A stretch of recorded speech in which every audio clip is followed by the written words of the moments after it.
Hello, I'm Stephen Ballast. Welcome to this session where we're going to talk about why your church might want to start streaming vertically. And then we're going to talk about how to do that and some practical considerations to keep in mind when you're streaming vertical video. First though, I do want to thank YoloLiv for hosting this worship summit. I'm sure with all the different information that's being presented today, it's going to be helpful for a lot of people. So thank you, YoloLiv, and thank you to Frank and Jenny from YoloLiv for hosting this event. Let me introduce who I am. I've been a full-time technical director in churches for the past 17 years. And about 8 years ago, I started a YouTube channel posting videos with solutions to technical challenges that I was working on at my church. And what really seemed to resonate with people were videos about live streaming. So I focused more on that. And I started to do some consulting, helping churches get their live stream set up. And what I realized is that a large number of the people out there who had been tasked by their church with getting their live streams going were not necessarily people with technical backgrounds. It was just someone who you could say was in the wrong place at the wrong time. So I was searching for live streaming solutions that were simple and easy for people to implement in their churches.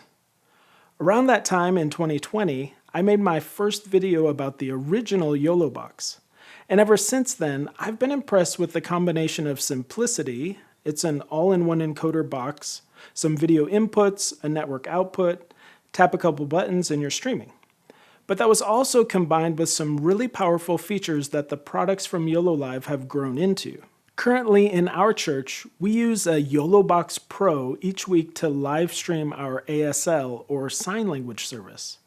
So that's a parallel stream to our main stream. We take the mixed video from our video switcher and run that into one input of the YoloBox Pro. And then we use some of the features of the YoloBox to overlay the camera showing our ASL interpreter. And that's available as a second stream option on our website for the hearing impaired. We've done that for more than a year now, and it's been a really stable, easy solution for us. Today, I'm going to talk about vertical video and the YoloBox Ultra. And I'm going to show you a number of different features of the Ultra that I think could be beneficial to churches. First of all, you've got to be asking the question, why vertical video? What is up with that? You know, I'm a cinematographer at heart. I've won awards at film festivals for my work as a cinematographer. I love widescreen, even anamorphic video. I would be that guy who would always tell people to turn their phone sideways when taking video. So why would I ever want to talk to you about using vertical video for your live streams? And I'll admit, this is all something that I'm still starting to explore and process and think through. But first, let's take a step back and look at things from a bit of a higher angle than just talking about specs and bit rates and features. I think churches need to assess what the purpose of their live stream is. When I ask that question, I usually hear some variation of these two answers. One, it's for members who can't make it to church. Shut-ins, mothers with sick kids, a businessman who travels. A live stream is going to let them remain engaged with the church body. Keep up with the sermon series, even when they can't physically be there. Obviously, we want our members to be with us in person. But there are a lot of legitimate reasons why someone might not be able to be there on any given Sunday. And a live stream allows them to stay engaged. The second reason I often hear people give as a reason for having a live stream, and this could be worded a few different ways, but it boils down to outreach. And I think there are two arms to this. One is people who are actively looking for a church. Other than maybe your website, your live stream is probably now the first encounter someone who is looking for a church will have with your church. And it makes sense. If I were to move to a new town and start looking for a church for my family, the first thing I'm going to do is go online and watch a few services from the churches in my area. But the second arm of outreach is actually reaching the lost. The internet, and specifically social media, gives us the potential for a phenomenal amount of reach and visibility. Maybe someone's having a difficult time and is looking for answers. A church is a good place to turn, and your live stream could be what reaches them with the gospel message. So there's this idea that we want to use our live streams to reach the lost. So how does all this relate to vertical video? I'm getting there, stick with me. Just a few minutes ago, I looked at the stats from my church's live stream this past Sunday, and more than 60% of our views were on mobile. Have you ever watched your live stream on a mobile device? Have you evaluated it through the lens of what the majority of your viewers potentially are using to watch? For one thing, I know when I watch on my phone, I rarely ever rotate my phone, so I end up watching a really small image of our video. And that actually brings up a bigger question. Have you evaluated the quality of your live stream to see if it has the potential to accomplish what you're intending for it to do? Hear me out on this, okay? And please don't shoot the messenger, but I've consulted with a few churches over the past 8 years or so, and I've seen a lot of live streams, and to put it bluntly, some of them aren't that great. But I think the reason for that isn't the message or the content, it's because a lot of us are trying to be something we're not. We look at some of the national and world famous churches and what they're doing in their live streams, and we try to mimic that, without realizing that they have huge budgets, a large tech staff, and not to mention a facility that's purpose-built for video that enables them to pull off that level of production. And yet somehow there's this expectation that we should be able to make our live video look the same way. I heard someone say once that everything you do or decision you make at your church communicates something. The color of your carpet and walls, your lighting, what your pastor wears, your signage, it all communicates something about who you are. And I want to suggest that in the same way, horizontal video communicates something different from vertical video. Think about horizontal video and what it communicates. You know, historically we came from TVs that had an aspect ratio of 4:3, and we'd have to go to the movie theater to watch widescreen content. Then we got HD widescreen content in our TVs so we could watch those movies at home. Vertical video came out of cell phones and social media, you know, those people who were too lazy to turn their phone sideways. So while horizontal video communicates cinematic narrative storytelling, professional quality video, vertical video communicates casual, spontaneous, real life, and has become the language of many social media platforms. Instagram, TikTok, Snapchat are all primarily a vertical platform. So my question is, which of those sounds like your live stream? Cinematic, narrative storytelling with high production value, or casual, spontaneous, and real life? And understand, I'm not saying either one of those is right or wrong, but is your content aligned with the medium you're using for your live stream? They do communicate something to your viewer, whether it's intentional or not, and one might be more appropriate for your church than the other. Let me briefly talk about some social media platforms out there. And I want to preface this with, I am by no means a social media expert. I'm an engineer, I'm a tech guy. My world lives adjacent to the whole marketing and social media world. But the experts that I listen to and follow say that there are some social media platforms that are going to have better potential for greater reach when it comes to live streaming right now. And by reach, I mean, when you go live, how does the algorithm of that social media platform work to get your live stream in front of people? So for example, as of today, and as you know how the world works, this might be true today, but who knows, next week everything might be different.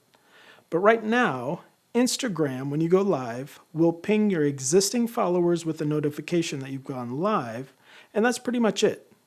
So what you'll see on Instagram is a certain number of watchers when you first start, but that tends to nosedive pretty quickly as your stream continues.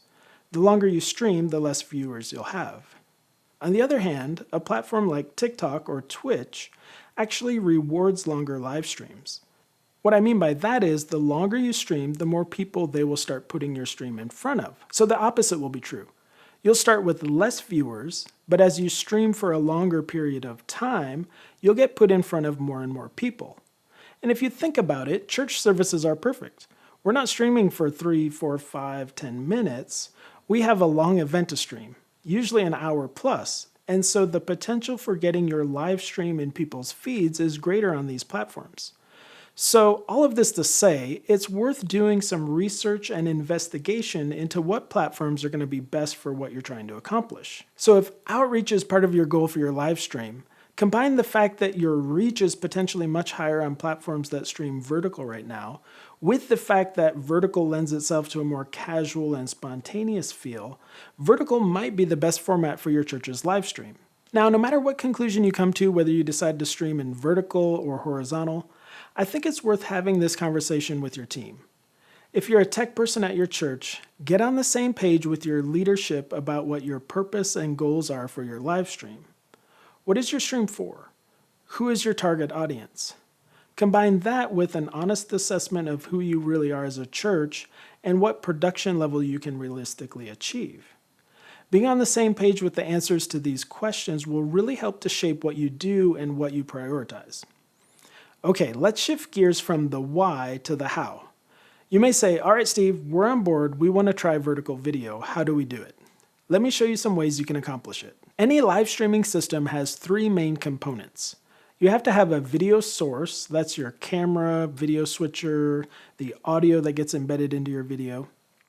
You need an encoder that compresses the video and gets it into the format that you need to send to the final component, which is your destination.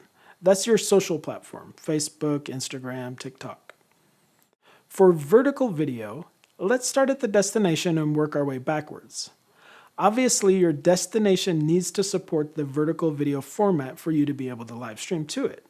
And that's kind of the point. We're live streaming in vertical so we can leverage the reach that a social platform that takes vertical video can give us. Next, we have the encoder.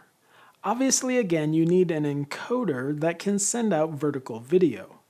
For this example I'm about to show you, I'm going to be using the YoloBox Ultra. It's the latest YoloBox offering from YoloLiv that has the capability to live stream in both vertical or horizontal video. So it's a great platform to use for your live streaming because it'll let you try vertical, and if you eventually decide that it's not for you, you can switch back to using horizontal without having to change out any encoder equipment. Finally, let's talk about the video source. One option you have is to just turn a camera sideways and connect it to the Ultra through one of its HDMI inputs. Depending on what needs you have for zooming and camera controls, a sideways camera could work well. Some photography tripods have a head that's designed to flip up for shooting portraits, so this can be a simple way to take a regular camera and turn it into a vertical camera. Today though, I'm going to be using the YoloLiv YoloCam. It's a PTZ camera specifically built for vertical video. In its normal position, it's already sending out a vertical image, which makes it a perfect place to start if you want to explore vertical video. When I tested this camera out at our church, I was able to zoom into a decent full body shot of someone on our stage from our camera positions that are 55 feet from the pulpit, so the camera has a decent amount of zoom. When it comes to framing your shots, I'd say the rules of vertical video aren't quite as defined as horizontal, but in general, you'll want to try and fill the frame with your subject as much as you can. And I've found that keeping faces in the upper third of the frame tends to work. Now let's walk through step by step how to get a vertical live stream going with this setup, and you'll actually see how simple it really is with the Ultra and the YoloCam. Then we'll walk through some more advanced things we can do with the Ultra to make our live streams more engaging. When you first turn on the Ultra, it's going to ask if you want to stream vertically or horizontally. And this is important to understand. You can't do both at the same time. You've got to choose one or the other. I'll select vertical. For this demonstration, I'm going to stream to Instagram, so I'll select that here in the top left and log in with my credentials. There is this expand button over here on the right, which helps to see what you're doing as you're interacting with the app.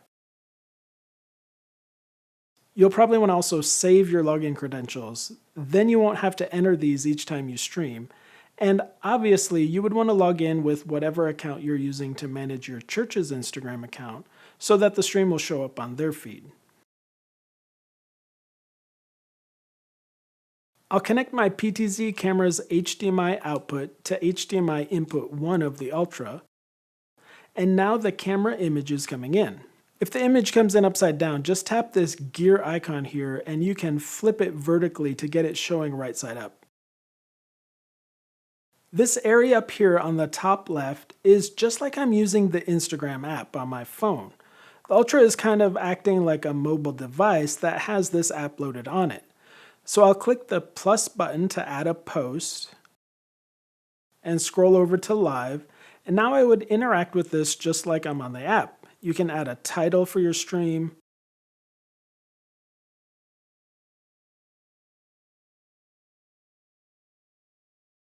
set if it's public or private,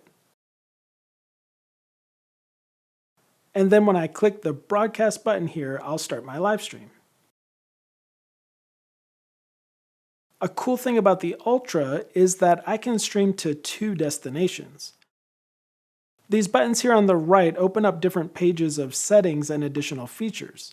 I'll go through these in a minute, but if I go to this plus button page, I could log into, say, a TikTok account and start streaming there as well. But to keep things simple for this example, I'm just going to stream to 1 destination. To make my video a bit more engaging, I can connect more cameras. You could connect more HDMI sources. I'm going to connect this simple webcam.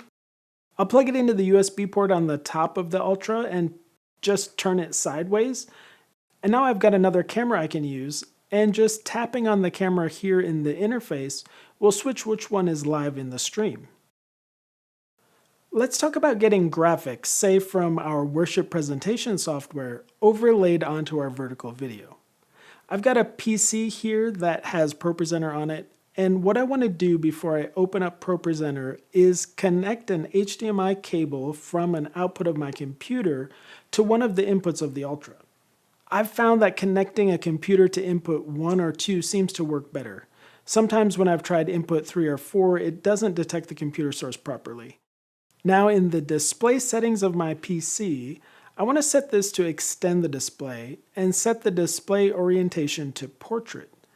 Then make sure my resolution is 1080 by 1920 and the scale is 100%. Once that's configured, launch ProPresenter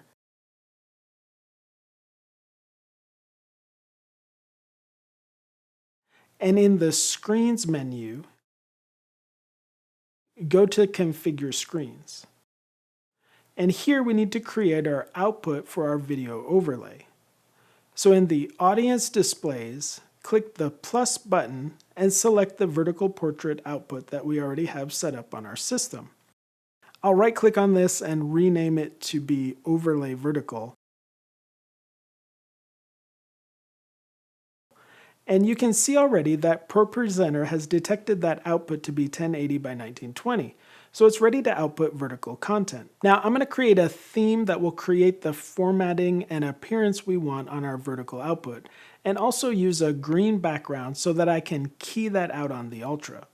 To do that, I'll go to the theme editor and add a new theme, and I'll call this Vert Video.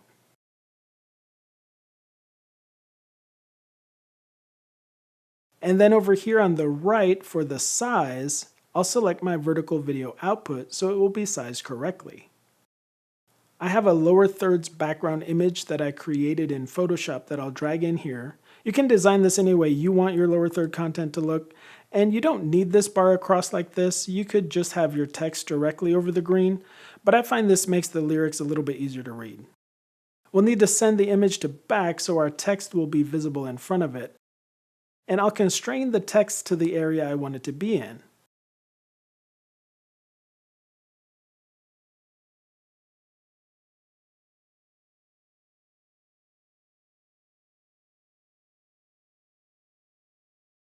So what we're going to do is have the keyer on the Ultra remove the green parts so we see our video behind this text area.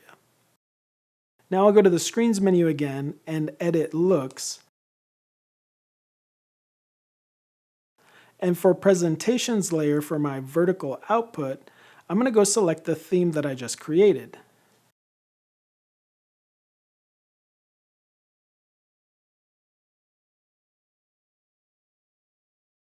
Now if I view my vertical video output, you can see what that's going to look like.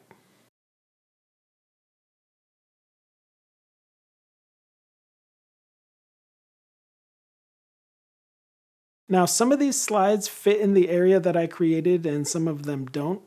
I let that happen here intentionally so you can see that you'll have to make a decision. You either need to edit your slide content to fit, or you need to edit your theme to shrink the text down so that it will fit. And this is an important point. Vertical video really has different requirements than horizontal video. The trend in lyrics design has been to go to 2 lines of text that stretch out pretty wide. And this is a whole different topic about what actually serves your congregation to engage them in worship as participants rather than observers. But for vertical video, you may need to rethink what's going to be readable.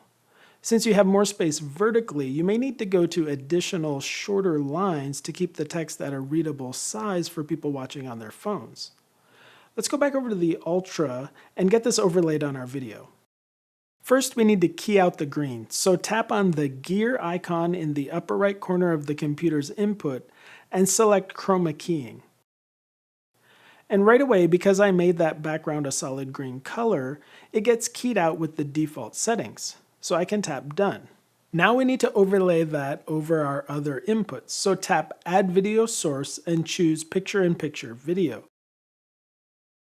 And here we want to select our camera input first as A and our lyrics input second as B. Tap Done, and now a couple things. First, it's defaulting to horizontal orientation. So in aspect ratio, we need to select 9:16. And then we'll scale it all the way up, bring the border all the way down, and now tap Done. And now we have this video source we can select with our lyrics overlaid over the camera input. Now let's go over a few of the features of the YoloBox Ultra and how those could be useful for your live stream. And most of these will apply if you're doing vertical or horizontal video. These buttons or icons on the right of the screen have different pages of functionality that you can access. At the top is the network bonding. This is a paid service from YoloLiv where you can bond together multiple network connections to give you more bandwidth. If, for whatever reason, your internet connection doesn't have the bandwidth to support your live stream, the Ultra can support up to 5 different connections. That's the LAN port, Wi-Fi, a SIM card for cellular data, and up to 2 USB Wi-Fi dongles. This could be useful if you have to stream from somewhere that doesn't have a very good internet connection. Next, we have overlays. These create static overlays, so you could create, say, lower thirds with people's names on it to put up when they speak. I'll put in my name, Stephen Ballast, live stream guy, and then move this down wherever you'd want it to appear on your output. Let me switch to an input without the lyrics, and now I can bring up my lower thirds title on my live stream. Next is the audio mixer, and let's talk about audio for a second. I'm a firm believer that no matter if you're streaming vertical or horizontal video, your audio is the most important part of your stream. I believe this so much I made a whole series on my YouTube channel called Make My Live Stream Sound Better, where I show how to set up and mix your live stream in a DAW. One of my favorite things about the Ultra is that you can connect a USB audio interface and use that as your audio input source. So I can connect something like this Focusrite 2i2, which would allow me to connect a stereo line level balanced XLR feed coming from a mixer's output and connect that to the Ultra. Or if you are using Dante for your broadcast mix, you could use the Audinate AVIO USB adapter and connect your Ultra directly to Dante for your audio source. Once you connect a USB audio device, it will show up here on the Audio tab of the Ultra. I have the webcam connected to USB 1, so the audio interface is going to be USB 2. I usually make sure that all my other sources are turned off and just tap the on button for the USB device, and now whatever I feed the inputs to this audio interface will be the audio source for my video. The Record tab lets us record our video locally to an SD card in the SD card slot, or under storage settings here you can choose if you want to record to an external hard drive that you can connect to one of the USB ports. You can also set up ISO recording. Right now the default is to record the program, but I could also select, let's say, HDMI 1, and so now I'd get a recording of the program and also a separate file with just HDMI 1 recorded. So in our case here, this would be the clean input without the overlays that we might be sending to our program. This could be useful to go back and edit a highlight video from the raw video feed from the camera. There are also settings here for the frames per second and bitrate you want to record at. A nice feature of the Ultra is that the recording bitrate and the live streaming bitrate are separate, so we can turn up the bitrate here and get a higher quality recording to use later. This is auto camera switching. If you really don't have anyone to operate the Ultra, you can select which camera inputs to use. I'll choose the picture-in-picture inputs. Then you can choose how long you want each camera to be live. I'll make this really fast so you can see how it works.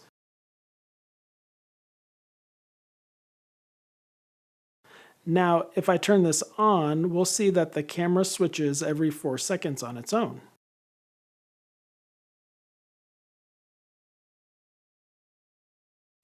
And even if we go away from this page, let's say we go back to audio, and you can see over here on the left in our camera controls, it tells us we are in auto switching mode, and we could quickly disable that and take back over manual control of our cameras. We already saw the page to add another streaming destination. The settings gear, these are general settings for the Ultra. Video switching control. If you find that you're inadvertently switching cameras, you can set it to require a double tap. Video output settings. This refers to what's going to be sent out the HDMI output. The default is to mirror this whole control interface, but you can switch that here to output the program out, which is nice to see your finished video on a larger monitor.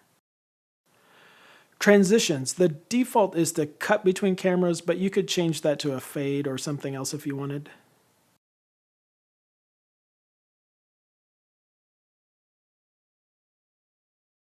SD card management and portable storage management. These just let you delete files that you've recorded. And finally, the web control, that lets us use an app on our phone to control the YoloBox. This can be really helpful if you are short on volunteers and can't always be in the location where the YoloBox is located. You could still control it from wherever you are on your phone. Okay, a few quick concluding thoughts if you decide that you're going to try out vertical video at your church. Our Sunday services that come around each week are a great way to get into a cycle of continuous improvement. That iterative nature of our worship services lets us test and improve. Realize that you may not get it right the first time, but keep evaluating your live stream each week. Set some clear improvement goals for yourself, and then execute on that the next week. And then repeat that process. Also realize that the world of social media is going to always be evolving, and this applies whether you're streaming vertical or horizontal. So what works this week and gets you a lot of reach may not continue to be the best approach a few months from now. So it's important to always be evaluating what you're doing and assessing if that is the best path to achieving what you want to accomplish with your live stream. I hope you found this session helpful. I'm interested to hear what you think. I'm going to create a vertical video post on my Ballast media page, and I'd love to hear your comments and thoughts over there. Also, be sure and check out my channel on YouTube for all kinds of church tech related content. Until next time, bye. Entertainment or invitation? Why stream sung worship? What's your goal? G'day, my name's Grant Norsworthy. I'm the founder and principal instructor for More Than Music Mentor. I provide online and on-site training for the heart and the art of worshiping musicians. In this video, we're going to be talking about streaming, especially the broadcasting of the audio and video of church services. Typically, the Christian church gathers on Sunday morning, but other times as well. And what's become really popular is for churches to stream their services, record the service, including the sung worship, and make that available to people over the internet. Typically, this is a live stream on YouTube or on Facebook, and putting it out to the world. And in many cases, these recordings remain available online indefinitely. And we're talking about the whole service. There's preaching, there's Bible reading, there might be announcements, but also there's this sung worship or the musical component of the church service. Now, the purpose of my video today is to really invite you to ask yourself some big, tough questions about your streaming. And I want to speak to you a little bit about this idea of why versus what and how. You know, when we're presented with a problem like streaming a church service, making a suitable audio and video recording of a church service and streaming that out onto the internet, people tend to jump straight away to the what and the how. How do we solve these what and how problems? But I'm going to ask you to, before you try to answer your what and how, ask yourself the big why question. Why stream? You need to know the goal that you're shooting for before you answer your what and your how. This requires some intentionality. We've got to be very intentional. Otherwise, we can make big mistakes with the what and the how. We can waste resources and end up not achieving the goal at all. Some background.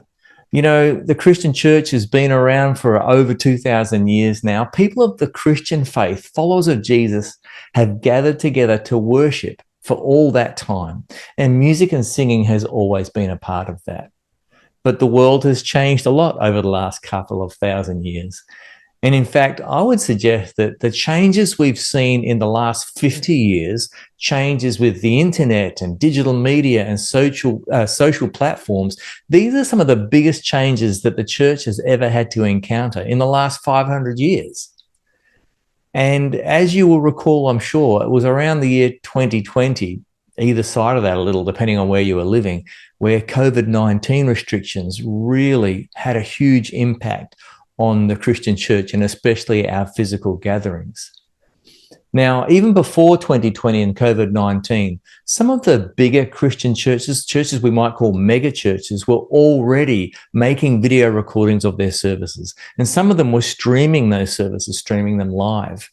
But with COVID-19 and those restrictions that were placed on gatherings, almost every church in the developed world wanted to start streaming their services. There was a desperate scramble to get streaming.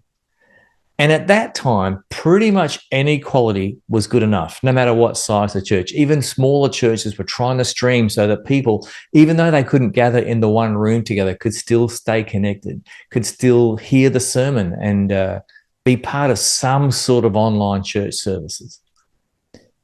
Now that we are free to gather again, COVID-19 seems to have passed us by. Many churches are still streaming.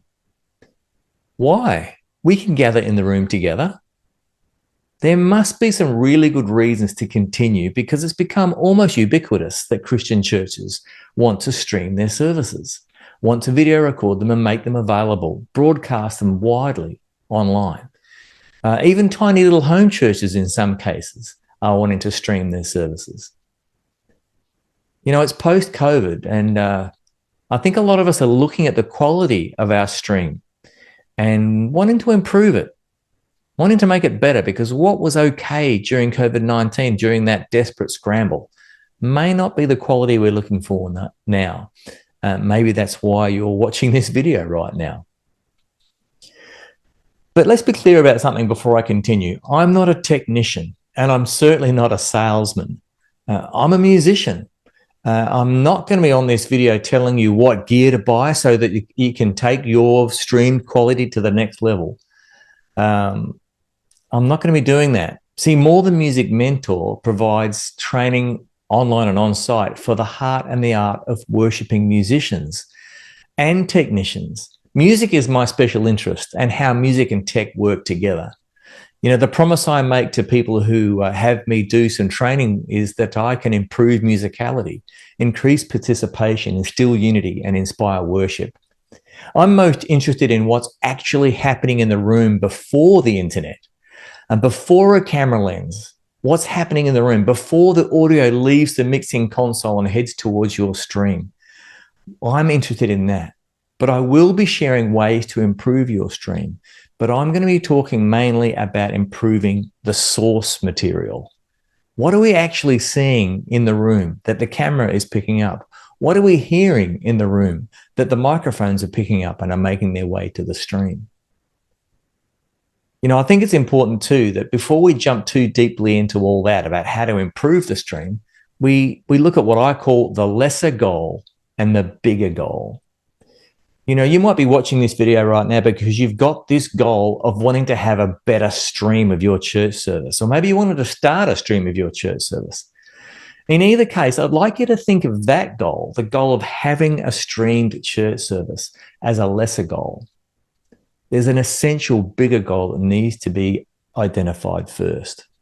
And I think we need to look for this bigger goal question to be answered from the very top of the authority in our church. What is your church's overall vision? What are the goals for your particular church? First, we need to ask, why does your church exist? You can insert the name of your church there. Why does, say the name of your church, exist? Define your goals. What are your values? And when I say these questions need to be answered from the top down, I'm talking about going as high as God. We need to look at what the Bible tells us are the goals of the Christian church. Do you know what they are? Because before we answer the questions of the stream, we need to ask these and answer them. Now, a lot of Christian churches, and I hope you would agree with this, we have these goals of loving God, loving others, and making disciples. Now, you might have some slightly different wording wrapped around it, but I'm hoping that is why your church exists. These goals are actually taken from the very words of Jesus. In fact, we can look in Mark chapter 12, where Jesus gives us what many people call the greatest commandments, which is to love God and love others. And then we see in Matthew chapter 28, Jesus talks about the Great Commission, which is go and make disciples. This is why a lot of churches would agree with this. We've got to love God, love others, and make disciples. I think this needs to come from your senior pastors or your elders. Maybe this is a denominational thing that needs to be passed down, because you don't want decisions being made about the stream that don't reflect this greater goal, this bigger goal. So how to stream, what gear should we buy? These are lesser questions that need to be answered later. We must not allow streaming or anything else to tear us away from that bigger goal. So let's take a big distant look, I guess, at the Christian church in the developed world and speak about that in regard to streaming. I'm going to give you a couple of facts and figures that come from the Barna Group. They're a really well-respected group in the United States who do all sorts of research, including research and statistics about the Christian church. And they published a study in 2016 called State of Church. Now, 2016 is a few years ago, I grant you that. And these are American statistics as well. This is pre-COVID, but I think these numbers are still worth us keeping in mind, because I'm not sure they will have shifted too much in the intervening years. But that study, State of Church from Barna, told us that only 8% of Americans who regularly attend church services are part of a congregation of 1,000 or more people. But 46% of people attend a church service where the congregation is 100 or less. A hugely higher proportion of people who attend church services attend small church services. Interestingly, 40%, Barna tells us, attend a church of between about 100 and 350. Now, I was born in Australia, lived most of my life there, lived in America for 17 years, but now I'm living in New Zealand. That's where I'm making this video from. And New Zealand's a very small country with a very small church. I think countries like New Zealand, maybe even Australia, those figures, maybe even the percentage of people who are attending smaller churches is even higher. No, it's those mega churches or those very big churches of over 1,000 people. They're the ones that are streaming. They're the ones that maybe were streaming before COVID. And they do it, and they do it well. But they are representing a very small percentage of the church. It's just worthwhile keeping that in mind. And so let's talk about how these bigger churches, mega churches and very big churches, churches of over 1,000, go about their streaming. Well, let's understand that these churches are highly visible and highly influential, and they commit huge resources to their streaming. In fact, their influence in the media marketplace is perhaps disproportionate to the number of people that they represent.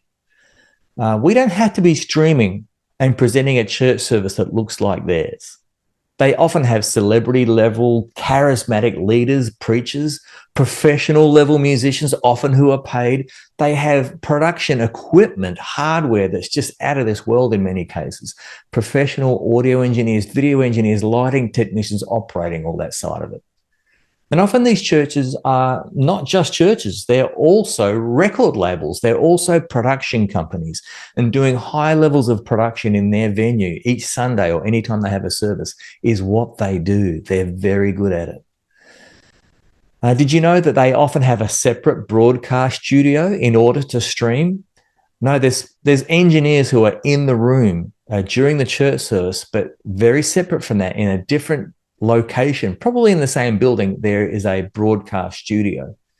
There's often post-production. So after the service, sometimes the audio recording and the video recording, it's worked with, it's edited, it's adjusted before it's made available over the internet. A lot of these churches, they're not just streaming their services out to YouTube. No, they're actually producing Christian TV channel content. Now, smaller and medium-sized churches often look at what's streamed by these mega churches, these bigger churches, and thinks, well, that's what we're supposed to do. But I'd like to say to you really clearly, if you are part of a smaller church, even a medium-sized church, please don't try and compete. Most likely you can't anyway, but I don't think it's even our role to compete against that. Now, I have to believe, and I hope you do too, that these extra big churches, these large and even mega churches, they share the same sort of goals that we do in medium-sized and smaller churches. They exist to love God, to love others, and make disciples. These are their values. But they have decided that streaming and streaming at the quality that they are helps them fulfill that goal, helps them fulfill that value. It's a path that they have chosen. They are committed to making what I'm going to call entertaining video content. It looks great. It sounds great. It's high level of production. It's pro quality, and they spent big bucks to get it and worked really hard to do it. Now, I'm not being critical here of those bigger churches. I love them. I've been part of them. I've experienced what they do. And entertainment is not a dirty word to me. You know, for them, in their context, I celebrate what they're doing. That high level of production. Someone can sit down in front of a video recording of their church service, and even if they don't follow Jesus, even if they're not connected to a church anywhere, they can find what they're seeing and hearing entertaining, engaging. They can stay sitting there and watching it. And I'm sure those larger churches hope that people are hearing a presentation of the gospel that we believe and we hope is transformative in some way.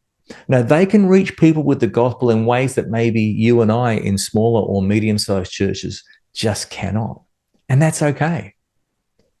So then now let's look at small and medium church streaming, keeping in mind, I don't believe we need to be competing with those bigger churches. And when I say smaller, I know it's all relative. Different people live in different places, but I guess I'm meaning churches of less than 1,000 or maybe 500, depending on where you are. Our context is different from those very large and mega churches. You know, it seems to me that if we are a smaller church, a medium-sized church, we should be thinking very differently about who we are trying to serve with our stream. Our reality is very different. I don't think we need to be trying to put out something over the internet available to the whole world that is intended to be entertaining for anyone who finds our stream and starts watching it. Now, to me, there are two main groups of people that we should have in mind that we are serving with our stream. And there's actually one group of people that I don't think we should be trying to serve with our stream. Who's this first group? Well, to me, the first group of people who are already part of our church congregation. They're part of our community. Maybe they've been involved for a short time or a long time, but for some reason, one reason or another, they're unable to physically attend our church services, which are typically on a Sunday morning. What are their reasons? They're unwell right now. They need to stay at home, or maybe they've got a relative, someone that they need to be with 24 hours a day. Maybe they work on Sunday mornings. Maybe they work every Sunday morning. They're part of the small group on Tuesday, but they can't be there at the services. Maybe there are some people who are traveling, or maybe people who spend months in a different part of the world or a different part of the country during those colder seasons. For whatever reason, there's this group of people who want to stay connected with us, but they can't physically be in the room with us. There's a group of people we need to be serving. But there's a second group of people that I think we need to be serving with our stream. And I actually think this second group is the main reason why a lot of churches, even of smaller sizes, want to keep streaming. These are the people who actually live within a geographical location that makes them within range of our church building where we meet. They could be there, but they are not currently affiliated with a particular church, and we would like them to call our church home. Yes, they live in our local area. Now, they might be seekers, people who are interested to find out more about Jesus, what it means to live life as a Christ follower. Maybe they're looking for their first church family. But more than likely, people in this second group, they have moved to your area probably pretty recently from somewhere else. They can't stay connected with their previous church because they've moved too far away. And some of these second group people might be people who, for one reason or another, do not want to keep attending another church. For some reason, they feel like they need to leave. So these people who are unaffiliated with any local church, yet they are living in our local area, these are people that I think, yes, we should be serving them as well as the people who just can't physically make it into our church building. Now, these people who are unaffiliated with any particular church, they want to see churches having a stream video so they can check it out. They want to get a feel for it from the stream video and decide whether they want to attend in person or not. Which brings me to the third group of people that I think we shouldn't really be focusing on. We shouldn't really be trying to serve with our stream video, especially when we're a small or a medium-sized church. Now, these are people who might be watching your stream but have no intention of becoming part of your church family, part of your church community. Now, all things are possible with God, of course. Maybe something of the truth of the gospel will flow through the stream and connect with them.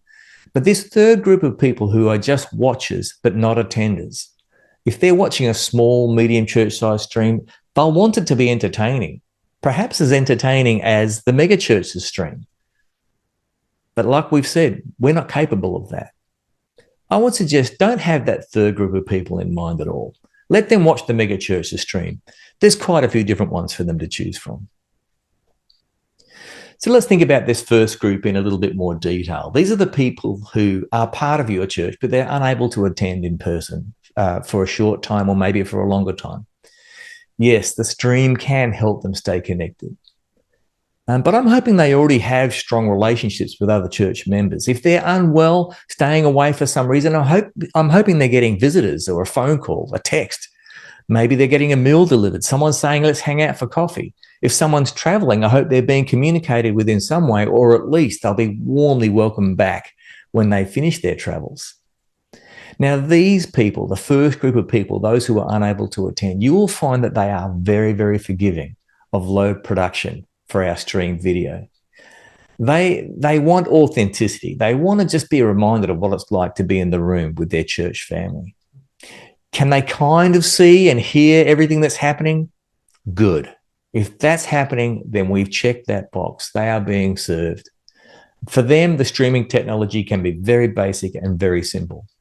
Now, this might just be my opinion, but I think especially smaller churches, the best and easiest way you can stream for this first group of people is just to set up a phone.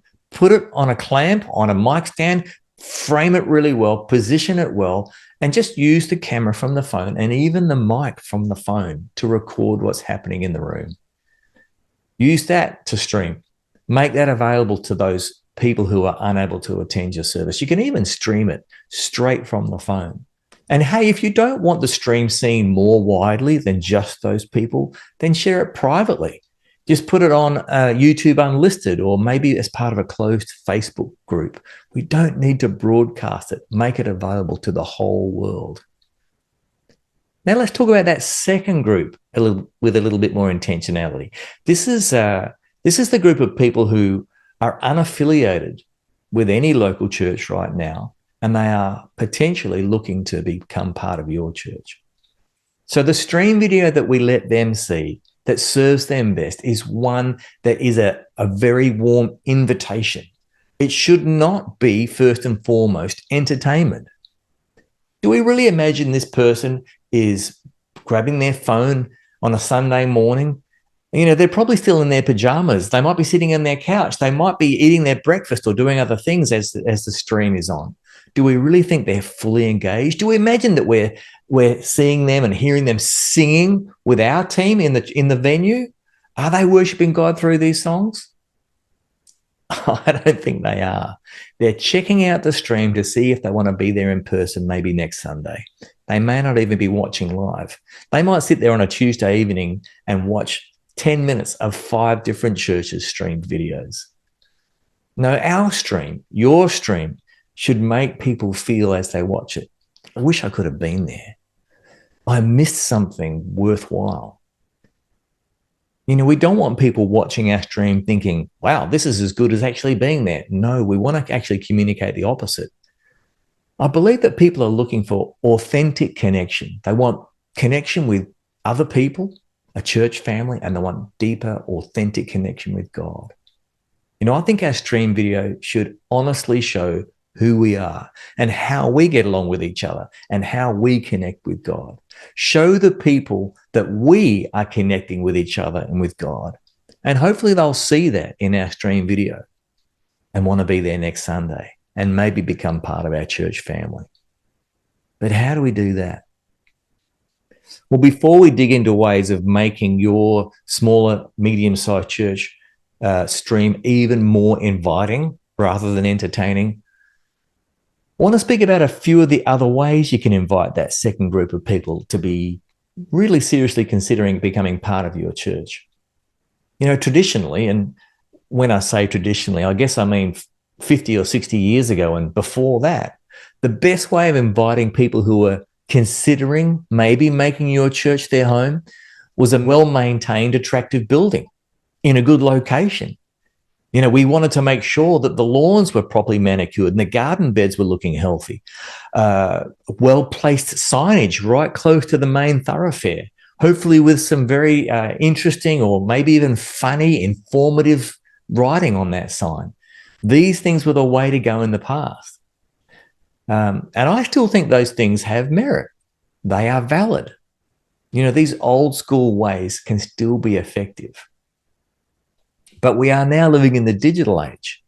Now, you might be thinking, we've got to stream to invite those second group of people. But I would suggest that there are other ways you can be operating in the here and the now in the digital age that also invite, that are not a stream video.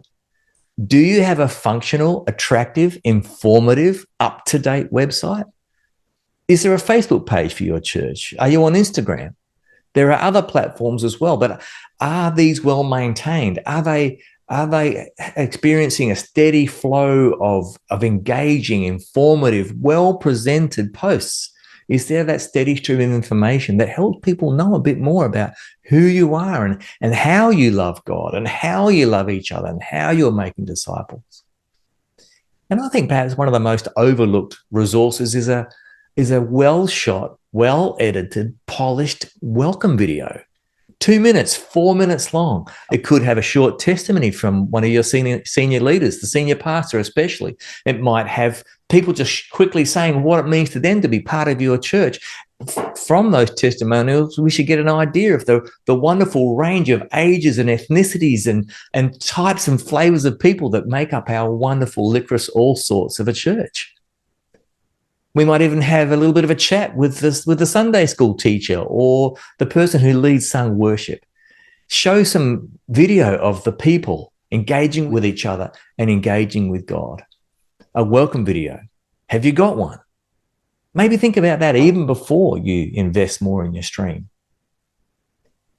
And what about just good old church members actively building relationships with people outside the church and inviting them to come to the service? You know, nothing beats authentic human connection. You know, streaming a church service can be great, but there is one particular big problem that I see with streaming a church service. It's your decision if you stream or not, and how much resources you sink into streaming. You know your community. I don't. But I want you to be aware of something, this big problem. And to realize what that is, I think we need to look back at what Jesus asked the church to be. He asked us to be a community of people who love God, love people, and make disciples. And you'll notice that each of these goals that Jesus puts before the church starts with a verb, a doing word. Love, make. Verbs cannot be done by passive spectators. And streaming can feed the consumer mentality. Just sitting in front of a screen and watching a sermon, watching a Bible reading, watching people worship God through songs on our behalf can cultivate spectators rather than participants. The church does not need viewers. We need doers.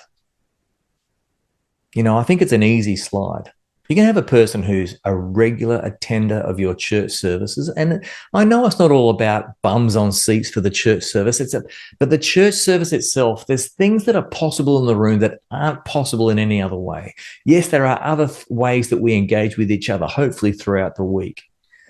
But it is very easy for someone to slip from regular attendance to your services to attending sometimes and viewing a couple when they can't make it, to only viewing, to then maybe viewing our stream and somebody else's from time to time, until very easily slipping to become a former churchgoer who watches a streamed video from time to time.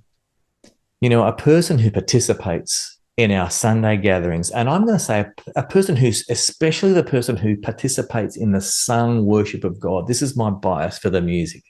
I think that person who is more likely to have deep connections with God and deep connections with their church family, horizontal and vertical connections. And I think that person is more likely to participate in other areas of ministry. I think they're more likely to give to the offering plate, to support the food bank, to be part of international mission support, to volunteer to teach at the Sunday school. How can we communicate this participation and involvement in our stream? So you've decided to stream. Well done. And it is true that live streaming is getting more affordable and easier. Absolutely. That is the case. As time passes, the technology is getting easier to use and less expensive. But it still does cost, and it does take tech ability to make it work. There is a law of diminishing return that applies to this idea of streaming a church service. Very affordably and without a lot of technical ability, you can stream to a pretty decent level. As I've mentioned before, maybe it just takes a good smartphone. But if you want to improve the quality, it takes more expense, and that curve flattens out pretty fast. That extra couple of percentage of improved quality is going to cost a lot more. You'll need dedicated, skilled, available personnel, and you'll need to be ready to invest resources, including dollars. So how do we get the biggest improvements? How do we get the biggest bang for our buck and biggest bang for our effort? I don't think it's by buying the latest, greatest camera or lens or microphones or mixing console. I don't think it's from hiring production professionals, audio technicians, lighting technicians, videographers. No, my belief is that we can make the biggest improvement by improving the quality and the suitability of the source material. What is actually happening in the room? What does it look like? And what is the sound that we are making? So a little caveat before I jump into these things that I think are going to improve your stream.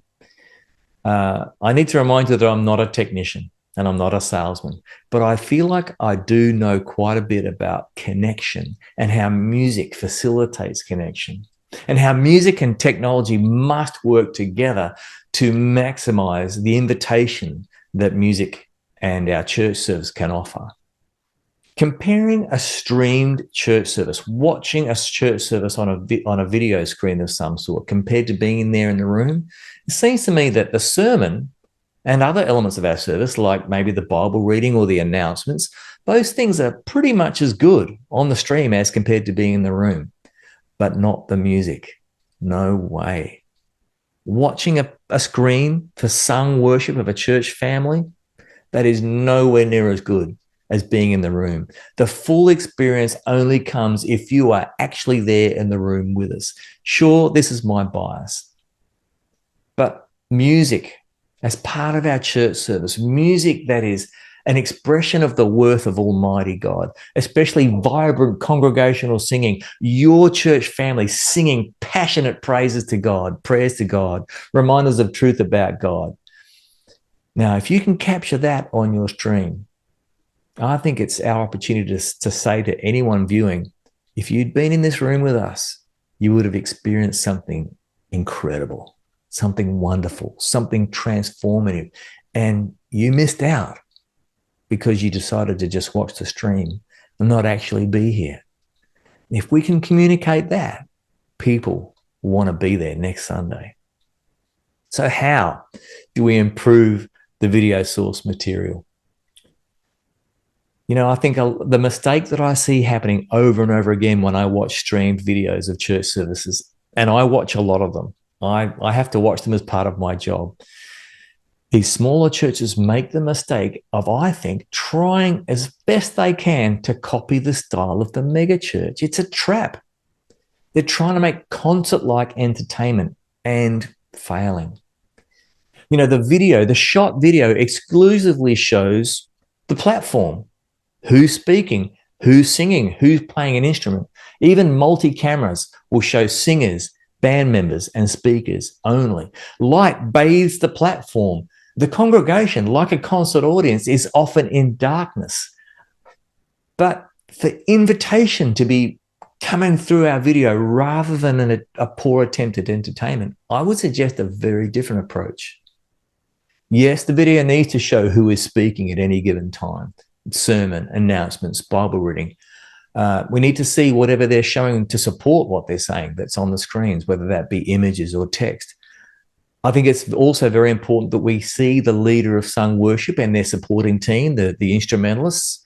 We would like to see the lyrics of the song, and that's very possible to do that. And these are important things to see. But the view that invites more than anything else, the camera shot that I believe, and I hope you agree, will invite more than anything else, is your church congregation passionately worshiping God through songs.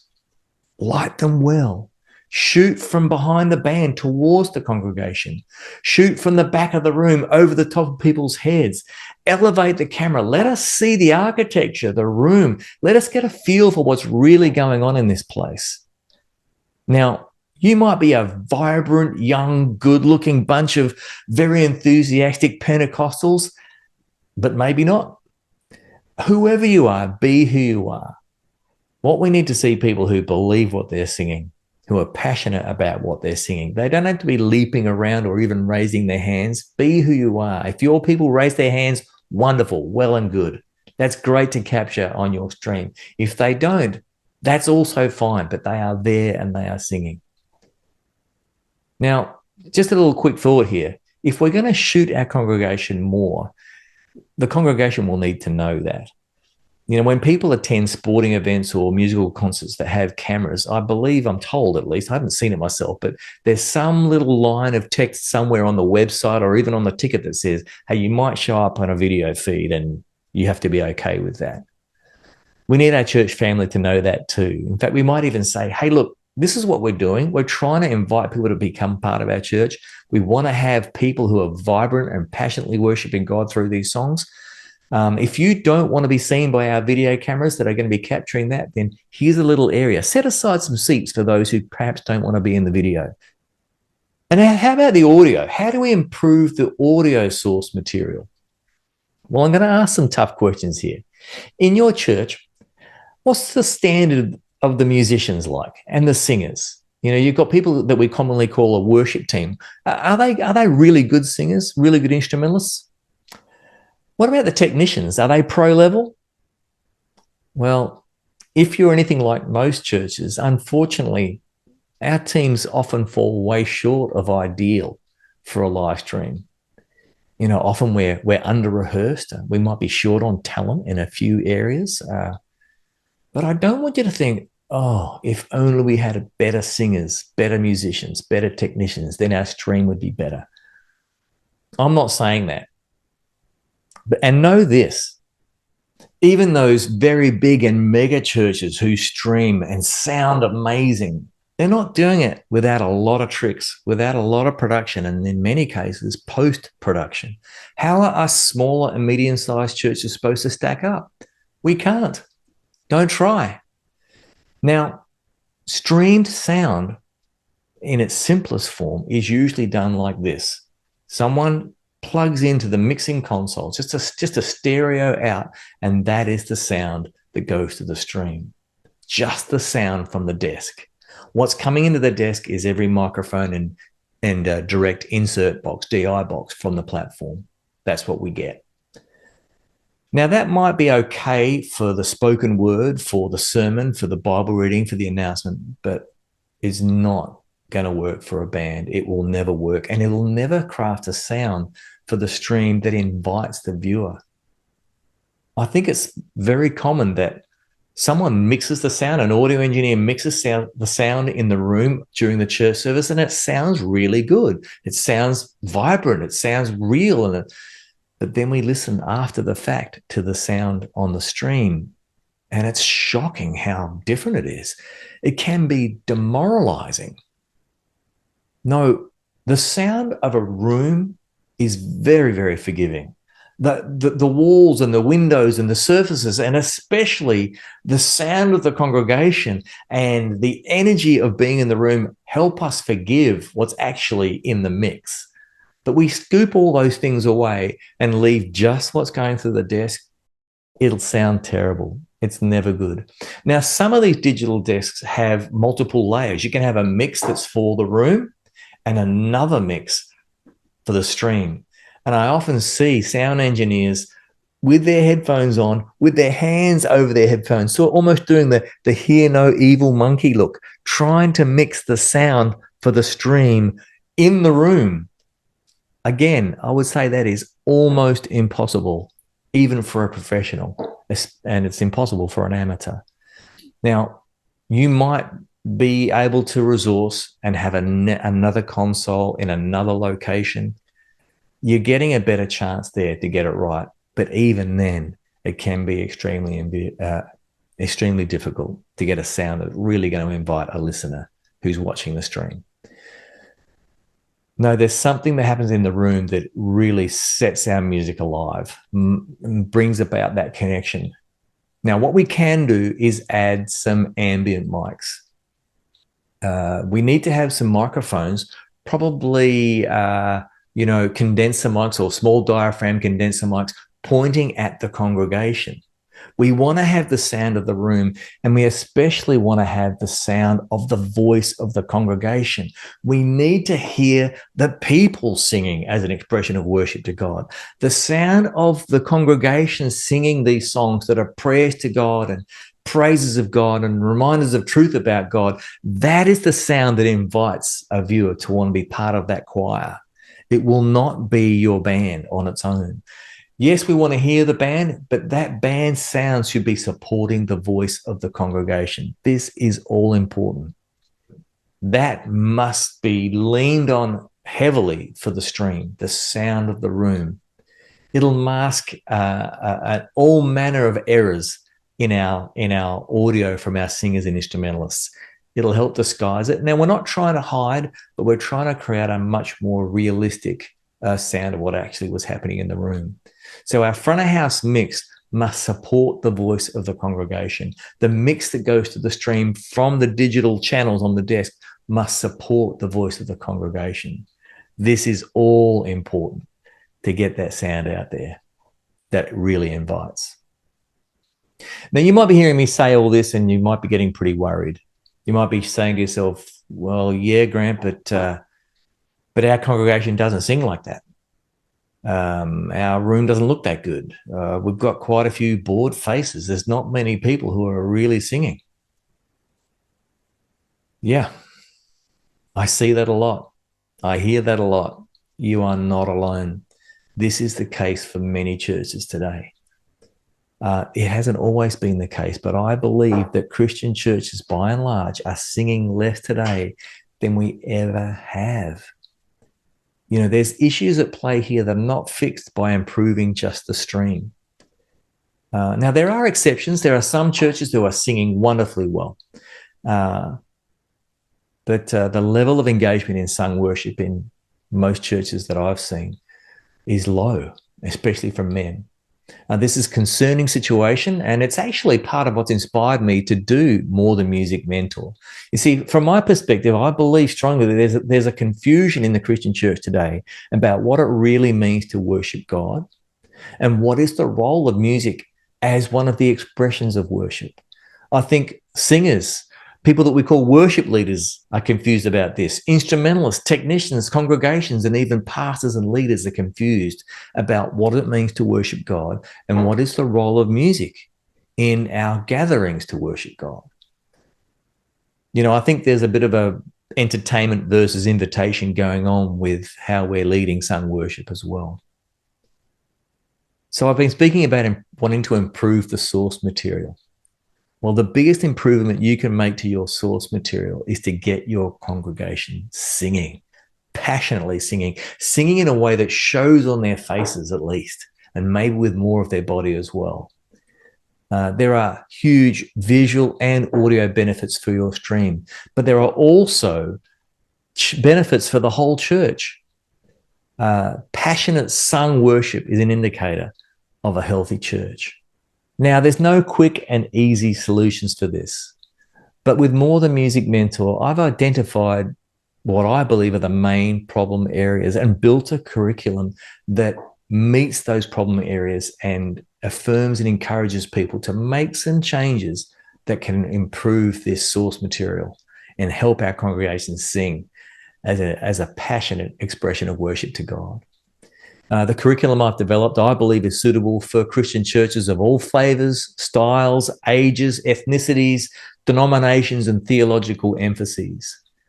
As I've said before, what I promise with More Than Music Mentor is that the teaching I offer can improve musicality, increase participation, instill unity, and inspire authentic worship. Romans 12:1 worship. What does Romans 12:1 say? It says, "Therefore, brothers and sisters, in view of God's great mercy, offer yourselves as living sacrifices, holy and acceptable to God, and let that be your spiritual, reasonable, intelligent act of worship." You see, singing and music is a powerful, important, beautiful expression of worship and helps us offer an invitation for deeper connection with each other and with God. But our lives surrendered in worship is what is required. So if you see room for improvement with your source material, especially the energy that comes from your congregation as they worship God through songs, please contact me through morethanmusicmentor.com. That's morethanmusicmentor.com. Send me an email. It'll come straight to my inbox and we can begin a conversation. Maybe you'd like to arrange your own online or on-site workshop. No matter where you are in the world, I'd love to speak to you about that and see if I can help. But as I bring this teaching video to a close, let me just give you a handful of tips that come from the More Than Music Mentor curriculum. And I'm going to start by painting a somewhat cynical, grossly overgeneralizing description of a typical Sunday morning church service, especially the music team that we call the worship team. Forgive me if this is too cynical and generalizing for you, but I hope you get the point. You know, there's a young guy, he's called the worship leader. He's on the platform with a guitar over his shoulder and he's in front of his microphone. He's about to start the first song. Now, last Tuesday, when he rehearsed these songs at home on his own, he had a strong, deep sense of connection with God through these songs. His goal now on Sunday morning is that the congregation would have the same experience that he had. Beside him, there's a few singers. One of these singers, she's on the platform with this goal. She loves singing and she wants to sing. And the other girl, Well, she highly values this personal individual connection she has with God when she's given this opportunity to be on the platform. She loves singing as an expression of worship to God and is looking forward to cultivating this transcendental experience that she identifies as worship. The drummer in the band, he just wants to play drums his way. The electric guitarist, he wants to try out his pedals so he knows what they sound like for his real band. The musical director bass player just wants the band to play these songs without any mistakes for once. The sound engineer, his goal is to make this mix sound as close to Spotify as possible. Now, the projectionist, they're there advancing lyric slides because they didn't know how to say no. There's people tugging in all different directions. But what if we all agreed? What if we all agreed that the worship of God is a full life response and that singing and gathering together, singing prayers to God is an important expression of worship? It's one of the ways we worship God. And the humanly measurable goal we want when we have these songs in our gatherings is that our whole congregation would sing together. We want to sing together, yes, as an expression of worship to God. Some of us may have deep connection with God through that moment, experiences of his manifest presence. But we want to see everyone in the room singing these songs and hear them singing these songs. Our humanly measurable goal is to get the congregation singing. And here are some things that we can do to help that to happen. We need to have a shorter repertoire of songs. Because one of the main reasons why people in our congregation aren't singing is because they don't know half the songs that are being led. A lot of these songs are not singable. What if we reduce the number of songs to just those that are easily singable by Jack and Jill congregant? Most of the songs need to be really well known. We need to have fewer new songs. We need to be having songs used in our Sunday services with congregational participation as the main consideration rather than the preferences of someone in the band. We need to think about the key choice. Often these songs are presented and half the congregation can't sing them because they just can't reach the notes. We need to have a sound from the band that's cleaner and less cluttered, instrumentation that supports the voice of the congregation rather than barraging them. The sound from the platform should be an embrace for the voice of the congregation. The congregation should be able to hear a metaphorical gap in the sound that's just the right size for their voice. They don't need to be hit by a tsunami of sound. You know, our teams from the platform need to stop sending mixed messages. If we ask a congregation to stand and project lyrics, but then we start a song that they don't know, and it's in a key that they can't hit the notes, and if the leader is embellishing the melody and singing it their way, and if there's 2 or 3 other singers over there who are waiting for their harmony vocal in the second chorus, we are sending mixed messages. We are saying, sing with us, but actually don't. But what if we did this? What if we just sent the clear invitation to our congregation? We want you to participate, not spectate. This is not entertainment. This is an invitation. See, these changes I found over my years of doing More Than Music Mentor can make a massive positive difference to the source material. It'll not only improve the quality of your live stream, but it'll also improve the experience for your congregation. And I think it'll have a positive impact on the life of your church. Hey, I hope to hear from you soon. Let's start that conversation. Thank you for watching.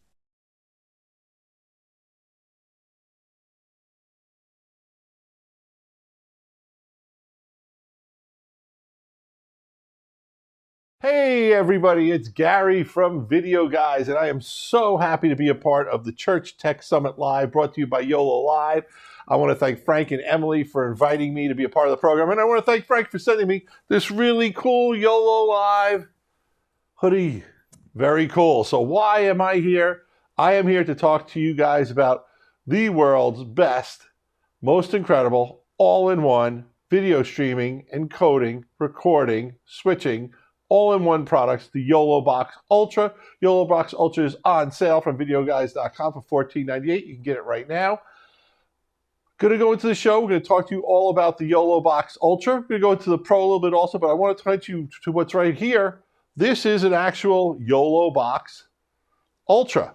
What we're going to do is we're running our show in our normal studio, how we always run our show, through a TriCaster, actually a TC1 Pro, a $15,000 device.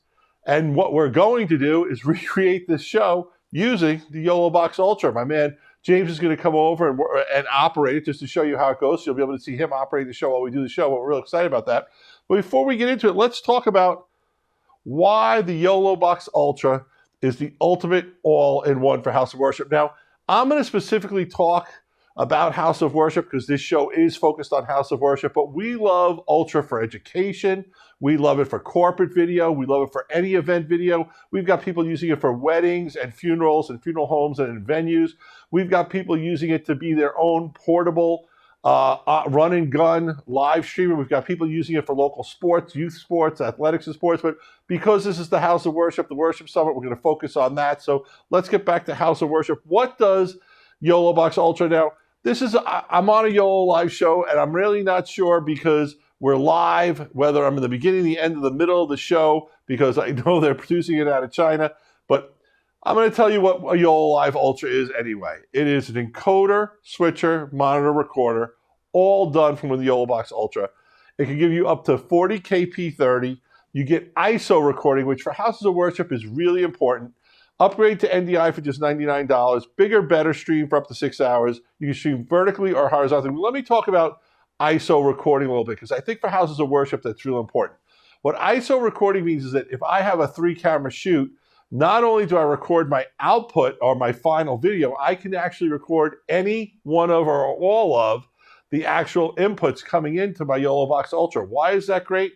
Maybe I just want a wide shot from the back of the room that I want to have, that I want to repurpose for another thing for when I edit the video. Maybe I want to cut the video down to a really snazzy 5-minute video of the sermon or something like that, where it really focuses on a couple of the key parts where the preacher's talking about to put on our social media or on our website. Well, you want to edit that down, and sometimes the person producing the show is producing it more for the live audience, whereas in a post world, you might say, I need to cut away, I need some B-roll. And what better B-roll than the wide camera shot you recorded or the shot that's a close-up of the choir or whatever you're doing. So I love ISO recording for House of Worship. NDI, we are big fans of NDI. We're going to go into a whole part of NDI workflows, but I want to talk about what NDI is a little bit. NDI is a protocol that allows you to pass video over standard giggy Ethernet connections, which means any place, any house of worship that has internet in it, that has a network in it, can now be used to put inputs and sources for your YoloBox. Now, we're going to get into that a little bit later, but think about this, and we see a lot of times with houses of worship, maybe you're in a church that you have very old architecture in, that you really can't drop wires and stuff like that, but you have an internet connection, you have Wi-Fi. Well, now with YoloBox Ultra, we can use that to bring cameras in and to bring devices into the YoloBox. Let's get on with the show a little bit. This next part is real important if you've got a house of worship where maybe you guys go out on directly into your area, maybe you go out into your community, maybe you go on multiple locations, maybe you go on, you take trips together with the church where you go on sabbaticals or fundraising missions or what have you. Well, YoloBox is portable. You can see it right here. If we cut to the camera here again, here is my mug for comparison of size of how it is. It's really that, it's a large, think of it as just, it's a large Android tablet that is dedicated for video mixing and video streaming and video encoding. So it runs on a battery. You can put it in a backpack. You can use small cameras with it. You can use USB cameras. You can use HDMI cameras with it. It means you can bring it from anywhere within your facility, your house of worship as well. So it could be living in the main chapel for when you're doing your services, or maybe you want to bring it in because you're doing a reading group that's taking a particular part of the scripture and doing a reading on it, and you want to record that with multiple cameras as everyone interacts, because you're going to save that so that future groups can now watch and learn from what you guys produced. Maybe the kids are putting on a little performance or something that you want to tape that they're not doing in the sanctuary. They're doing it in a little auditorium you have off to the side, or a classroom. It's just so great. Plus, you take it outside with you. So let's say you're just doing something on the property. Maybe it's a beautiful day and you're going to have outdoor service to celebrate, God's gift of beautiful weather. So why not bring the YoloBox out there, set your cameras up, and produce your service? One of the questions before the pandemic, probably the best-selling live streaming solution we had at the time was the Sling Studio. And we sold thousands of Sling Studios, and people loved it, and people are still using it today. But unfortunately, the company that was behind the Sling Studio, Dish Network, just kind of let it die on the vine. They stopped supporting it. They stopped selling it. They stopped making it. They were running into parts problems during the pandemic. We ran out of units. They stopped little by little doing updates and stuff like that. And now I think their website's still active. But I think if you have a Sling Studio right now, you're really on your own. It's hit or miss. I think it's going to die eventually. It's close to the end of life. What should you be getting to replace your Sling Studio? No doubt about it. YoloBox Ultra. Why? YoloBox Ultra is similar to the Sling Studio, is an all-in-one device, except for Sling Studio required a iPad or a MacBook. You don't. Everything you need is in there. The screen is a touchscreen. You get more inputs. It's starting with 4 HDMI inputs. You have USB inputs, plus you can bring in NDI, as we talked about before. There's absolutely no extra software, hardware, computers, tablets needed. It all works right out of there. NDI compatible, touch screen, stream up to 3 destinations simultaneously. You can bring in remote guests. Let's talk about remote guests. How can you bring in remote guests? Well, you can use an Android or an iPhone to bring remote guests in. Also, you can bring remote guests in through NDI and NDI activities that are out there that you could do. And then there's also a huge community of users, which I think is phenomenal. Probably one of the things I want to say as a kudos to Frank and Emily and the gang at YoloLiv is they're a Chinese company that's on the opposite side of the world. Well, they have done a tremendous job through their Facebook groups of giving their customers, especially here in the US, fantastic, almost real-time support. I don't know when they ever sleep, because I've seen things answered in the middle of the night or the middle of the day here, which is the middle of the night there. These people never sleep. They're always monitoring. They're seeing what's there. They're finding out what things people are having problems with. But even more importantly, they're listening to the user community, and they're constantly upgrading and adding features to the YoloBox line of products that their users are requesting, which is tremendous. Now, I really want to talk about that a little bit, because the YoloBox Ultra that we have today has features in it that weren't in it in November.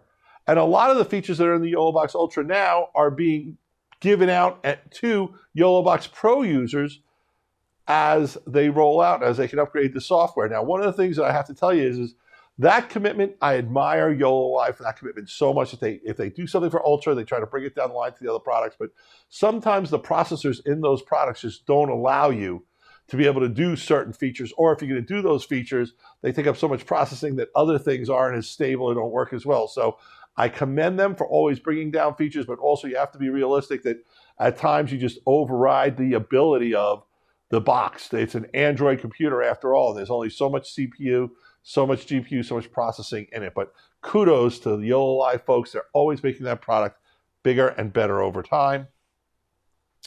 NDI workflows. Let's talk about that. We talked about it a little bit to start with.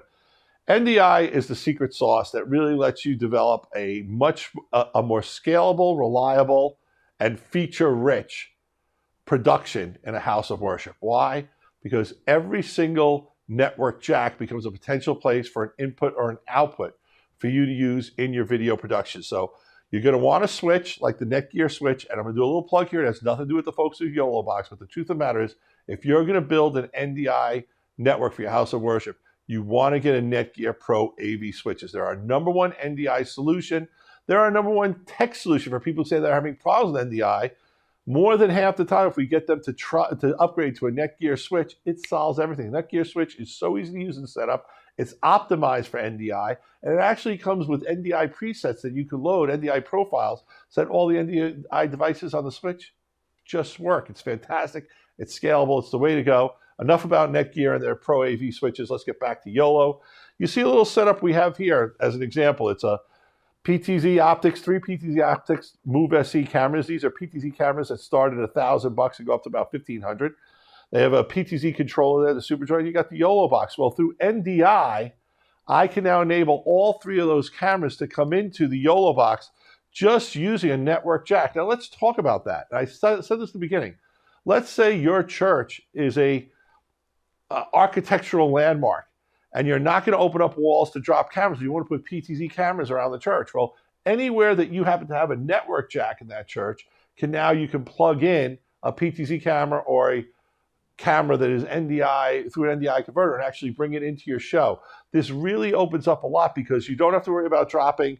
When you're dropping AC power, you're going to have to tear up walls and do a lot more. Whereas you could drop a network cable and maybe you can't go inside the column, but you can go behind it and be very slick with it. It's not, it's not AC electricity coming down that cable. But what really is cool, you know what comes down that cable? PoE. PoE is power over Ethernet. So that means if you get a network switch that's PoE like the NIC here when we talked about, it can power those PTZ cameras. You can control them through the controller and you get the video over the network into the Ultra directly, which is very cool. And I've asked Frank about it, and I think at some point down the line, we are going to get some NDI PTZ camera control. So a future thing to look for. It's not there yet, but Frank and Emily, if you're listening, I'm not the only one requesting it. And for the record, the first day I saw the original YoloBox, my first request was, please put NDI in it. And they have, and they've delivered, and there's NDI in the YoloBox Ultra. They're talking about putting it in the Pro. I think there's some processor issues they're running into, but NDI is really great. But I want to talk about another way you can use NDI. You can use NDI for your output. So I can be mixing on a TriCaster, have the output feed from my TriCaster going into my YoloBox, and then I can have that YoloBox Ultra powering through HDMI outputs or inputs part of the show. So once again, if I have cameras plugged into my YoloBox Ultra, those can be brought into the TriCaster show, but also I can take the output of the TriCaster, send it to the Ultra, and then through the HDMI output of the Ultra, I can use it for putting video into an overflow room or having a camera, another room where I can watch what's going on. And that's one of the things I want to talk about. I'm going to go back to this NDI slide for a second because we missed one thing. You can get an NDI decoder. These are little devices that basically plug into your network cable. They have HDMI output, and now any television could be an overflow monitor. So if I have network running, and let's say it's Christmas, Easter, big crowd, so I put people in the extra sanctuary in an overflow room, or maybe I have a room where I have my youth service going on, I want to throw it in there, I just plug in a decoder like the Bird Dog Play or the Bird Dog Flex, or Kiloview makes a whole line of decoders as well. That decoder has an HDMI output. I plug that HDMI output into any off-the-shelf HDMI television, and boom, I've got video in the overflow room.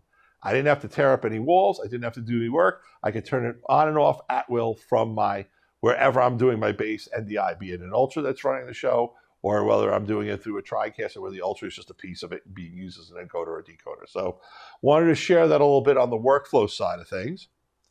And now we're going to go to I told you we were going to reproduce this show. So I want you to look at the show and things we've got going on here, okay? I've got a virtual background. I've got a picture-in-picture. Let's show a lower third. Bring up the video guy's lower third. Why not? A lower third that we could bring up.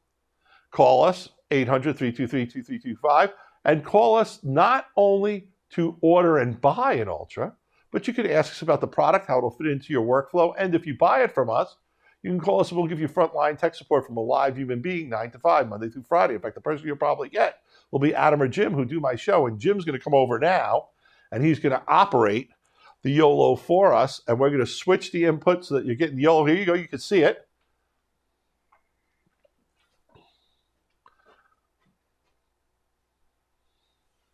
Come on over. I'm going to move over. Jim, thank you. Welcome aboard. Jim is one of our video techs here at Video Guys. And if you call us on our 800 number, it's very likely he's going to be one of the guys you're going to talk about. He's going to run the YOLO. Let's go to the over top screen so you can see his hands touching it. So here we've got this production. And let's say right now for this production, we're going to make the lower. Let's take the picture-in-picture out. And let's bring up a lower third. And now let's show how that looks for the people on the outside world.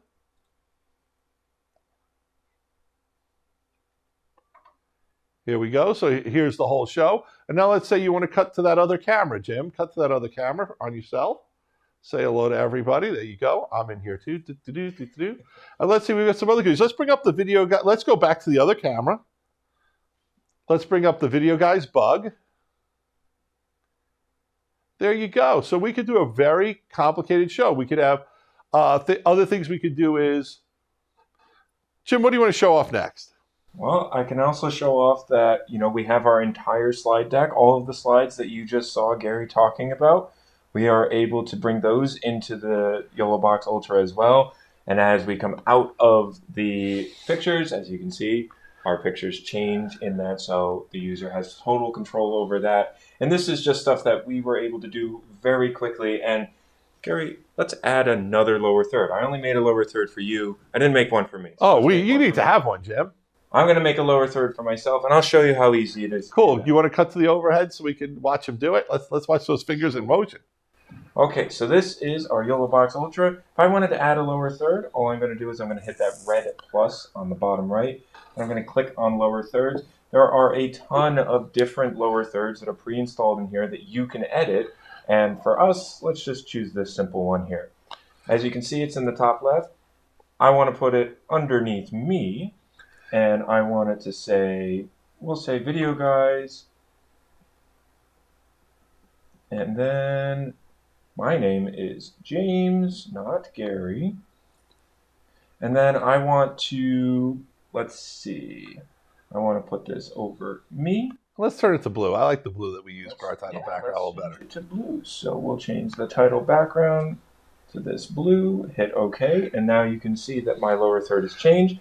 To signal that I'm done, I'm going to hit the top right, click on done, and now there is my lower third. I'm James. And look at that. And just so people can see, can you bring down the virtual background you set up so that we can show that we're in front of the same green screen that we're in front of when we do the show regularly? Let's see. Click on this and turn that off. There you go. So you can see we're using virtual sets. We're using green screen virtual background, lower thirds. We're changing the lower thirds up. There's a countdown counter that's really cool to start your show. We showed you the bug. You even have social media plugs, right? So you can bring up that little social media thing. So I have a little bug here for subscribe on YouTube. Cool. So bring a slide up in the corner. I'll stand over here. Cool. And Adam, can you make just the output of the YoloBox be the output? Give us 1 second. Okay. I'm surprised by that, but I want to show you that we could do the same thing. Anything you could do, YoloBox could do better. So I will have to do it on here. Okay, go. So take that down, Adam. Yep. And then let's see if this doesn't mess anything up. And now it should be program out for you. Give us 1 second, everybody. We are changing things on the fly here. So give us 1 second, and it should be up in a second. And there we go. Yep. And here, you're looking at the YoloBox output, folks. Now, we're going through a lot of different machines and stuff like that and redoing, so we're good. So let's cut back. James, thank you so much. This was a great demo. I think everyone can agree that the YoloBox Ultra could do everything that our other system could do for a fraction of the price. It gets the job done. A great demo. I really appreciate you guys doing it. I know I promised. One of the top questions we get all the time on our phones from people is I really love the YoloBox Ultra, but $14.99 is a little tight. I only have $9.99. Should I still get the Pro, or should I wait till I save $500 more? Well, my first answer is always, how long will it take you to save the $500? But the truth of the matter is the YoloBox Pro at $998 is by far and away the world's best under $1,000 self-contained streaming solution. What can it do that an Ultra can do? Well, just about everything. It doesn't support NDI yet. It doesn't have ISO recording, but pretty much all the other features we went to, it has just a little bit less of it. It doesn't have as many HDMI inputs. It's still a great monitor, recorder. It still can do virtual. It can do the lower thirds. It can do scoreboards. It can do all that good stuff.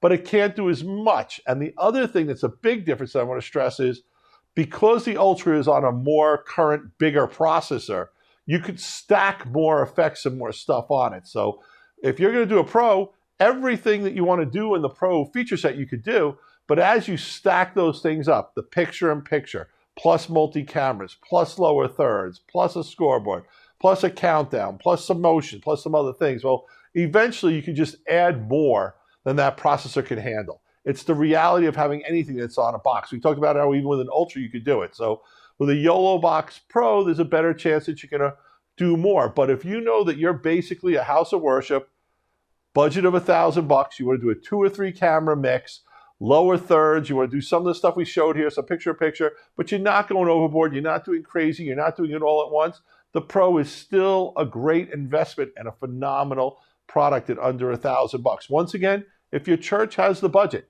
for the $14.99, Ultra is worth every penny. But we understand not everyone's got an unlimited budget. Maybe some of that budget's got to go to get some of those PTZ cameras like the Move SEs we showed you in the diagram from PTZ Optics. Well, there you go. I also want to say that I know that you could buy Ultra and YoloBox.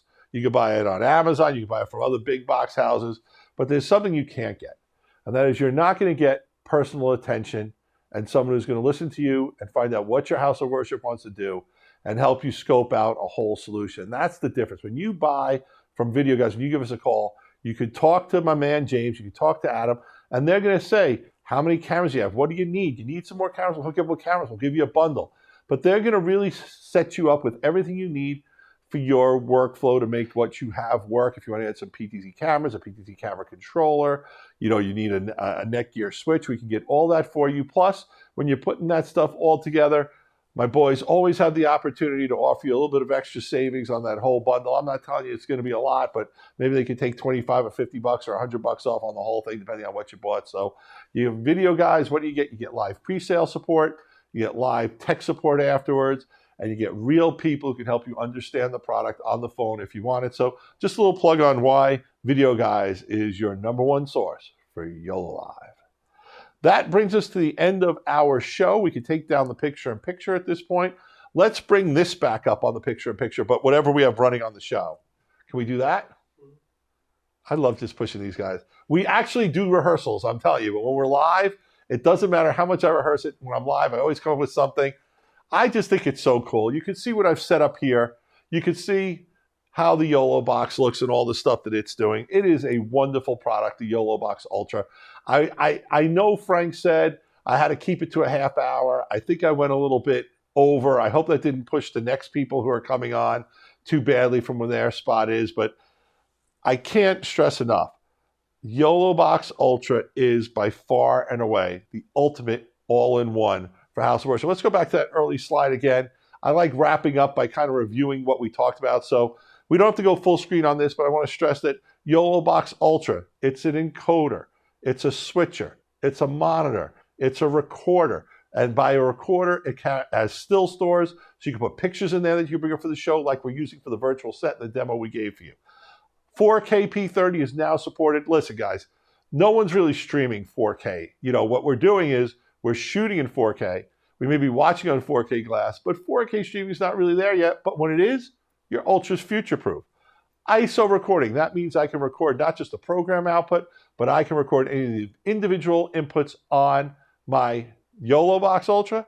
NDI is like the secret sauce that allows you to scale and grow and expand your production in your house of worship without having to tear everything up and start over again. NDI is so nice and so easy. You have a network jack, that network jack can have a camera plugged into it. It's just that simple. Or a television plugged into it through a decoder so that you can bring it out there. And any camera you have that has HDMI or SDI out can be turned into an NDI source for your YoloBox via an encoder. And that's real important too, because you may have a situation where you have one of the cameras that you love. It's an old camera. Maybe it's an SDI camera. YOLO doesn't have any SDI jacks on it. Convert that SDI signal to NDI. Bring it in, baby. It's as simple as that. Bigger battery means it's going to last longer. Bigger processor means you can just stack more effects on it. Stream vertically or horizontally. Vertically is kind of cool. Not so much for houses of worship, but we know that vertical selling on TikTok and on Instagram is something that's actually really taking off. And also, the kids like vertical. So if you want to do some stuff for your house of worship, just to reach out to the kids in your community, it's a great way to go. And that's something else I want to talk about. I want to bring this over here, and that is that I know that as a house of worship, you're volunteer driven, and volunteers are not technical people necessarily. A YoloBox is a phenomenal device to get the teens in your teen group involved in your services and more in your community by inviting them to play with the YoloBox Ultra. Let them use it to produce your house of worship services, but then also let them use it to create some of their own creativity that they can use. Now, one of the things we know is kids hear adults, it's wah, wah, wah, wah, wah, the Charlie Brown style.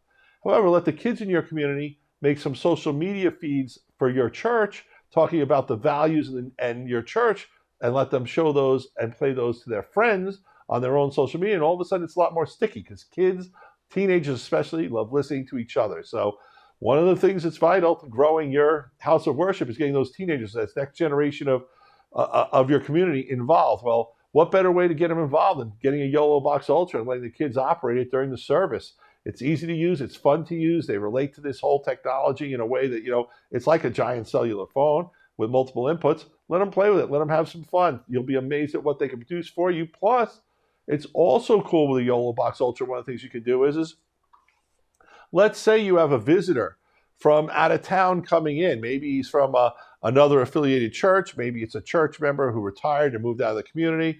Or maybe it's just a visiting guest who wrote a book that, resonates with your house of worship. Well, have them come in, set up a little studio, record everything to the Ultra, and then during your service, you can actually use the Ultra to play it out either to the people in the congregation or to your stream where you're streaming. And did I mention that Ultra, through the YoloBox technology, what YoloBox does is you can actually stream to 3 places at the same time. A lot of other solutions require you to subscribe to or buy another service to do that. No, with YOLO, you get it. So you can go to your Facebook page. You can go to your own dedicated web page for the house of worship, and you still have a third place where you can go, which could be, I don't think churches are going to TikTok, but maybe it's Twitter, maybe it's LinkedIn, maybe it's some other service using its RTMP. So just so many cool things you can do with a YoloBox Ultra. It's really up to your imagination. It's kind of limitless what you can do. $14.98. Once again, Frank, Emily, thank you for inviting me to the show. But 5 minutes ago, I said I went too long, and now I talked for 5 more minutes. I hope I'm not screwing up your live show, but it's just, I can never stop talking about these products. I love them. Let's get a close-up of me with the 2 boxes. Here we go. YoloBox Ultra, YoloBox Pro. Either way, you're getting a phenomenal all-in-one solution. I hope I didn't bore you. I hope you learned something. I hope you got some tech tips you enjoyed. And once again, remember, you can call Video Guys 9 to 5, Monday through Friday, 800-323-2325. We'll be happy to talk to you about the product, let you know what you need to know, answer any of your YoloBox Ultra, YoloBox Pro questions. We can sell you one. We can have you call us back later. You can buy it online, whatever you want to do. But just want to let you know that we do have live people who are there to pick up the phone and tell you about it. I'm Gary Bettan, the president of Video Guys. I want to remind you that every Tuesday at 3 p.m., we have our Video Guys live show. We welcome everyone who's watching this summit to tune into our Tuesday shows where we talk about all the technology in our industry. Yes, we talk about YoloBox, but we'll also talk about PTZ cameras, about switchers, about upcoming technology. We've done one on artificial intelligence. We've done shows on so many different things. So we welcome you to come and follow us, like us on YouTube and Facebook and all that other good stuff. And most of all, like the YoloLiv guys. And thank you for the YoloLiv and YoloLiv community. For all those YoloLiv users out there, whether it's an original YoloBox, the OG, whether it's the Mini, the Pro, the Ultra, thank you for using the product. Thank you for supporting us. And thank you for asking for new features on the Facebook user groups so that the guys at YOLO will give us those new features in the future. So once again, happy to be on the show. Sometimes I have a problem ending these shows, and that's clearly the loop that I'm in right now. So I'm just going to say, everyone, thank you, YoloLiv, and I hope this was a good summit for everyone. This is Gary from Video Guys. Peace. Hello, everyone. This is Frank from YoloLiv. It's really wonderful to be here for our very first Church Tech Summit Live. For the past few years, I have spoken to numerous church customers and worked on various church feature requests and performance improvements. The worship world is evolving at a remarkable pace, so if your ministry aims to stay competitive, look no further. I'm going to share the top 10 church tech trends in 2024. Trend number 1, the steady church is now declining. Are you aware that currently a mere 12% of churches maintain stability? All the others are either progressing or regressing. This raises the question of what's at stake here. Essentially, the archaic business as usual model has become obsolete, with a staggering half of American churches now experiencing a slump. An uncertain future looms for many of these churches, particularly the 54% that are witnessing a downturn. This trend underscores the urgent need for adaptation.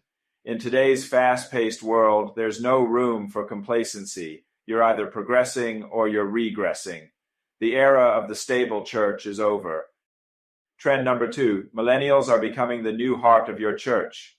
Millennials have now become the primary focus of your church, outperforming levels of attendance before the pandemic, especially among the non-white population. After the pandemic, 30% of white millennials and an impressive 40% of non-white millennials have come back to church, which is a considerable increase from before 2020. On the other hand, quite a few boomers are now savoring a second cup of coffee from the comfort of their homes, rather than sitting in church. The participation rate dropped from 31% just a few years ago, now to 22%. As boomers step back, millennials are stepping up and reshaping the church through their contributions and services. It begs the question, what steps are you taking in response to this change? And this leads us to trend number 3. In 2024, Gen Z will begin to redefine the church. As millennials take on leadership roles in the church, Gen Z is starting to make its own impact. Did you know that this year, the eldest of Gen Z turned 27 and they're currently transforming our notion of the church? Their faith is less manufactured and more personal. They desire genuineness rather than just Sunday performances. They aren't here for a diluted version of Christianity. Rather, they are fully committed, seeking a faith that is driven by a passionate community. What does this mean for the church with Gen Z in the picture? The long-standing model of the church, primarily focused on attraction, is losing momentum.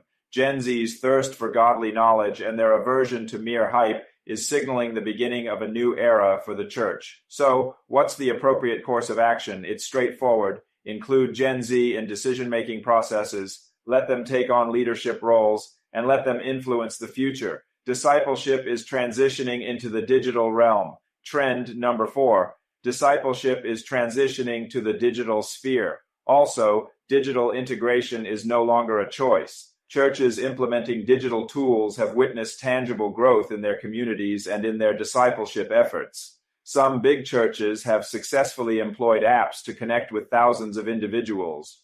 Consider John Mark Comer's discipleship resources, completely online, yet fostering genuine connections and inducing tangible change in people's lives. It's a new phase, and neglecting online discipleship signifies missing out on a significant aspect of ministry. You can access the team guide to engage your team in this important discussion. That's it for now. Trend number 5, partisan politics obstructs long-lasting growth. What will be evident this year is that partisan extremism will continue to stimulate momentary growth within the church, but it will not foster sustained church expansion. Here's the pitfall. When you blend partisan politics into sermon, you risk alienating half of your audience. This may result in fleeting growth, but it doesn't cultivate enduring well-being or outreach, primarily among younger generations. Perhaps what counts as truly brave in today's climate isn't taking a partisan stand. Could actual courage be providing a calming voice amid the chaos rather than contributing to it? Most people aren't in search of cultural reflections. They're seeking a divergent path. They're questing for Jesus. As for the future, here's my prediction. Churches that will prosper for the long haul are those keeping their focus on Jesus rather than on political partisanship. Trend number 6, artificial intelligence is turning commonplace. Artificial intelligence is steadily becoming a standard feature in expanding churches, from preparing sermons to customizing outreach activities.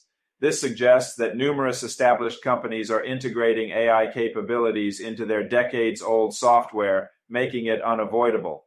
Yes, everyone's utilizing ChatGPT, but what implications does this have? Church leaders may have been hesitant to embrace this initially, but it's becoming more commonplace and unavoidable. However, it also evokes a myriad of queries that you, as a pastor, will need to address. Individuals are concerned about job security and are establishing completely virtual relationships with chatbots and, in fact, even with sex bots. That's a reality, not just a thing of the future. There will be pastoral responsibilities intertwined with these issues. But here's the silver lining for the church in the midst of the AI-generated era of deep fakes. Authenticity is emerging as a formidable tool. Authenticity isn't just valuable, it is one of the strongest assets you possess as a church leader. If you can navigate the AI landscape for those trying to comprehend it, you'll be in a position to impart a hopeful and promising message.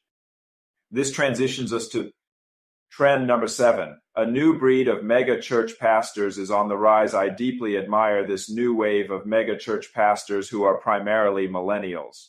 As elder boomers and older Gen X pastors step aside, this new breed of megachurch pastors is stepping up, shifting from authoritarian leadership to a more democratic, community-focused approach.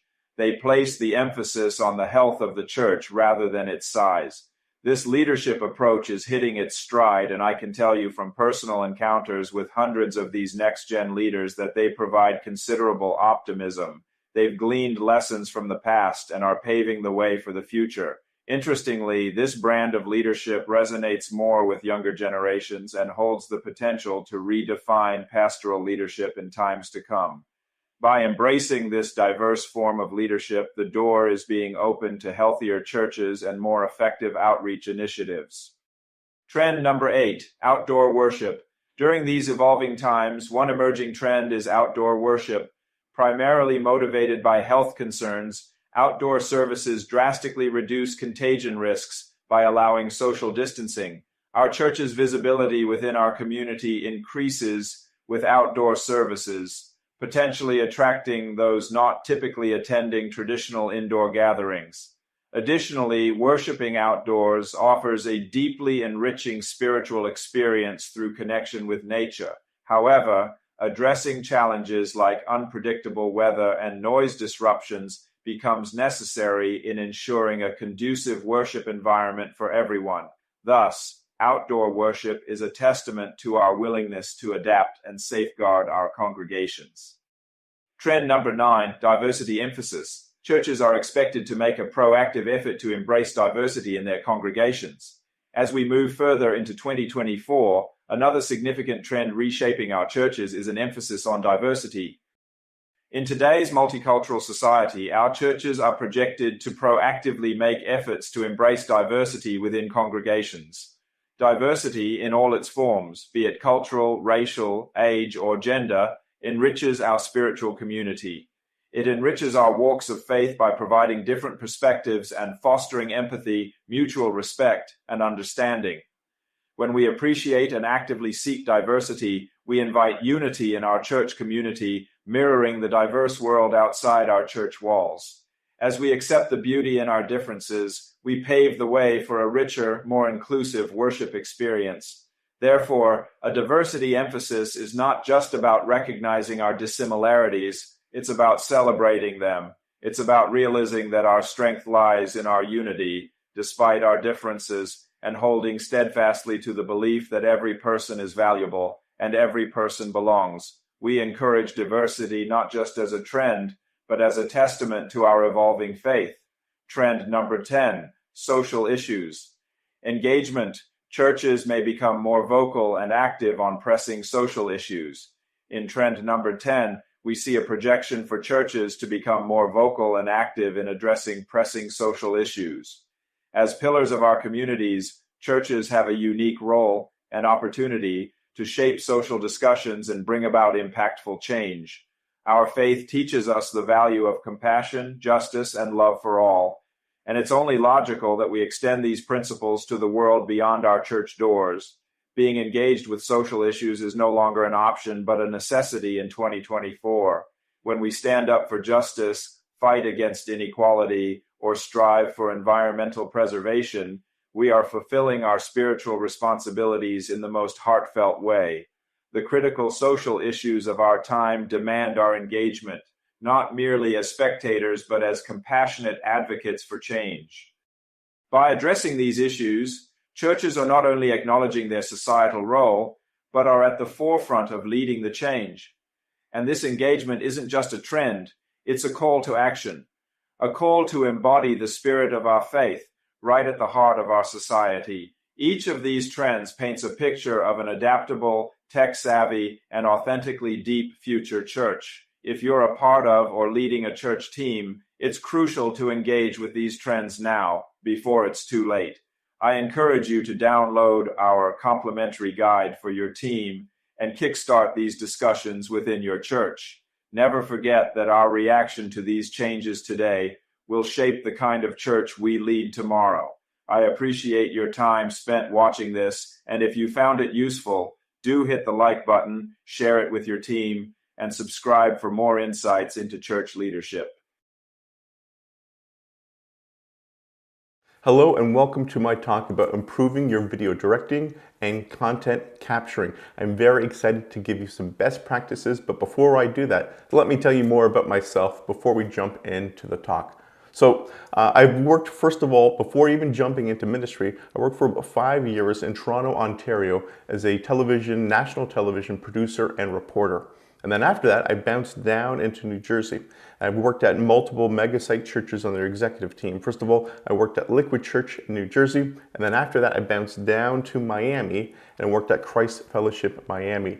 And then surprisingly, I actually moved back up to New Jersey where I'm the executive pastor at the Life Christian Church. Now I know most people when they leave New Jersey, they don't come back. I'm one of the few people that actually came back to New Jersey. So that's who I am. Now let me tell you this as well. I'm going to unpack a lot of information during the talk today, but if there's something I talk about that you want to learn more and you want additional coaching, then go to my website, benstapley.com/coach. I would love to be able to give you more information and actually can set up a free consultation with you, find out what your problems are, and if I'm the right person to help you solve them, and then if so, I'd love to move forward with you. Now, I always like a good roadmap. Where are we going to go on this journey during this webinar? So let me walk you through that so you know where we're going to go and you can plan accordingly. First of all, we're going to be talking about general principles for improving your video directing. And then after that, what are some principles that apply particularly for worship? After that, hey, how to improve your video capture? You might be a great video director, but if your capture process is not good, then you're kind of sunk. And then lastly, we're going to be looking at, hey, how do we move beyond not just capturing for the weekend, but also could we capture during the week? Could we capture not just for people on Sunday morning, but could we capture during the week for people online? And if so, what are some best practices to do that? And then lastly, what are some takeaways that we can all walk forward with as well? Okay, why don't we jump into some general practices when it comes to video directing.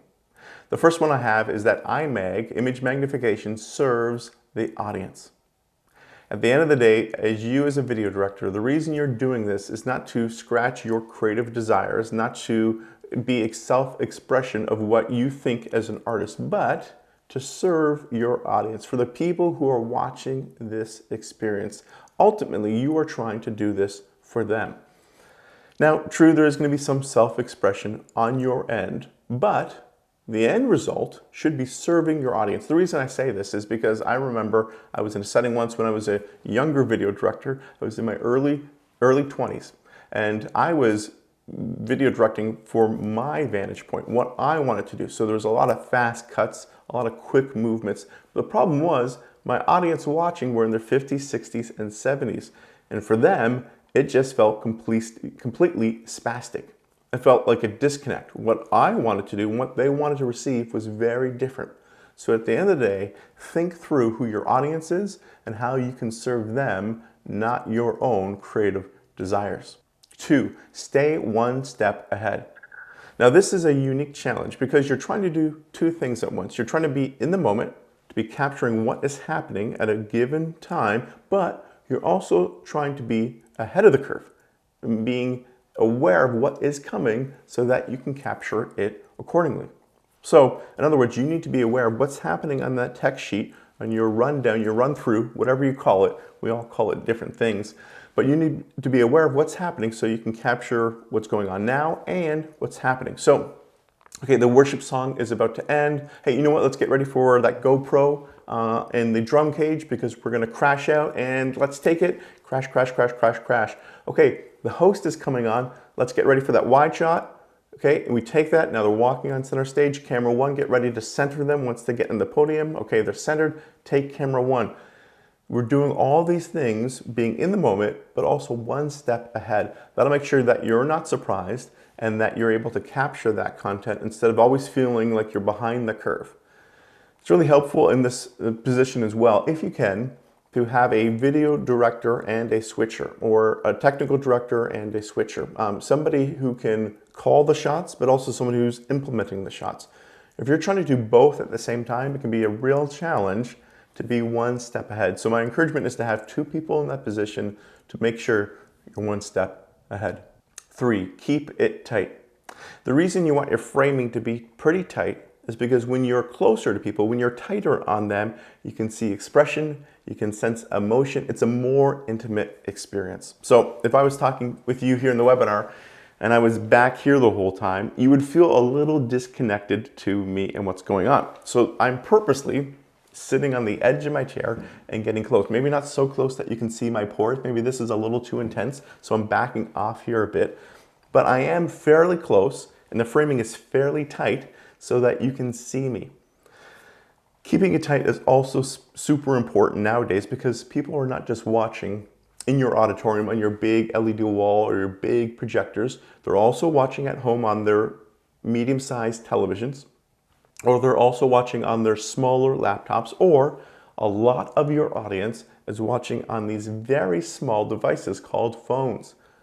If you are wide on a shot, on a phone, it's really hard to connect with who's communicating, what's going on, their intention, their emotions. Keeping it tight, make sure that you convey the emotional tone of what is being said.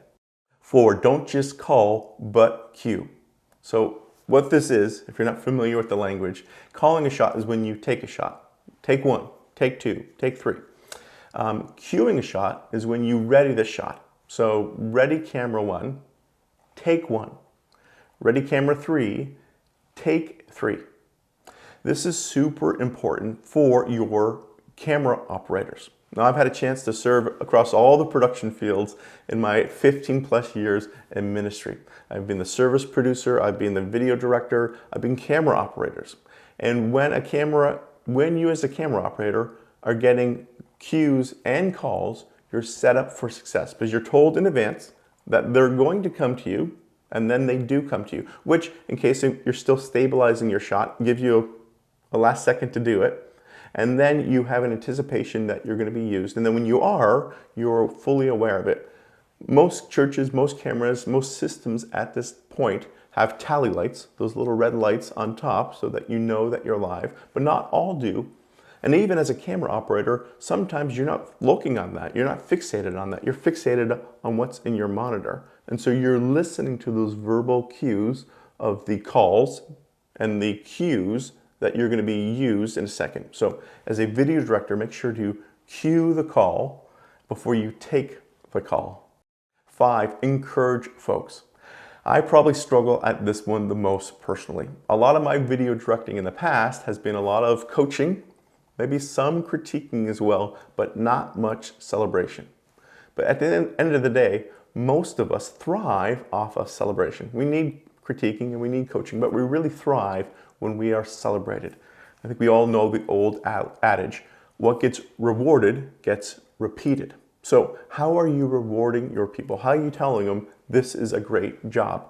Obviously, you can do that after the service ends and everything has died down in between services, or maybe even a note during the week. But I usually forget to do that, or I do want to do it, but I forget actually what to celebrate, what actually worked really well. So this is my encouragement to you. If you have a video in your service, most services do have some type of video, take that moment, that 30 seconds, 60, 90, 2 minutes, whatever it is, to give an encouragement to a team member. During the videos, you're not really thinking about anything. It's a little bit of dead air time. You have that downtime to do that. So give that encouragement. The other thing here too is you might not be able to encourage all your camera operators, right? Especially if you have 3, 4, 5, 10 camera operators. It's hard to go through the whole list. But Even if you just take one to single them out and just say, hey, everyone, we're doing a fantastic job, but I just want to highlight camera 3. I love that slow push and movement there. I know that's a hard technique to do, but you did that very well. Thank you, 3, for doing that. Guys, we're doing a great job. Let's keep rocking it. That small 30 seconds of encouragement, make sure the next 30 minutes is a very positive experience for your camera operators. So make sure to encourage them. 6, knowing when to cut. This is super important for your communicators because it can be a hard time to know when do I actually make the cut. The best time to make the cut is on the end of a sentence. It's a natural time to give that connection point and to cut to a different camera. The hard thing here is a lot of communicators give run-on sentences. I do it as well. We're scared of the silence. If I pause, I might lose people. So I'm just going to keep on talking on and on and on, and there's no end to my sentence, and there's no opportunity for you to cut. So I know that's a bit of a tension, but look for those opportunities when the communicator pauses and cut on the end of the sentences. 7, frame it differently. When you are cutting from shot to shot, make sure the framing is differently, especially if it's a communicator like myself. You want to go from, hey, maybe we're going to go from the bust shot, this tight shot, to a medium shot, to a waist-up shot. And then maybe we're going to go a little farther out, and it's a wider shot, it's a head to toe, or it's a knees up.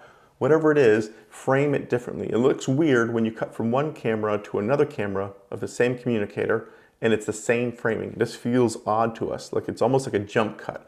So try to keep that framing different. And that also applies also to worship as well, not just for communicators, but for your worship. If you got a vocalist and they're singing and you got them a waist-up shot, and you cut to another vocalist singing center framed, waist up, it does this weird morph thing where it looks like it's transitioning them. And it kind of fools your eyes, like, what am I seeing here? Is that the same person? It's the same framing. Oh no, it's a different person. It takes that half second for your mind to figure out what's going on, and let's avoid that mental confusion for people by when you cut to a different shot, make sure it's a different framing of the person as well, and then it will clearly seem purposeful for the viewer and they'll understand what's happening much faster. Okay, so those were my 7 best practices in general for video directing. Now I got 6 best practices when it comes to worship in particular. What are some ways in which we can make worship awesome when it comes to video directing? And the first thing I'd have to say is knowing the music. This is key. Oftentimes we expect our musicians, our vocalists, our performers to know the music. They have to come in and do that. They have to know their music. But from a production standpoint, whether or not they listen to the music doesn't really matter. No. It does matter, especially if you are a video director. You need to know your music. So what I encourage you to do is to get your PCO, your Planning Center online, download that playlist and listen to it during your commute. Also, when you listen to it, don't listen to it on shuffle, but listen to it in the order in which the songs are going to be performed. Because then you can kind of lock some things in. Okay, the first song starts with a guitar solo. I need to make sure I got that. Okay, the second song, it's really keys driven. I'll make sure that's highlighted as well. Okay, the third song has like a Selah in between. There's a moment of pause that's going on. There's just an instrumental bridge where everything dies down. How do I capture that? Maybe I'm going to go to a wide shot and show that reflective moment then. I know it crashes out with the drums. Okay, I'll make sure to get the GoPro and capture that in the drum cage at the end. When you listen to the music, you intuitively think through your shots as well. And it sets you up for success because you know what's going to happen before Sunday morning, and then you're trying to scramble and figure it out then. 2, keep the movement going. So worship is very dynamic. There's a lot of things going on. You got the songs, the instruments, the lyrics, the tempo, a lot of it's going on. But sometimes our video directing is very static. And our worship is dynamic, but our video directing is not dynamic. So I try to match the 2 styles. If your worship is very dynamic, and most people it is, unless you're maybe a hymns-only church where it's a very stoic pace. If that's the case, you do have dynamic worship. Make sure your shots show that. Keep the movement going. So, can you do some pushes, some pulls, some pans? I'm not a huge fan of tilts in that movements. Maybe you have a jib or a crane coming in, doing some flyover movements, whatever it is. Even if you don't have big expensive gears like a jib, even a couple of cameras on sticks, you can do some basic movements to keep it dynamic so that your shots stylistically reflect your worship. Now again, if your worship isn't that dynamic, and it's pretty stoic in its approach, maybe you're more liturgical in your approach, which is great, then make sure your shots reflect that as well. If you are reciting the Nicene Creed, you don't necessarily want to put a Dutch angle on that and make it, whoa, super dynamic, because that feels weird, that feels out of place. So stylistically match what is happening with your worship. 3, I like to push in as much as possible, because when you push in, things get more intimate. You're literally getting closer to the communicators. And so generally speaking, I try to refrain from pullouts, maybe at the swell or at the end of a song to show grandeur, to show how big the room is. Maybe I'll pull out them. But generally speaking, I like to push in. Beginning of a song, we get a little closer to the worship leader. During it as well. I'm going to play actually a shepherd's tone for you right now. And you guys are going to hear this in the background as I'm talking. And a shepherd's tone, if you're not familiar with it, it's an audio experience where it tricks your mind. It sounds like it's continually getting higher, but what's happening is the wave files are just repeating underneath themselves. So it's the same sound experience, but it sounds like it that it's getting higher and higher. I'm going to stop that or you're all going to go crazy right now. But if you push in, you do the same thing. If you're continually pushing in with your shots, not continually, but if you use a push in multiple times during a song, it feels like it's getting more intimate and that you're getting closer to the subject, which is super helpful to, again, build up intimacy, because oftentimes worship is a very intimate experience. Our video directing should reflect that stylistically some way, and a push in is a good way to do that. 4, tempo. Whatever the tempo of your song is, your video directing should match that. So if the BPMs is really high, it's in the hundreds, then make sure that you cut a little faster than you maybe normally would. The BPMs are low, it's in the 80s or it's in the 70s, then make sure that cut a little slower than you would. Maybe you want to pull in that T-bar and you want to dissolve, and not just cut your shots, but maybe you want to dissolve your shots on a slower song than that. Whatever the tempo of your songs are, simply stated, make sure your tempo reflects that, because it wants to complement the music, not contrast to it. So again, figure out what your tempo is and then change your cutting to match that. 5, emphasize the worship leader. This is really important, not just for people in the room, but people outside of the room. If you have an overflow, if you have a service online, people are, again, watching it on these things. Who's the person singing this? Who am I supposed to be following? Who's most prominent in the mix? And then who's the person who knows the song really well? Who should I be looking at on stage if I'm new and I don't know the song? And, oh, okay, I see them backing up the mic. Okay, apparently we're not singing this section, or this is a section where we go, lull, or they're coming back onto the mic, and oh, we're going to jump back into something. The worship leader gives all those visual cues to your audience. So again, to emphasize them, that helps them be aware of what's going on. Now you see I use the word emphasize them and not like showcase them, because they're not the only one on stage. You have other worship team members, you have other band members, you want to show them as well. And so don't just solely show your worship leader, or it looks like we're kind of giving them like hero, a hero position. Wow, it's them.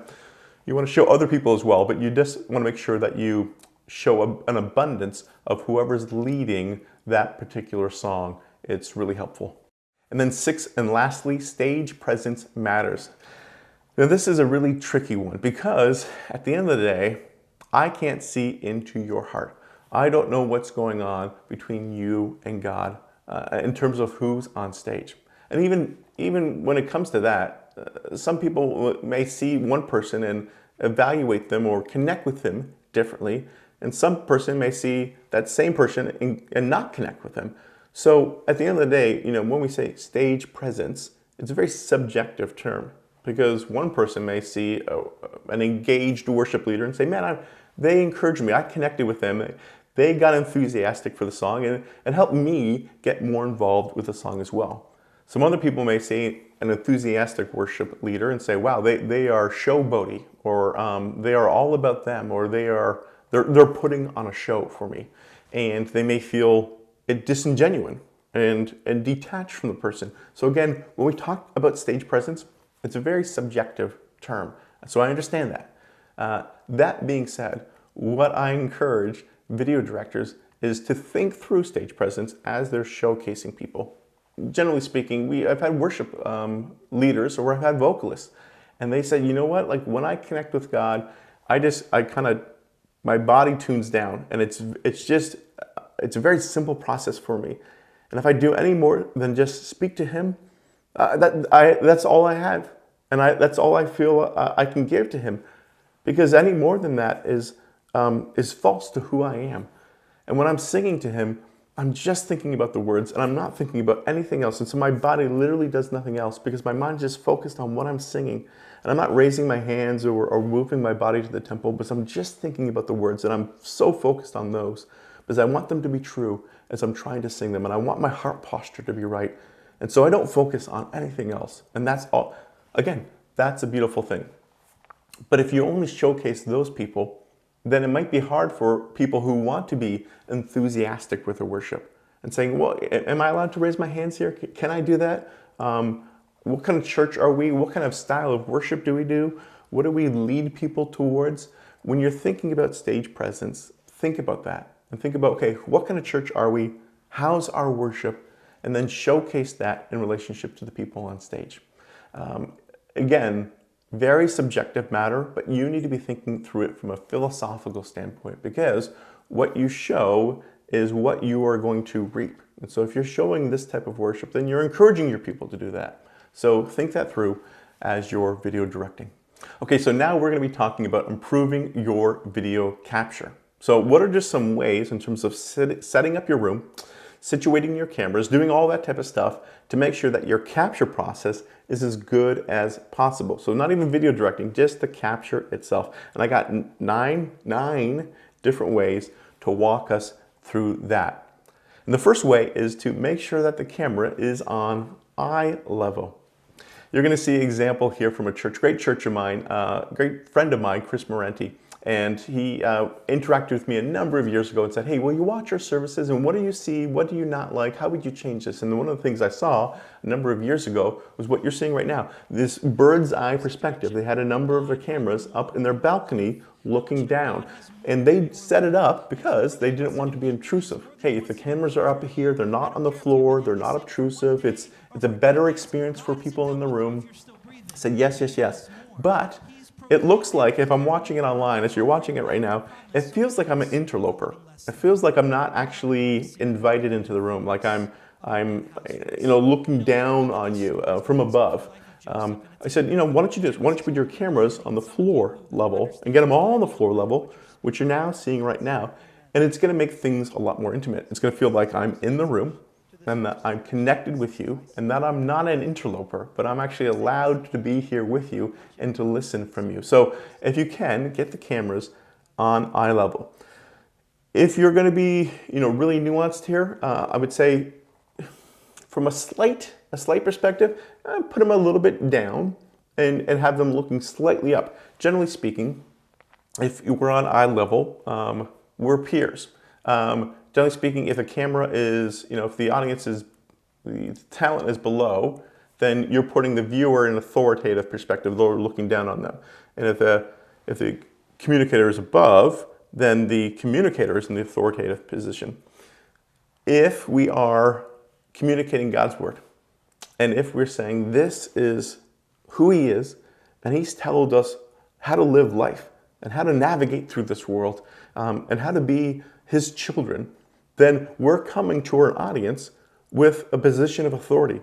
Not we ourselves are that authority, but we're saying He's the authority, and I'm just presenting Him to you. And because of that, I like to slightly put my communicators slightly above, not because they are above the audience, but what they're presenting is.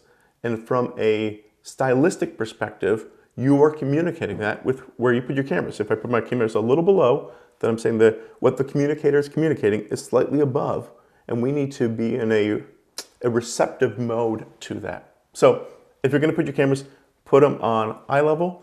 And if you want to be nuanced, put them slightly below the communicator so that they put the communicator in a position of authority. 2, place the camera on axis. I'm sure a lot of us are familiar with the I Am Second video series. It's a great series. If you've never shown it, I encourage you to check it out. It's of people saying how that they are second, God is first, and that they are second. It takes a number of world-known celebrities, people that we all know, and they share their faith and their testimony. Stylistically, I like what they do because they put the chair right in the middle, and then they put the communicator right there, and the camera right in front of them. And the person's communicating right down the barrel of the lens. And the reason I like it is it makes it a very intimate experience. They're talking right to me. They're sharing their story right to me. They're not talking to an interviewer off camera. They're not talking off axis, but they're talking directly on axis. So the same reason I encourage people in the rooms, when you're capturing your communicators, try to capture them on axis as much as possible. You'll see the diagram here from TLCC. When I first showed up, we had our cameras kind of spread out, which caused a bit of attention for our communicators. When we jumped around, it sometimes felt like they were communicating off axis. We put all those cameras together, and you can see the effect here. It's a much better experience. I'll show you a video clip of what that looks like. And if you agree with that, just hashtag Team Ryan. Put that in the comments right now. Let us know that you enjoyed it as much as I enjoyed it. Hashtag Team Ryan if you enjoyed Secretariat last week. I felt like after the message, I was a horse expert. I learned what a furlong was. I learned what a triple crown was. I learned what a quadruple crown was. I learned all the horsing terminology from this movie. Thank you, Pastor Ryan, for that great message. So that's an example of having the cameras on axis makes it a much better experience. The only trick there is to get them as close as possible so that when the communicator is talking and you cut to the different cameras, it doesn't feel like they're slightly looking off camera when you go back and forth. 3, get more cameras. If you want a better experience, you need some more cameras. I was coaching a church through this recently, and they're saying, hey, it's a real struggle for us. We don't have much money. And here's the tension. You don't necessarily need a lot more of your cinema cameras, some high-end cameras, long lenses, expensive gear. They had a bunch of cameras in the back, but they had nothing on stage. And so with a small investment of a couple of GoPros that was mounted into the drum cage, and then one mounted onto the keyboard player, they were able to get a much more dynamic experience. So anytime there was a keyboard lead, we can now cut to that shot. When the song concluded with a drum fill, we could cut to that shot. So when I say get more cameras, don't think that you're going to be breaking the bank. You can get a couple of on-stage cameras to get some instrumental shots for a much cheap investment, but it's going to increase the experience a lot more. 4, move cameras. So you can do this in a very expensive setting with a jib or a crane, which even stylistically, I'm not the biggest fan of. It seems a little showboaty, a little grandiose, and these only work in venues that are really big. If you got a small room and you got a jib, it looks like overkill. And even in big rooms, it can feel like overkill. If you're the person sitting underneath the jib and it's always swaying over your head, it feels a little reckless at times. So you can invest in a jib or a crane. It's a lot of movement and it's a lot of expense, but what I encourage is a slider. It's a real simple investment. Sometimes you have the camera itself on the tripod, on a slider, it's on a track, and so the whole unit is moving back and forth. That's a bit of an expense and a bit of an investment. It looks good though. But even a small slider where you put the camera on the slider itself, and it's just moving back and forth, not the whole tripod itself, just the camera sitting on there is a small investment, but it makes a really dynamic shot. I'm showing you an example right here from TLCC. I think the slider cost about $100, but you see how dynamic it is. Just that slow movement back and forth gives some more investment for your experience. So consider moving your cameras. 5, increase your lighting. So if you want a better capture, you're gonna need more lighting.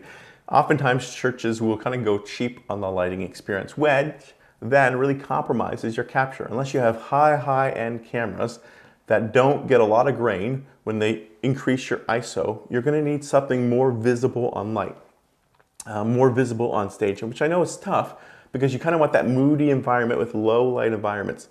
The hard thing is your cameras don't like that. They want to get more light on stage. So if you can, increase the light that's going on stage. It'll make the capture experience for your cameras, especially if they're consumer or prosumer level. It'll help them out with what they're capturing. When you're trying to dimly lit the environment and it's not a high-end camera, it's gonna look really, really grainy. So increase your light, it'll improve your capture. Anchor your communicator. I'm going to show you a quick example in a tutorial I gave to my old church, Christ Fellowship, where we had two communicators. A young communicator who was stationary, and it was much easier to capture him, much better to capture him. And one of our older communicators who was used to just walking back across the stage and kind of gave us motion sickness trying to follow him because it was so much back and forth. So watch this video as I try to coach the older communicator to being a little more stationary and some of the advantages that you would get by anchoring your communicator. Hey, Pastor Rick, Ben Stapley here. Wanted to show a comparison of a recent message of yours and a recent message of Omar's to identify two areas in which we could possibly grow with your communication for online. You do a phenomenal job in the room, but there's two quick areas to grow for online communication where we have our biggest audience. I took both your messages, about 10 minutes of it, and compressed it down to about a minute, so we saw some repeat things happening again and again. The first thing is stationary. You see that Omar is relatively stationary, which allows us to punch in tighter with the shot and makes it more dynamic, right? If I was far away, it would be hard to engage with me, but if I'm close, you get my emotion, you see my expressions because I'm not moving around. So try to stay a little more stationary. And then the other big thing is trying to make eye contact with the camera. You see Omar doing this as well. You see me doing it right now. I'm looking at the camera and you're connecting to me. When you're in the room, you're talking to one side and you're talking to another side, and so it never feels like you're talking to me, which is okay if we were just a single site, PB, but we're not, right? We got multiple campuses.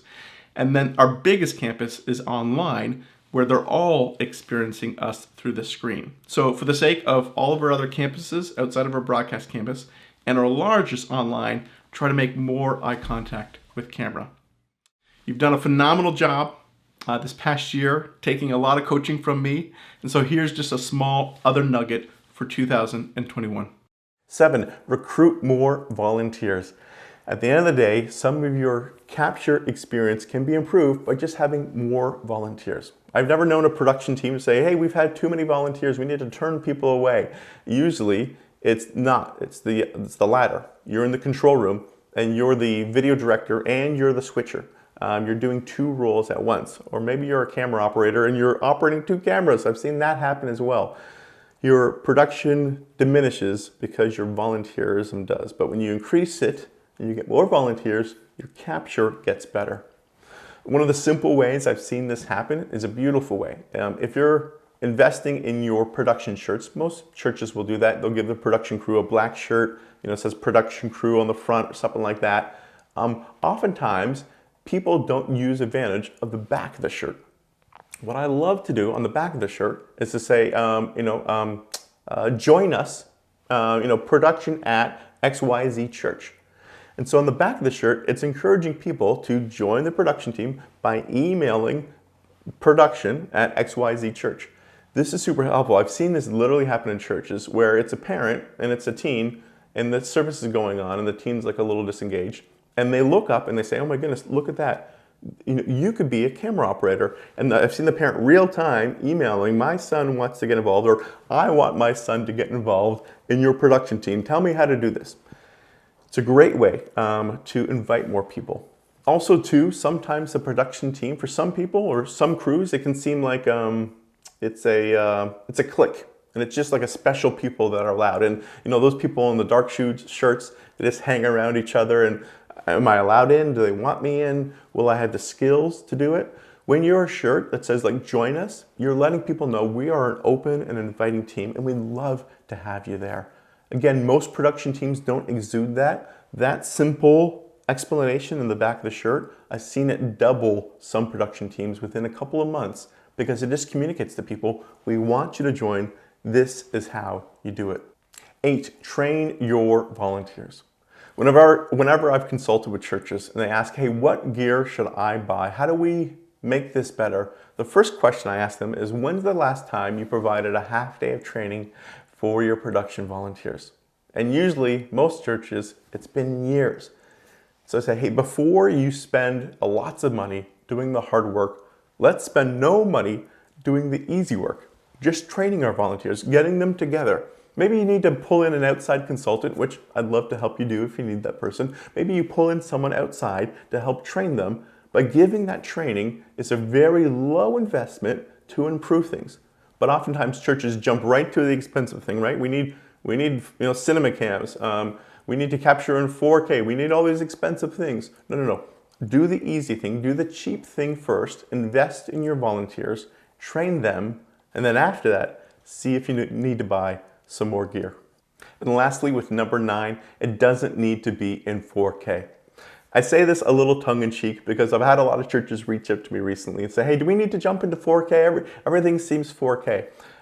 No, you don't. No, you don't. For a couple reasons. First of all, a lot of us don't have the whole infrastructure needed. So we might have the camera at 4K, but unless the whole system itself is designed for that, whatever the weakest link is in that system, it's going to downgrade that footage to that. So it's a huge investment, not just the cameras, but your whole capturing process to jump into 4K from 1080 to 4K. So I'm saying that you don't need that. And when I say that you don't need 4K, I'm just talking in general, that you don't need the latest thing that's out there to improve your capture process. You might see what another church is doing. Oh my goodness, look at this, the stabilizers these guys or these girls are using, or look at the cinema lenses this church is using down the road.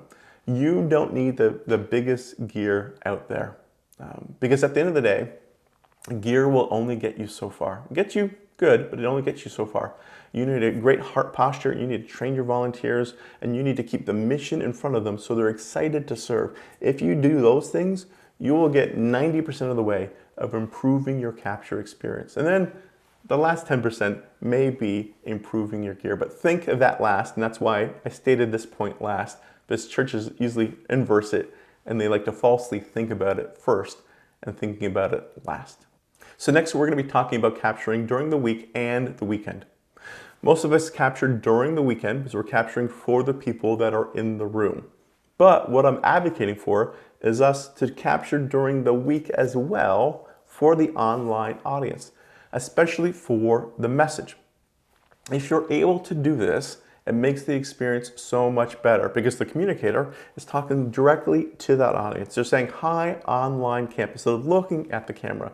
Instead of saying, hey, welcome to my church this morning. It's so great to have you guys here, blah, blah, blah, blah, blah. People online don't feel connected with that if you're just capturing during the weekend. If you're capturing during the week, they will feel connected by that.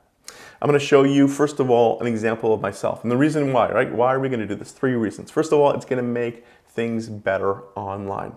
This is a message of mine that I'm going to play from the summer where I had a chance to communicate during the week to our online audience. Let's take a look at that. Hello, Church Online Campus. It is great to be with you today for this series at the movies. I don't know if you're excited, but I'm excited for this series. My name is Ben Stapley. I'm the executive pastor here at TLCC. It's great to be talking with you this morning. So you saw me connecting right with the online audience. It made them feel so much better instead of watching me communicate to the room. So I encourage you to consider it for that. The other reason why is it not only makes online better, but it's going to make on-site better as well. What I mean by that is this. When I communicated during the week, and we captured it during the week, some feedback was given to me. Hey, Ben, that was a good message, but come Sunday, you probably want to make these tweaks to make it even better. That was super helpful because then I did make it better. I was once interacting with a pastor, and they were talking from a passage. I'm going to bring it up here, and they were reading this passage again and again. And they were doing this during the week, capturing it for their online audience. And as they said it, there was a phrase they repeated again and again and again. And I was totally distracted. I was not paying attention because my junior high mind kind of kicked into gear. If you're not familiar with the phrase, I'll highlight it right here. And if you don't know what it is, feel free to Urban Dictionary it. But I was not paying attention to what they were saying because that phrase has a double entendre that is sexual in nature. And so I said, hey, when it comes Sunday, I encourage you not to say that phrase 10 times over, because if you do, no one is going to be paying attention. At least I won't be paying attention to you. Maybe I'm the only one who knows this phrase, but anyone else won't be paying attention to you. Maybe just say it once, and that's enough, and then move on. So when you do your capture during the week for your online audience, it will also make your on-site audience better, and that message for them better on the weekend, because you can get some of that feedback and that coaching during that time as well. And then lastly, it might not be that hard for you to do to capture this. I was once talking with a church, and they were telling me how their lead pastor every Wednesday goes into the auditorium and stands on stage and practices to an empty room, because he wants to feel what it feels like. He wants to get a sense of walking around. Where's my blocking? What's my pacing like? I want to get a sense to speak into the room. I was like, oh my goodness, that's incredible. I said, do you guys capture that? And they said, no, why would we capture that? I said, because if you do capture it, he could tailor all of his comments to the online audience and make it just for them. And they said, oh, man, we never thought about that. Like, all we have to literally do is turn the cameras on and get someone to frame them up and him throw the mic on them. It's a low investment. He's already doing that work. Why don't we capture it? Your communicators are already probably practicing somewhere. It's maybe at their house on Thursday, maybe it's in their office on Friday, maybe it's in the auditorium on Wednesday. But if you can get them to practice in the auditorium with your production on, then you can capture it as well. And if you can capture it, you can communicate directly to your online audience. This step might not be as hard as it seems, because again, your communicator is already probably doing that. Try to capitalize that and make the experience so much better for your online audience. So then how do we do it? How do we capture well during the week for our online audience? I'm going to give you some tricks and best practices to do that. The first one is to make it easy for yourself. If you need to, just capture with one camera. That's what I'm doing here during this talk. I'm capturing with one camera, and when I need to, I just punch in. And then after a little bit, to make it dynamic and feel like we're still communicating to each other, in a couple of seconds, I'll punch out. Using one camera and this technique of punching in and punching out allows you to lower the production level, because you're not over investing with multiple cameras, but again, still make it dynamic. So consider that, just using one camera and punching in and punching out when needed. 2, look into the lens. I need to say this even though it seems obvious. You want your communicator to look into the lens. This can be a trick, because sometimes when communicators are on stage, they're used to looking across the whole room. Have them look directly into the lens of the camera. Even tell them, hey, it's this camera right here, Pastor, not that one to the side and not that one, but it's this one. Look here the whole time. That will set them up for success, looking into the lens. 3, taping a photo under the lens. I've done this before where I had a hard time communicating to the camera, and I didn't know how to emotionally connect with who was on the other side of the lens. What I ultimately did was I just taped a photo of a friend underneath that camera. And whenever I felt a disconnect with who I was trying to communicate with, I looked at that friend to give me a visual reference. Okay, if I can connect with them and I'm reminded of them, then I'll be reminded of you and I'll connect with you. It's a quick way to change your communicator's posture from something rigid and stoic and just content I'm giving to you to something that's emotional, because they're trying to connect not just to a lens, but the people behind the lens. And 4, lastly, try to place a person beside the camera, maybe underneath it or to its side. The reason is this: it can be really hard to communicate to an empty room. I don't know if what I'm saying is resonating at all. Even with you guys, I don't know if this point is connecting, but if I had someone placed by the camera really close to it, and I could, in my peripheral, see their body language, see when they're nodding their heads, like this is a good point, or they're laughing and they're not audibly laughing, but I can see they're connecting with what I'm doing. I know what I'm saying is resonating, and maybe I'll push into it. Or maybe I'm saying a point and it doesn't look like they're connecting, and so I need to step up my energy. Or I need to back away from it because it's just not as important as I thought it was, and it's obviously not resonating with a person, so I'm going to move on. If you place that person near your camera, you can, from your peripheral, get some of their body language, and then as a communicator, you're resonating off somebody and you're adjusting in real time instead of just to an empty room.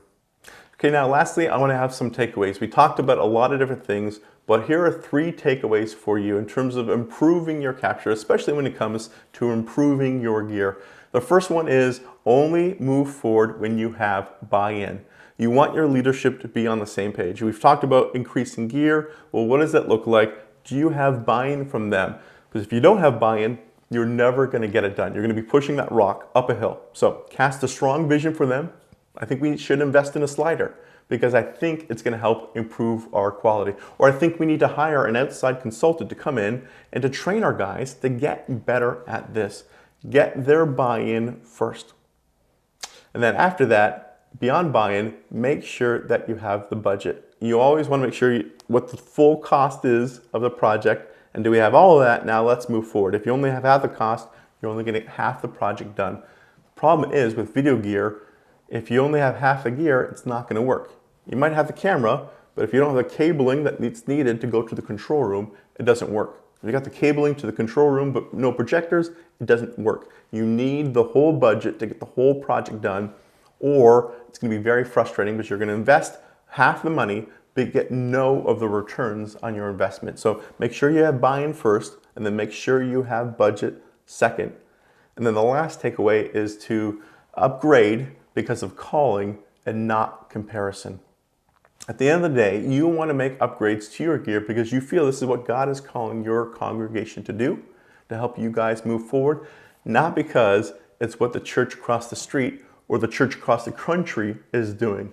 You want to make upgrades to your gear because of the calling of God on your church, not the comparison to another church. Well, I hope this content has been helpful for you in terms of increasing your capturing and improving your video directing.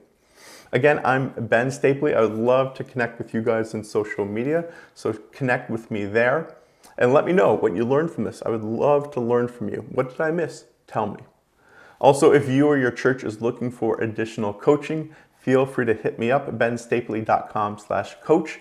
I would love to come alongside you and help you be a wild success at your church. Have yourself an awesome day. Wouldn't it be great if your live stream was a gateway to get more guests to your church?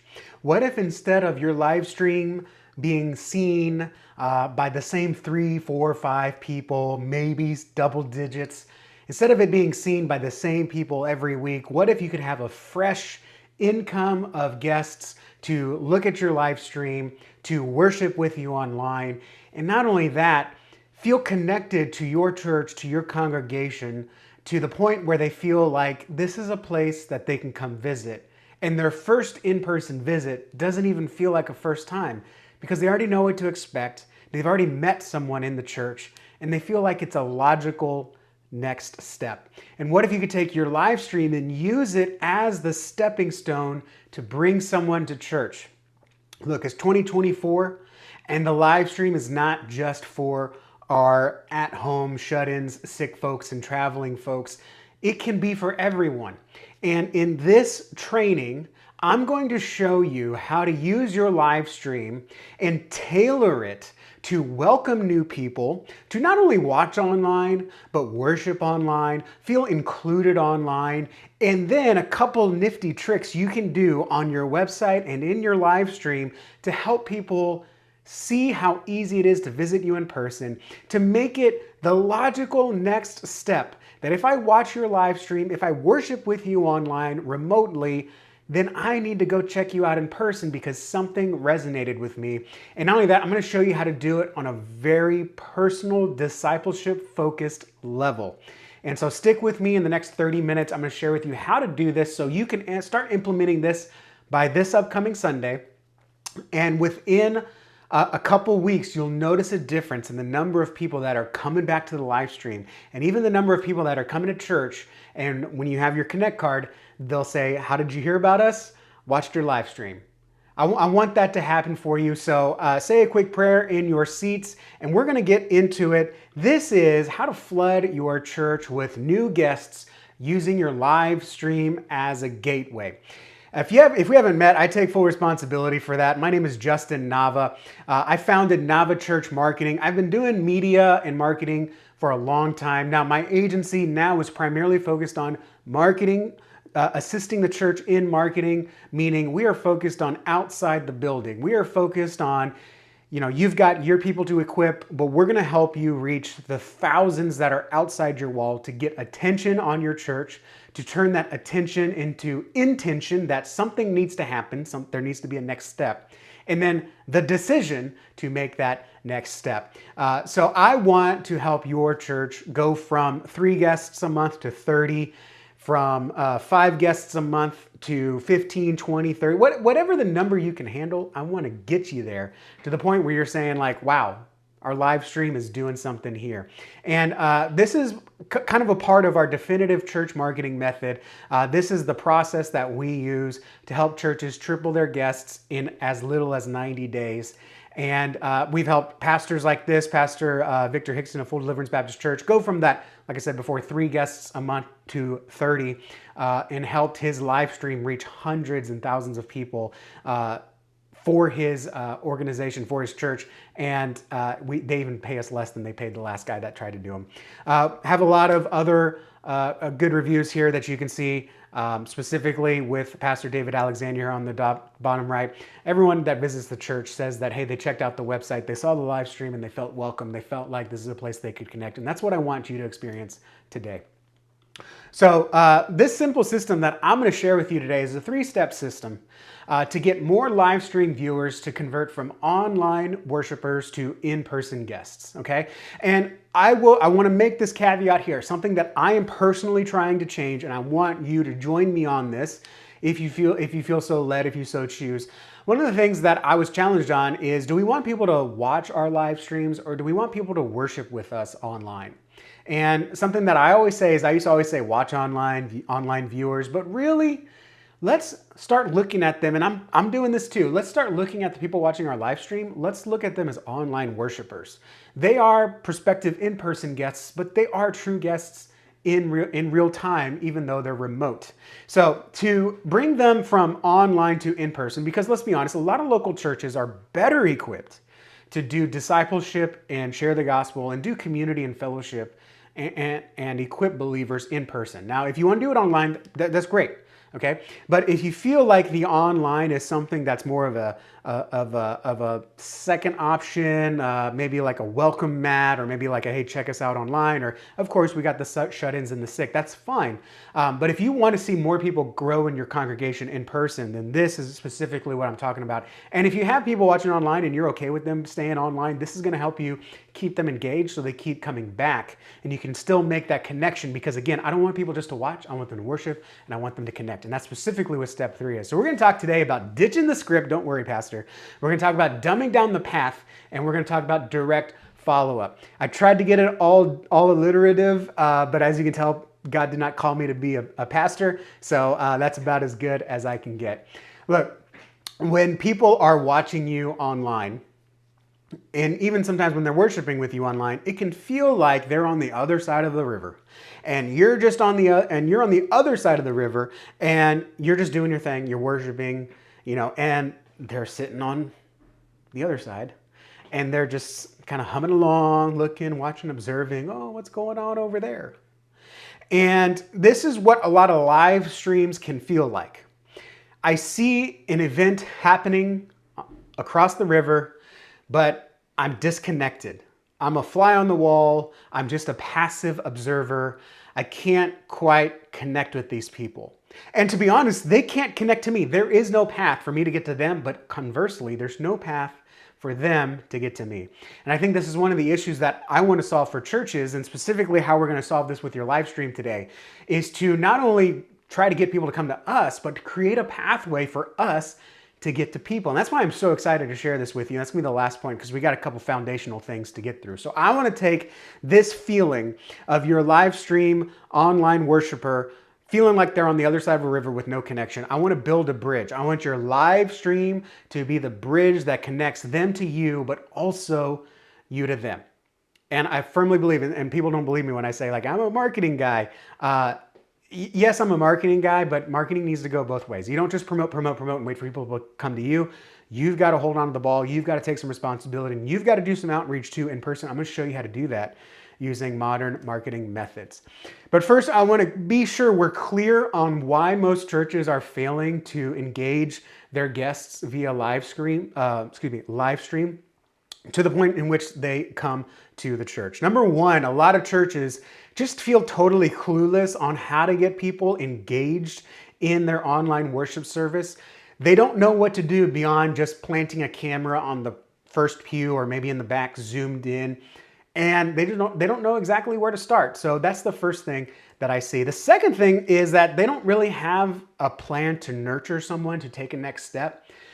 They treat their live stream as kind of like a sampler, and then at the end it's, well, if they want to do something, if you want to take a next step, maybe they'll click around the website or maybe they'll check us out on Instagram. There's really no step. We're kind of just waiting for something to happen. And then the last thing I see is that churches are just totally oblivious on how to get newer visitors to the live stream. And so that's something that you can utilize tools like the Google Ad Grant, or even getting your congregation to share the live stream, or even search engine optimization or YouTube SEO to get people to easier find your live stream. We won't be able to touch on this part too much, but there is something really cool that I can share with you later if time permits here. I want to make sure I respect the time here of our other guests and our hosts, which, by the way, thank you for having me at this seminar conference. This is a blessing to be here and get to share this with everyone. So I appreciate that, y'all. So I want your online worshipers to go from disengaged, passive, oh, I'm just doing the dishes, washing, and I want them to actually feel like they're being equipped. I want to feel like they're actually being engaged with.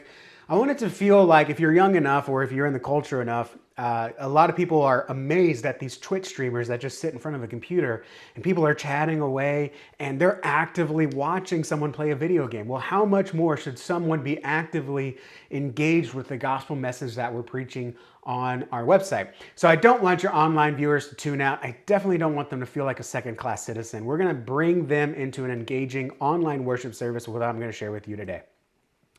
So like I said, this is going to happen in 3 steps. We're going to build this foundation. You need to do step 1 first, and then step 2, and then step 3. So I want to make sure you understand we are going to first ditch the script. And again, don't worry, I'm not going to come in here and change your culture. What I am going to do is challenge you to expand your culture. The other thing we're going to do is dumb down the maze. We're going to stop making it so complicated for your guests to figure out what they should do next or how they should connect with you if they are interested, or even get them thinking about connecting with you. And then lastly, we're going to talk about direct follow-up. And this is the keys to the kingdom. This is where actual discipleship happens. This is where someone goes from a first-time visitor and wandering around the church, what do I do, to coming in and saying, hey, there's Dave. Dave, I already talked to you several times. I'm so glad you're here. I already prayed with you. This must be Wendy. And how good would that be for your guests? How good would that feel if you just walked into a place, but you knew someone was there and that you could connect with? That's what I'm going to share with you today. And the live stream is going to be the opening door. So number 1, what we need to do here is ditch the script. Here's some of the obstacles churches have when it comes to engaging their online audience. Number 1, they're stuck in tradition and habit. And look, pastors, if you're not the pastor, you need to at least empathize with your pastor. Unless they were trained in the last few years at seminary or are just natural people who can talk to a camera, which I think that's fantastic. Most pastors don't have that training. They don't have that habit. And so they also have a lack of awareness that there is a second audience. It's almost like having 3 sets of pews in front of you, but you're only talking to the left one. Pastors know and are trained to teach to each pew, to pick out, certain people around the room. And that way it feels like you're engaging the whole room. But if they don't have the training, or it's a habit to only speak to people in the room, it can be a tough habit to break. And if they're not aware of the camera, then they just ignore it, right? And it's easy to forget about that audience because it's just a camera. And then also there's a lack of accountability. Now if you are the media team, if you are the worship leader, if you are the volunteer that's running the live stream, this is something I'm going to knight you to be able to do, and that is keep pastor accountable. Because I'll be honest, sometimes it's kind of scary to be like, hey pastor, you didn't do this. Can I ask you to do this? I am hereby empowering you and giving you permission to get on the pastor and say, hey, you got to stay focused because there's an online audience. So what do I mean by ditch the script? Well, here's how to become more inclusive and engaging without sacrificing your integrity or tradition. I want your church to feel just as welcoming online than in person. And here's kind of the 3 steps I'm going to do. I'm going to help you to do, help you to look at and think about when it comes to your live streams and helping them be more inclusive and engaging to your online worshipers. So it's going to be a 3-step process. Number 1, you're going to start with an audit, okay? You are going to sit down and you're going to watch your church's live stream. If you are comfortable, even do it on a Sunday morning. Go through a routine where you're not at church and reset your phone, reset your laptop so nothing is saved and you can't go to your favorites to go to the live stream. I mean, what does it actually feel like to be someone that's looking for a church worship to stream on Sunday morning or whenever you live stream, okay? Well, I want to go, so let me search for church live streams on Google. Does your church show up? If you don't find it, if your church doesn't show up but somehow you stumble upon it, is your live stream easy to find? Does it say when the live stream is? Does your church service start at 10, but your live stream start at 10:30? Well, if it just says online live at 10, you're already confusing people. So take an audit of what it's like to find your live stream in person. What is it like to watch it in person? Okay? Take notes of the things that pastor says, or even worship pastor or anyone else says, that doesn't apply to you as an online viewer. I'm going to have some examples here in a second. A real good one is turn around and shake the hands of the person behind you. Okay, Iron Man. There's an Iron Man behind me. I don't know if you can see it, an Iron Man statue. Okay, we're going to pass the plate. And then you got to sit there for 5 minutes while someone's passing the plate and there's the piano playing that you can't see because the camera is zoomed in too much, right? Take note of every little awkward thing. Now, you're not going to fix all these awkward things by Sunday, but you're going to start taking notes, right? It may have just been a one-time thing. It may be an every-time thing. And if it's an every-time thing, that means every single week you are alienating your online worshipers. And then take a look at this. Step 2. It's going to be a little bit harder, but perhaps there are things that you need to nix. And maybe instead of nix, it could also be replaced. So for example, instead of just having a blank camera during the giving time, maybe you replace that time with a pre-recorded giving announcement. Hey, we're glad you're here. We're glad you're watching the online worship service. If you haven't already, let us know where you're watching from. And if you feel so led to give, if you're one of our members or you're someone that's really connected with our church and you would like to donate, we'll have a link down below, or just go to our website, click give, and you can give there. And if this is your first time, we don't want you to give. We just want you to enjoy worship. We want you to have a connection with God, and we're so blessed to be able to facilitate with that. If you do have any questions about giving, or if you want to ask us another question, feel free to leave a comment or shoot us a direct message. We are manning that chat as we speak, so we will get you an answer as soon as possible. God bless, and we'll be back really soon. And then maybe just a slide of the QR code of the giving QR code or something if they're watching online, or maybe a link in the chat. So you're not so much nixing the offering time, but you're enhancing it for the online audience. You're nixing something you're doing in person on the stream, and you're doing something specifically for the online audience. The third thing you can look at to ditch the script is you're not really ditching it, but you're adding to it, okay? Meaning instead of just addressing the people around you, you're also addressing the people online. So for example, we've got our youth camp coming up. It's going to be a good time. It's going to be on July 7th. Your kids are going to get away with some of your parents. That's probably better, more of an advantage for you, more of a benefit for you, I understand. But your kids are going to get away. They're going to reconnect. There's no phones allowed. They're going to reconnect with nature. Our youth leaders are going to really preach to them. And it is going to be a $200 investment. We will have some sponsorships. If you are interested in going, you can sign up in our Connect Center. And if you're online and you want to go, you can go to ourchurch.com/youth, and there will be information there. And if you do need a scholarship as well, on that page, there is a form where you can apply for that scholarship. And so again, this is for anyone whose youth is between 6th and 12th grade, right? So you're adding to what you have going on. That's something you may say in the audit. Go sign up in the Connect Center. Well, we don't have a Connect Center online. Well, now you know you got to have something online, okay? And not only that, you also got to bring in probably the web guy, because if you are asking people to sign up for things and I can't sign up at home, that's a problem. Anything I'm able to sign up for in person, I should also be able to sign up for online. So here's some examples. These are just a few of them because everyone's church is different, okay? Like I said, if you're doing announcements, provide online instructions, okay? We're gonna pass the plate. You're able to give. If you are here or online and you'd like to give, we'll have a button down below, or someone will leave a link in the chat. Notice how I keep bringing up the chat, the feed, okay? We're gonna talk about that in a minute, and you can click on that, okay? If you have a greeting time, what should the people online do? Okay, real quick, if you have a greeting time, which I'm not saying nix the greeting time, a lot of people, including my wife and me sometimes, don't like the greeting time, and that's okay. But if you are a church culture where you have a greeting time, just have something for the people online to do, okay? And so, for example, one of the things that we like to do is we just ask a question of the day. So, hey, we're going to stand up, greet the people around you. If you're watching online, let us know where you're watching from. We'll give you a digital high five. We're so glad you're here with us. And, or, you know, hey, if you're watching online, you know, are you paying attention to football? Are you excited for the Super Bowl coming up this weekend? Oh, we can't say that. The big game coming up this weekend. You know, baseball has started. Oh, the weather is beautiful. How's the weather where you're watching, right? Get them something to engage and get going. Okay, you could also say, if you're watching online, you got something to pray for, shoot us a message. If you don't want to share it publicly in the comments, you know, shoot us a message and our prayer team will pray for you by the end of the service, okay? And then we already talked about, you know, as we pass the plate, you know, you're going to give them online giving information. All right, same thing when you do your benediction. I'm going to show you an example later on of a pastor, one of our clients, and he always talks to the online people before they leave service. He'll say, this was a great service, right? Amen. If you're online and watching this and God spoke something to you, type amen in the chat. I want to thank you for watching. We are here every week and you can download the app. If you want to watch more, we've got our complete sermon archive in the app that you can watch. And for those of you that joined us in person, I'm very glad to be here.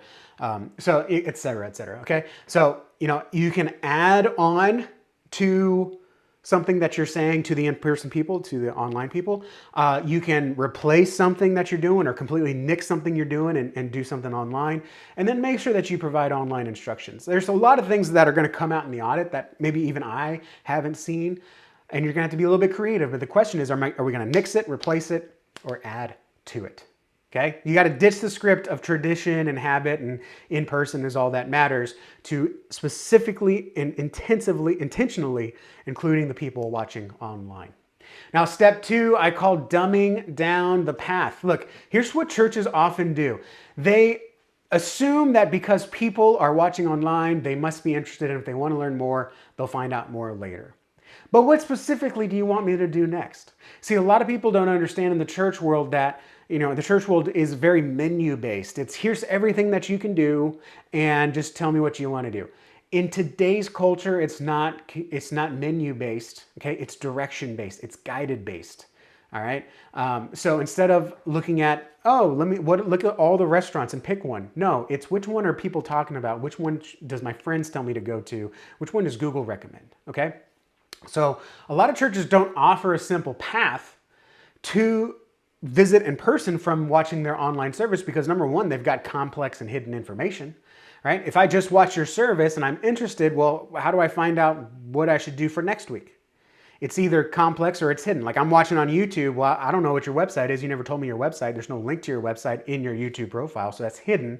Or there's just so much to do on your website that I don't know what to do. Another thing we often see is plan a visit forms. And those are great. I love plan a visit forms. We use them and recommend them too, but they often get complicated. For some reason, especially planning center users, I guess they have a template maybe that a lot of people are using and it asks for your address. Why do you need to know where I live so I can visit you A little weird. So that's a little off-putting. So just requiring too much information to find out more, okay? And the third thing is just a lack of call to action, not telling people what to do. Surprisingly, people want to be told what to do. Okay. And so if you just remind people, hey, and we'd love to meet you in person, you know, I'm so glad you got to meet us online. And if you want to join us in person, because afterwards we have lunch, afterwards we open the doors to the church, to the community, afterwards we're having this, click the button down below to plan a visit and we'll make sure we save a spot or have a special gift for you. When you tell someone to do something, they're more likely to do it than if you just wait for them to do it for whatever reason, okay? So if this is you, I'm gonna show you what to do next. We're gonna dumb down the path without completely overhauling your system. I don't wanna completely overhaul your system. That takes a lot of work, but I do wanna make it super simple. So hopefully you've got some of the stuff we're gonna talk about. If not, we're not gonna tear everything down. We're just gonna add to what you already have. So here's how to dumb down the path. Number one, make it easy for someone to learn more. Now, I personally don't like learn more. I like plan a visit, discover more, find out more, what's Sunday like, okay? Put a big, fat, colorful button underneath your live stream window on your website or in the description of your Facebook and YouTube videos if you're streaming to those platforms with a link to, ideally, step 2, your plan a visit page, your I'm new page, your what to expect page, whatever it is that you want people to go to find out more information about Sunday services. Okay, and notice I specifically said your plan a visit, what to expect, I'm new, what's going on Sundays page, not your church's homepage. Your church's homepage is like a menu. I'm getting lost in everything that I need to do. Okay, you want them to do one thing: come to church next Sunday. So take them to a page that tells them to do one thing: come to church on Sunday. Okay? A lot of times our online presence is kind of like overwhelming. Okay? Imagine you're in the grocery store, and I'm gonna go full screen on me because this is too important. I don't want you to lose this. Okay? We're stepping a little bit outside of live streaming, but I'm gonna get back to the live streaming in a second. Imagine you're at the grocery store and someone comes up to you, let's say Mr. Chris, who's watching, and they say, Chris, man, oh, I'm so glad I ran into you. Dude, I need a church. My wife is making me sleep on the couch. My kids are unruly. I'm on my last strike, and you just caught me trying to buy another case of beer, and I'm already drunk. So, dude, I need help. And you look at that guy and say, man, come to church on Sunday morning. Love to have you there. In fact, I would love to take your kid to camp. Can you come to camp? And hey, let's watch last week's sermon on upside down living, because that's cool. And by the way, can I put you on our email newsletter? What's your email? You would not respond. Chris, you would not respond to that. Chris, you would say, dude, let's take a step outside. Let's pray and talk this through. Okay? You would address that person right there and try to do something with them in the moment. Okay? So if you bring someone to your homepage after they've just watched your live stream, they're going to see all this stuff and be overwhelmed, and it's not going to be related to anything that they have just experienced. But if you link them to your plan a visit page, either again through a button at the bottom, I'm going to show you some examples here in a second, or a link in your YouTube description or Facebook description or in the chat, then people will be led to take that specific next step. And if you want more people to come to church, you got to tell them to come to church. You got to tell them to plan a visit. You got to tell them what to expect on Sunday instead of overwhelming them with everything. Okay, we no longer live in a culture where options are great. All right, we want to be very streamlined and very intentional. And then, by the way, once they do that plan a visit page, another page you could do, by the way, let me take a step back. Another page you could do is an after viewing page, okay, or what now page. This is something we're still experimenting with, but again, it's super intentional. It's only visible, meaning you can only get the link on a live stream, okay? You watch the live stream and at the end it says what now. So it could be mychurch.com/whatnow. And it could go to a page and it's just the pastor talking. Look, I appreciate you. I'm so glad. It's just a blessing to have you watch us. And I understand that sometimes there can be some questions that come up after the service. Maybe you didn't want to ask in the chat. Maybe you're just thinking about them just now. I want to answer these questions for you very intentionally and just show how much I care for you. So leave a question down below. So there's a form below to leave a question. Ask me anything. Or we can go out and have some coffee if you want to meet, talk a little bit about what you're going through, or maybe you can just learn more about the church, because I want to make sure you're taken care of. God brought you to our live stream for a reason. I want to do everything in my power to make sure that you are taken care of, because you are important. You are created in God's image, and we don't take that lightly. So fill out the form below, blah, blah, blah. Okay, so a post live stream page is very targeted. It's very like, oh, this is for me. I did just watch the live stream. I do have questions. I would like to meet this pastor. And I'm on that page and I take a very specific next step. Now, a recommended step we recommend is to do a form. Okay, and that's the third step. Have a form where you can collect information. Again, this is a very simple form. This is not a tax form like most church connection cards. This is very simple: name, email, how many are coming. Okay, if that's a plan a visit form. If it's an ask me anything form, those are getting very popular now. Name, email, what question do you have? You could also include phone number if you want. I would make it optional if I did have the phone field, so people can leave a phone number if they want, and you can follow up with them that way. And that's going to help you with the next step that we're going to talk about here shortly. Quick example, though I'm more fond of the one on the right. The one on the left is an actual live stream, and you can see right there are a few options. Give, which is what most churches have. I don't really want that to be on the live stream page because that's more for your church, not less for guests. Prayer requests, that's great. Previous sermons. You know, if someone's in the middle of a live stream, they want to go watch a previous sermon, or maybe they're just looking for a sermon, that's easy to find there. What I do recommend and what I love more is what's on the right side. I didn't catch this one while it was live, but you can see it linked there. Sundays and Wednesdays at 6:30, blah, blah, blah. And then plan a visit and then pray for peace ebook. Okay, that's plan a visit, like come see us Sunday, and then pastor will actually at the bottom say, you know, hey, and by the way, if you're watching this online, down below there is a link to plan a visit. We'd love to meet you in person, to come see us in person. It's not any different. It's not any better if you want to stay online, but this is an opportunity for you to come and worship in person, which some people will resonate more. And if that's you, click on the plan a visit button. You'll also see a button for our Praying for Peace ebook. If life is in conflict, if you've got a lot of stuff going on, a lot of drama, and you're just like, I can't deal with this, God can help you through anything. So if you click that button, you'll get a free prayer guide and ebook to find peace through God, the ultimate peace giver. Click that button and we'll email it to you. Just give us your name and email and we'll send that to you as soon as you fill that out. Okay? So immediate next steps. If someone watches a live stream, that's the only things I want them to do.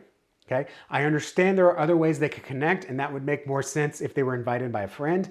But in the context of just having watched a live stream, those are the only two things I want them to do. Or plan a visit. Okay? So dumb down the path. Make it super simple for them to plan a visit. If you just do this part, you will see more people coming via your live stream. And the last thing here is direct follow-up. Okay, this is the secret sauce. A lot of churches stop short of here. And if you do just steps 1 and 2, you're going to be good. If you do this, you're going to be excellent. You will see triple the number of people coming to your church from your live stream because you're being intentional and you are actually being more discipleship focused. You're not a consumerist church where it's just, hey, nice to have you. Maybe you want this. Thanks for joining us. You are an action-driven, intentionally discipleship focused church because you are going to directly follow up with the people who watch you. And this is the hack, okay? And here's why. Number one, when someone comes to your live stream and then they leave, they're going to forget about you. We know this from in-person church. Pastors know this, okay? Unless God is speaking directly to someone, most likely your message is going to be completely forgotten about by the time someone walks into lunch, whether it's at home or at a restaurant, okay? And not only that, if you don't follow up with them, they're going to continue to feel like a fly on the wall or like they're watching service from the other side of the river. Well, I'm going to go my way and they're going to go their way. What if you could actually interrupt their routine and say, hey, let's connect because there's a bridge here. And a lot of churches don't feel comfortable following up with someone. We don't want to interrupt them. We don't want to disrupt their day. We don't want to seem overbearing. Okay, we're going to address that in a second. So here's how to directly follow up without being desperate or annoying. Okay, number one, you're going to reply to every comment. All right, just reply to every comment. Okay, remember when I said, hey, welcome, we're glad you're here. We're going to stand up, shake the hands of those around us. If you're watching online, let us know where you're watching, and we'll give you a digital high five or something. When someone comments, hey, I'm watching from Houston. Oh, fantastic. And you're in Florida, right? Oh, that's wonderful. What's the weather like over there? Oh, hey, another Gulf Coast church, like a Gulf Coast viewer. God bless you. Hey, watching from Pakistan. God bless. What time is it over there? I'm so glad you're here. Even if it's just like, hallelujah, glad to be here. Reply, glad you're here. If someone gives a praise hands, you reply back with a praise hands, okay? Every comment gets a reply, period, all right? If it's spam, obviously you can hide it or respond with, hey, maybe not this place, not this juncture. But every comment gets a reply, okay? That does two things. Number one, the people that commented gets recognition, okay? It's kind of like you're like worshiping in person and you go to the person next to you like, hey, isn't God good? And that person just doesn't look at you, doesn't move, doesn't respond, just, right? Versus, hey, isn't God, oh, dude, yeah, man, all the time, right? That's fun. That's camaraderie. We want that. That's fellowship online as well. Okay. Number two, when you reply to comments, you're engaging with people. It makes it easier for others to comment as well. Okay. Because I know someone's paying attention to it. A real simple thing you can do with this is just have a volunteer monitoring the chat. They can pull it up on their phone. When I was at a former church, I literally had YouTube up on the live stream computer, and I had Facebook up on my phone, and I was just watching the comments. And then I would also be asking questions. Hey, what did you think about this? What version of the Bible are you using? Click this link if you want to see today's text on your Bible app. Okay. The other thing you can do is address comments from the pulpit, okay? Again, remember we talked about tradition and habit and lack of awareness? If you put an iPad with the live stream on pastor's pulpit and he can see the comments coming through and people know that he can see the comments through, hey, listen, like we're going to be talking about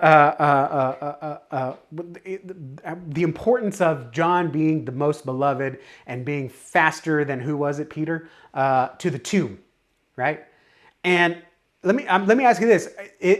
Tell me in the chat, tell me in the live stream chat, if you were writing the gospel and you had a feeling that this was one of the most important documents ever written, would you sneak in there? And I beat this guy by like 10 minutes, right? Like, would you say that? I'm just curious. I know I would, because I don't get many wins. And if I can immortalize this one, oh, sorry, Lord. And people will reply to that. Because you're being fun, you're being engaging, okay? Maybe someone has a question and you're talking about the empty tomb and someone says like, hey, tell me more, why was the stone, or doesn't the Bible translation actually mean the stone was blown away instead of rolled away? And pastor could see that comment and be like, you know what, that's a really good point. I should not have said that. The stone wasn't rolled away, it was blown away. Because if you actually look in the Greek text and blah, blah, blah, blah, blah, okay? This last one I'm going to share with you is such a game changer. I like it when not the pastor does this, but the pastor can do this too. And that is a direct message after the service, okay? This is really best done on Facebook, on YouTube. It's on your live stream. If you do like church online or something on your website, But on Facebook, this is so cool. On Facebook, you can reply as a message to people who commented on your stream, or you can just click on their profile and send them a message. You can do it on the behalf of the church, or you can do it as yourself from a personal profile. If you're the pastor, I would do that. If not, I would just do it from the church account. And you can simply say, hey, Margaret, saw you watching the live stream today. I just want to let you know I'm so thankful I got to see you. So thankful for your comment, your praise hands, whatever. And if you need anything, just let me know. Okay? Or is there something I can pray for you about? All right. This is very uncomfortable, which also means it's very powerful. Okay? If it was easy, everyone would do it, but it's not. That's why the devil loves it when we don't follow up with people. So one of the unique things that we can do that we can't do in person is we can see their profile and we can send them a message on Facebook recognizing, thanking, and then offering something. Okay, did you have any questions about the service? Let me know if there's anything that was unclear or if there's anything we can pray for you about. You'll be surprised at the number of replies you'll get. Our church isn't meeting right now. Our church went under. We just moved. We're looking for a church. I could use some prayer on this. People will respond to that. You're going to feel nervous. You're going to feel like you're intruding. You're not intruding, okay? People get intruded upon, yes, every day for spam. So we're just going to let the spammers have all the attention and intrusion? If it's something important, it's important enough to follow up. And if it's not important, I'm not going to follow up. And what is more important than the gospel message that saves and redeems and brings people back to the kingdom? This is so important, okay? I think I got an example here. Let's start on the right side. This is actually a message that I sent on behalf of my church. I did censor out some stuff. Not very well, but hey, Denise, appreciate you watching. Let us know if there's anything we can do for you, okay? Very simple. I actually don't like let us know. I specifically now ask a question. Thank you, Denise. I appreciate you watching. Is there anything I can pray about over you and your family? And if they do give me I pray for my husband, he's sick, I will actually record a video. You don't have to. You can just say, hey, I just said a prayer, and do not lie about that. Don't say, we're saying prayers. Specifically stop and pray for them, and then tell them you prayed for them, okay? But you could also record an audio prayer. Dear Lord, thank you for bringing Denise into our fellowship today, blah, blah, blah, okay? And she said, hey, I haven't been going to church, but I'm reading my Bible more, and et cetera, et cetera. And you can continue the conversation from there, okay? The other thing you can see here, Pastor, I believe in this one, he saw someone watching from Virginia. I don't know if he saw that on the live stream or if someone told him or if maybe someone in the chat said, hey, where are you watching from? And he specifically said, hey, I've got, for example, I don't know her name, but Denise. We've got Denise watching from Virginia. Denise, thank you for watching today. I hope today spoke to you. And if you ever need anything, by all means, call the church. Any of y'all can call the church. And we will do whatever we can to support you, to share Christ's love and make sure things are simple for you, okay? So having that come from the pastor on stage live makes me feel seen. And what's going to get me more engaged and connected than feeling seen? So here is your homework. Number one, ditch the script, okay? You're going to start with the audit, okay? Remember, audit, nix, add. And just take note of worship service and take note of all the in-person lingo. What do you need to change? What do you need to adjust, okay? Communion is a big one. That's kind of outside the scope of today, but communion is a big one. Dumb down the path. Add at least one CTA under your live stream video or in the description of your YouTube and Facebook video to take people from the live stream to the plan a visit page or the post watch party live stream landing page video, whatever it is, okay? And then lastly, directly follow up. This is the most scary one, but this one will 10x your results and specifically create new relationships you didn't think was possible from just a message that said, hey, I see you and thank you for coming. Thank you for choosing us, okay? No other church is doing this. And so when you do it, you stand out. When you stand out, you show that you care about this person. You're not just word, but you're also action, okay? And so that's your homework. Start with the audit, put that button underneath, and then reply to every comment from now on. Just make that a habit. Even if it's after service, all right? Go in there and reply to those comments, but preferably you do it live, all right? And remember, your live stream is just one small step of your overall marketing plan. We have the definitive church marketing method, which I'm not here to talk about, but that is how we help triple guests coming to the church within 90 days. And before you go, if you want to get more guests using your website too, that's people looking for a church, they land on your website, go to navachurchwebsite.com. You can get our homepage formula, which you can incorporate your live stream on as well to get more people clicking from your website homepage to your live stream to watch live. That is absolutely free, by the way, navachurchwebsite.com. Thank you all for having me. This has been such a blessing to be able to be here for y'all. Thank you to everyone who's watching, anyone who asked any questions in the chat. I'll be watching this live with you, try to answer questions alongside you. Thank you, Esther, for being here, for letting me be here. Excuse me. Thank you, Esther, for letting me be here. If you have any questions, you can find me at navachurchmarketing.com and send me an email. Or like I said, I'll try to be in chat when this is playing, and we can connect and answer any more questions past that. God bless you all. Have a great day. Hi everyone, Paul Richards here with PTZ Optics, and I'm so excited to be part of this summit today. We have had so much great response from houses of worship using PTZ cameras. Right now I'm using an auto tracking camera, and I'm really passionate about helping houses of worship and helping your church live stream. In fact, today I'm going to show some footage from my church, First Presbyterian Church of Westchester. So we're going to take a look at that.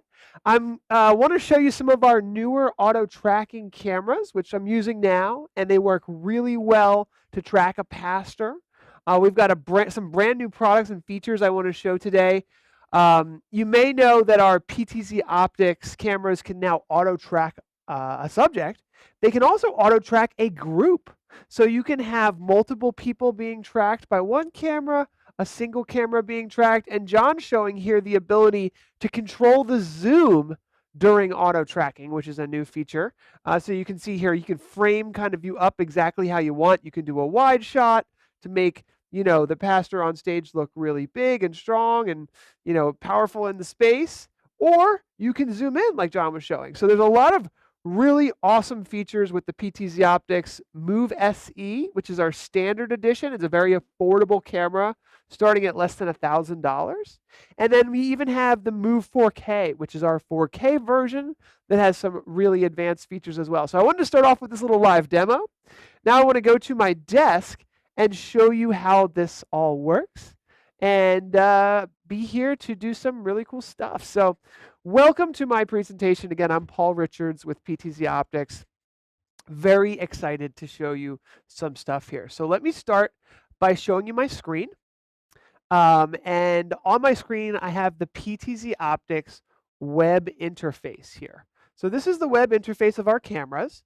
And our engineers work really hard to try to make this easy for volunteers, easy for operators to get set up. We have a whole team in the USA who's dedicated to support and warranty fulfillment. So when you look at our products, you'll notice that a lot of attention to detail has been paid here.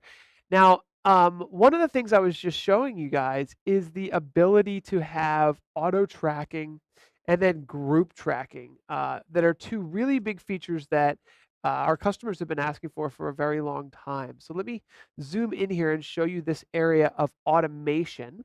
We have auto tracking and then what we call auto framing. And auto tracking allows you to track a specific subject. Now, the cool thing about this is it's not just auto tracking a like whatever it sees on camera. It actually is auto tracking and locking in on a specific person. So if there's a choir, if there's other people on stage, it has the ability to lock specifically onto a specific presenter. So that was a huge feature update for us, and it's built directly into the PTZ cameras. So you don't need to run any additional software. It'll automatically track your pastor or leaders, worship leaders at your church.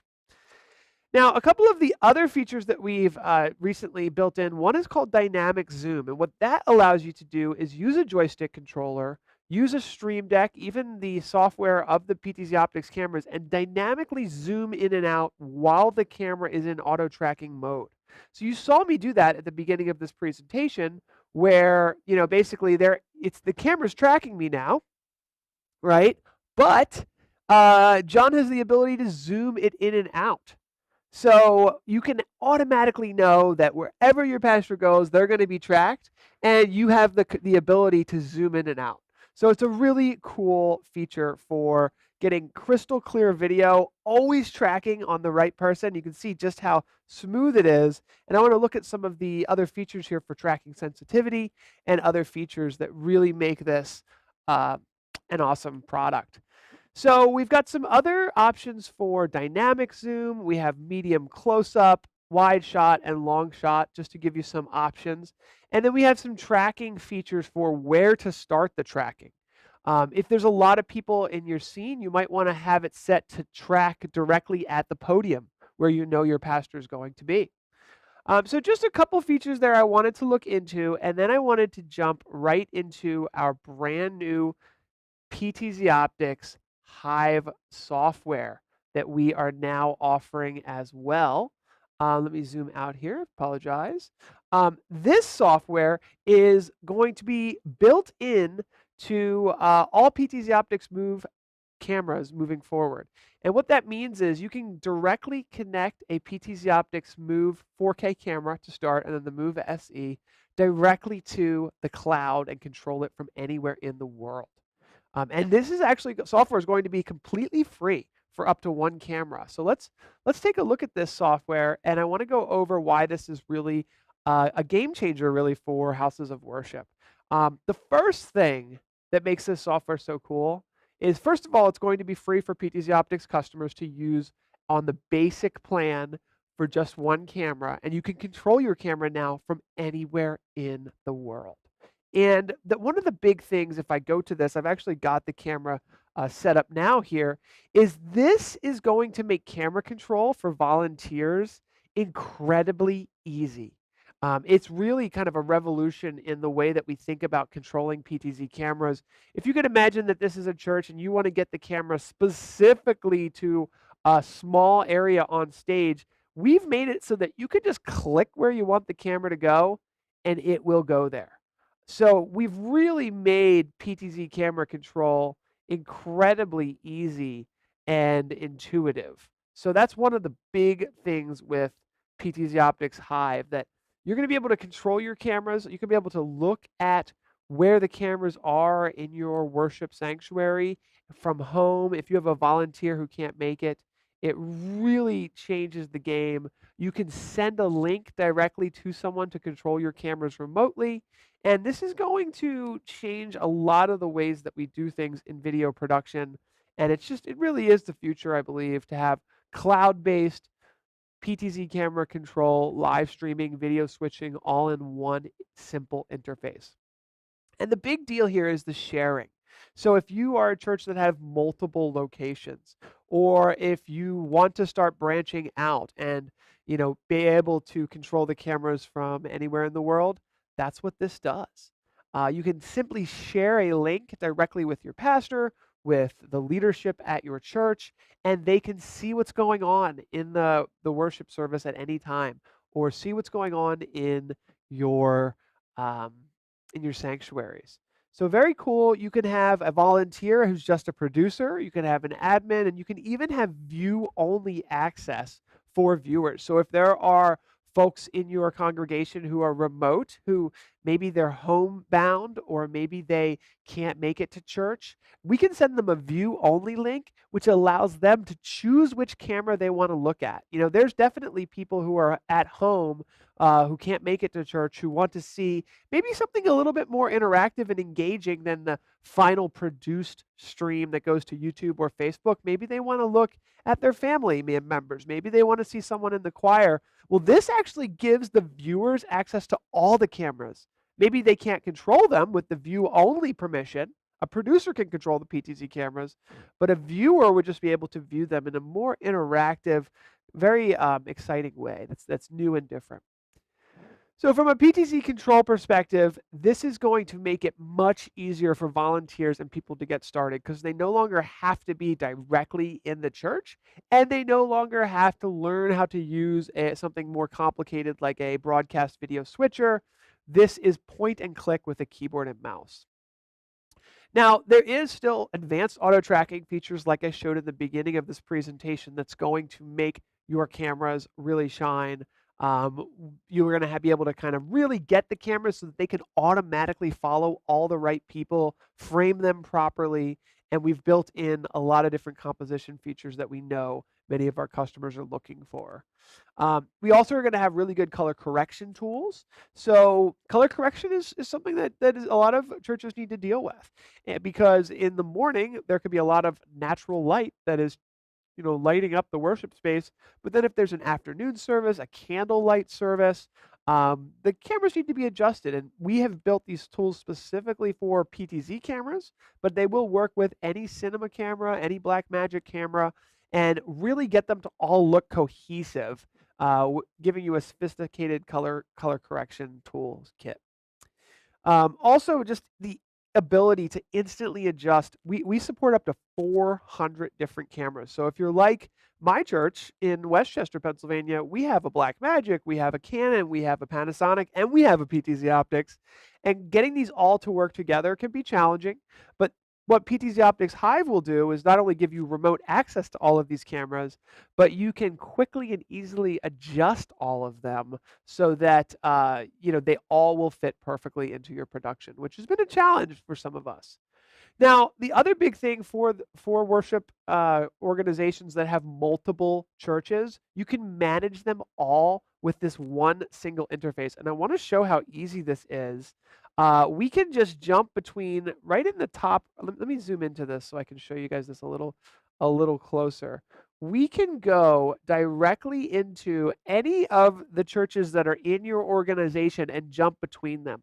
So I'm just going to click our support studio to give you an example here. And it takes about maybe 20 seconds to jump in between studios and get everything loaded in. But now you can imagine this would be a new church, right? A church that is in your organization, but is perhaps not in your current location. So we work with a lot of churches that have multiple facilities, and they need to be able to check in, make sure that everything is working properly, and this will give you full camera control. You can control the video switching, the production, the streaming, all from a single location. So again, very popular for houses of worship with multiple locations, especially. Now let's go back to the presentation here.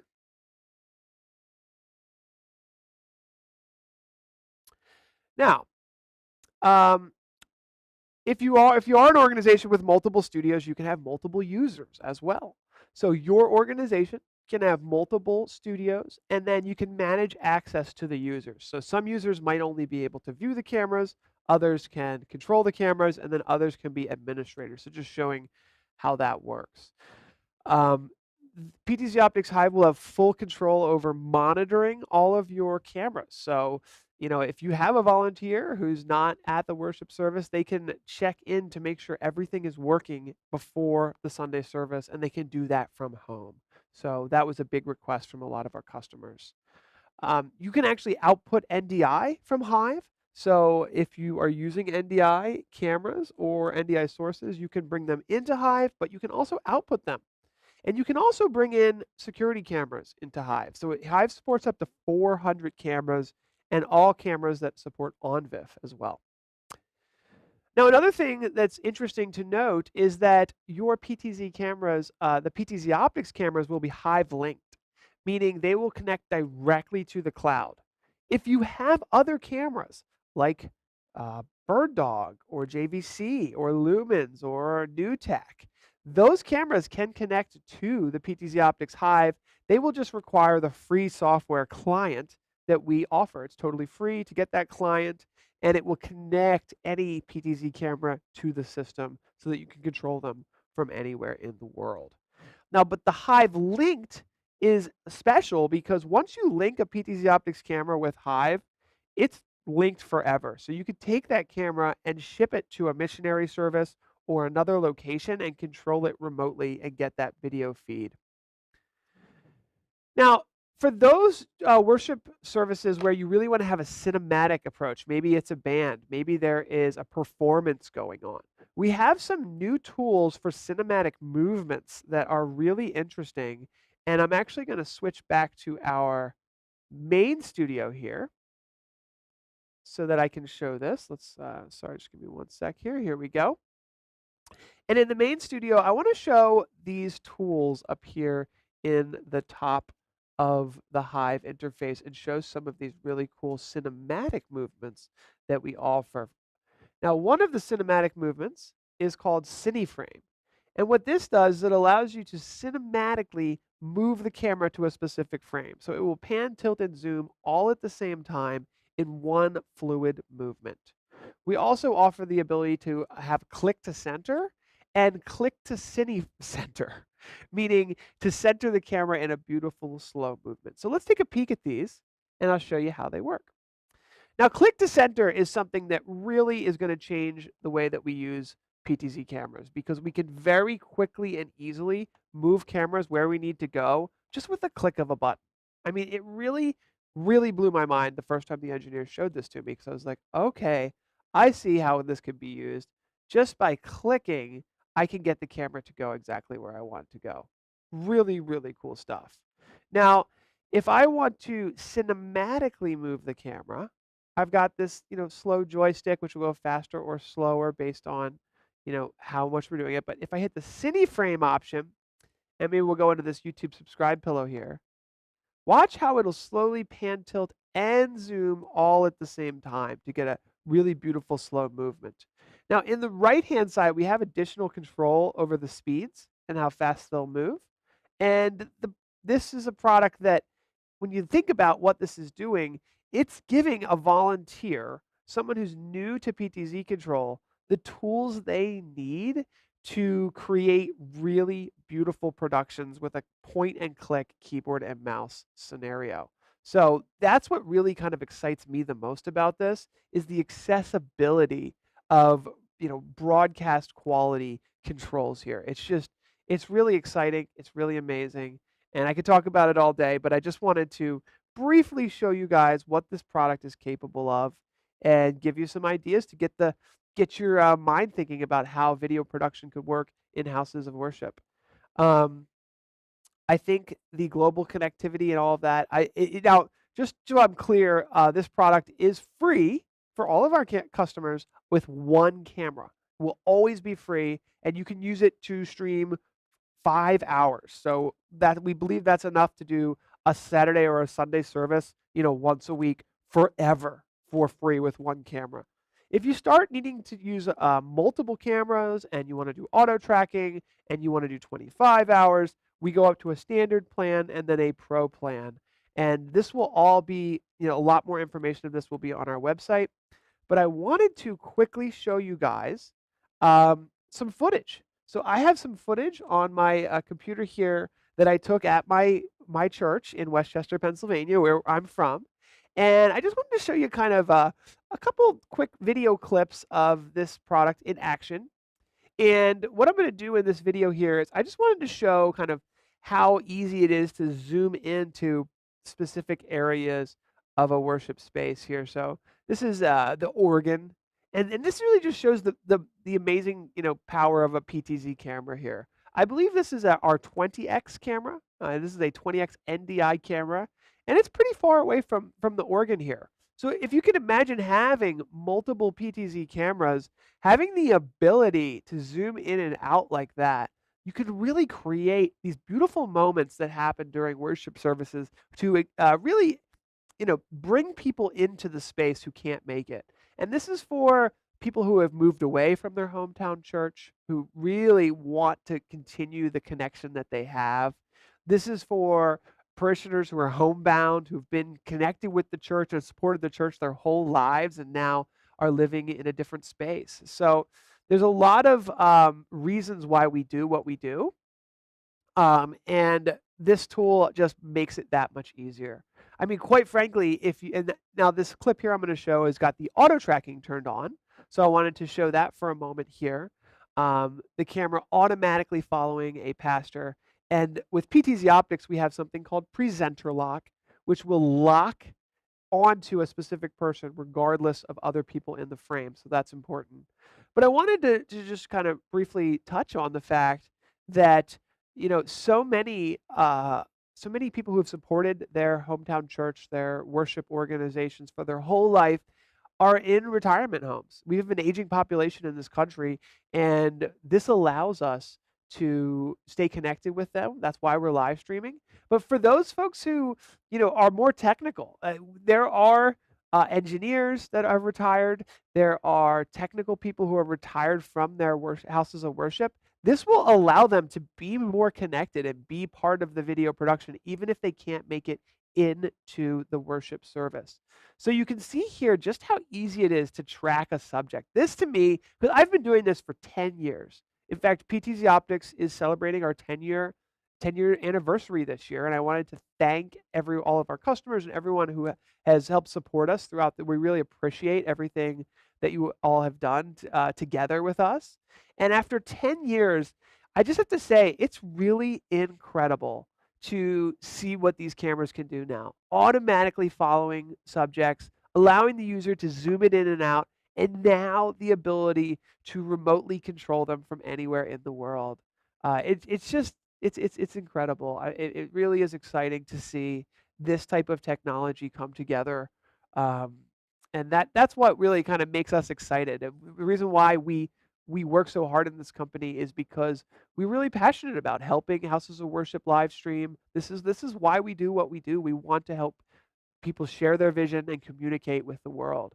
So just wanted to show this quick little video in my house of worship that I support here in Westchester, and my family and I, enjoy the live streams. I have to say, as a viewer of worship live streams, a lot of people are worried sometimes about. I remember having these conversations. Is live streaming going to help us with our core mission, right?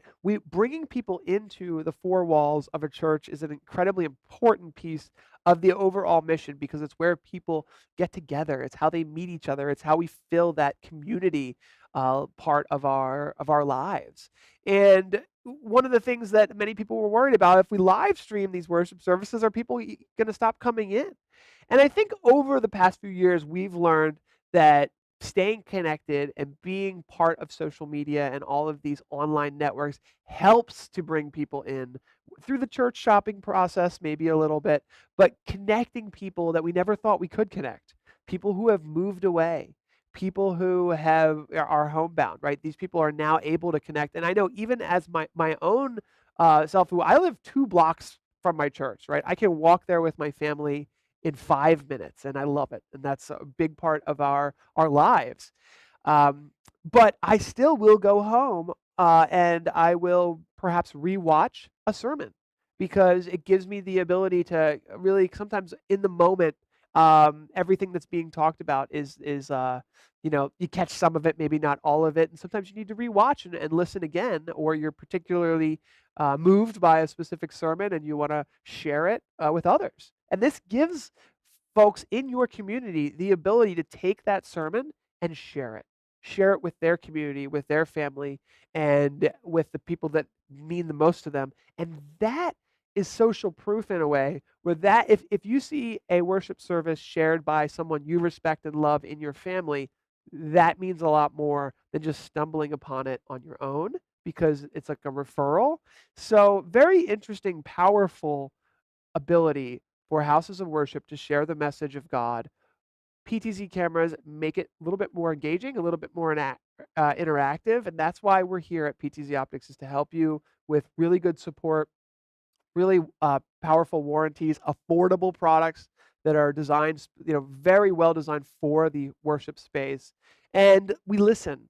We're here all of these products have been crafted and created through years and years of iteration, 10 years of listening to our customers and houses of worship. In fact, we have our own worship summit the beginning of each year, where we do a giveaway. And I guess I'll mention later this month, April 24th, we will have a customer appreciation day where someone could win a PTZ Optics Move SE.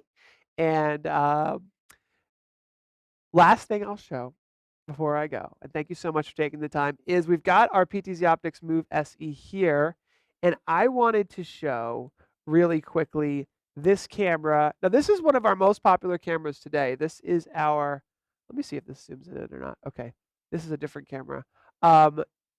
me find this thing I wanted to show you guys. I wanted to show the Stream Deck software because the Stream Deck is super cool. So this camera here is actually being controlled by my Stream Deck. And this is a cool little tool that a lot of houses of worship are using because it's super affordable. Now, behind this camera, we have our PTZ Optics Super Joy, which is really the best joystick in the industry. I think I can control this camera here. Let's see. 58, 59. Here we go. And this is really the kind of like the best experience for controlling a joystick. Now, that is until the PTZ Optics Hive came along, which, as we all looked at, is a very different experience. But just wanted to show kind of quickly how easy and how perfect these PTZ cameras are for houses of worship. In fact, John, if you can go to the output of this camera, I want to show I think I have just a little extra time. I want to show this one thing here, which is, let's see if we can see this. Oh, there's not really too much light on that one, so I'm going to zoom over here. Hold on. Sorry, guys. I'm probably making you a little bit. But I wanted to show how these cameras here are mounted upside down. And I wish that was a white camera. We do have the cameras available in gray and white. I'm going to see if I can swap that out for a white camera. But you notice that it's mounted upside down, and that there is nothing wrong with doing that. It actually gives you more flexibility for pan, tilt, and zoom when you're zooming around. So something to think about. And we have some more information about this, and we're happy to show you some of that information. But mounting cameras upside down is a really great way to be able to capture video from above or below. And if you do have a Stream Deck, we just finished a webinar all about the Elgato Stream Deck and the PTZ Optics camera controls solution for that. And one of the things we do really well here at PTZ Optics is build integrations for things like the Stream Deck, but also vMix, OBS, Wirecast. So if you're using OBS, I don't know if you know this, but there's a plugin for PTZ Optics where you can control your PTZ cameras directly with OBS. Same for vMix, same for Wirecast, same for the TriCaster. So we aim to really try to work well with other products so that when you buy a PTZ Optics camera, it really works well with your ecosystem. So something to think about. Thank you so much for taking the time to watch this video. My name is Paul Richards. You can email me directly at paul@ptzoptics.com. And let us know, if you guys want to visit our studio in Pennsylvania. It's always open. But more importantly, check us out on like YouTube and Facebook, and check out what we've got and reach out to our team. We're really responsive, and we're excited to get to know you all. All right, take care. Bye.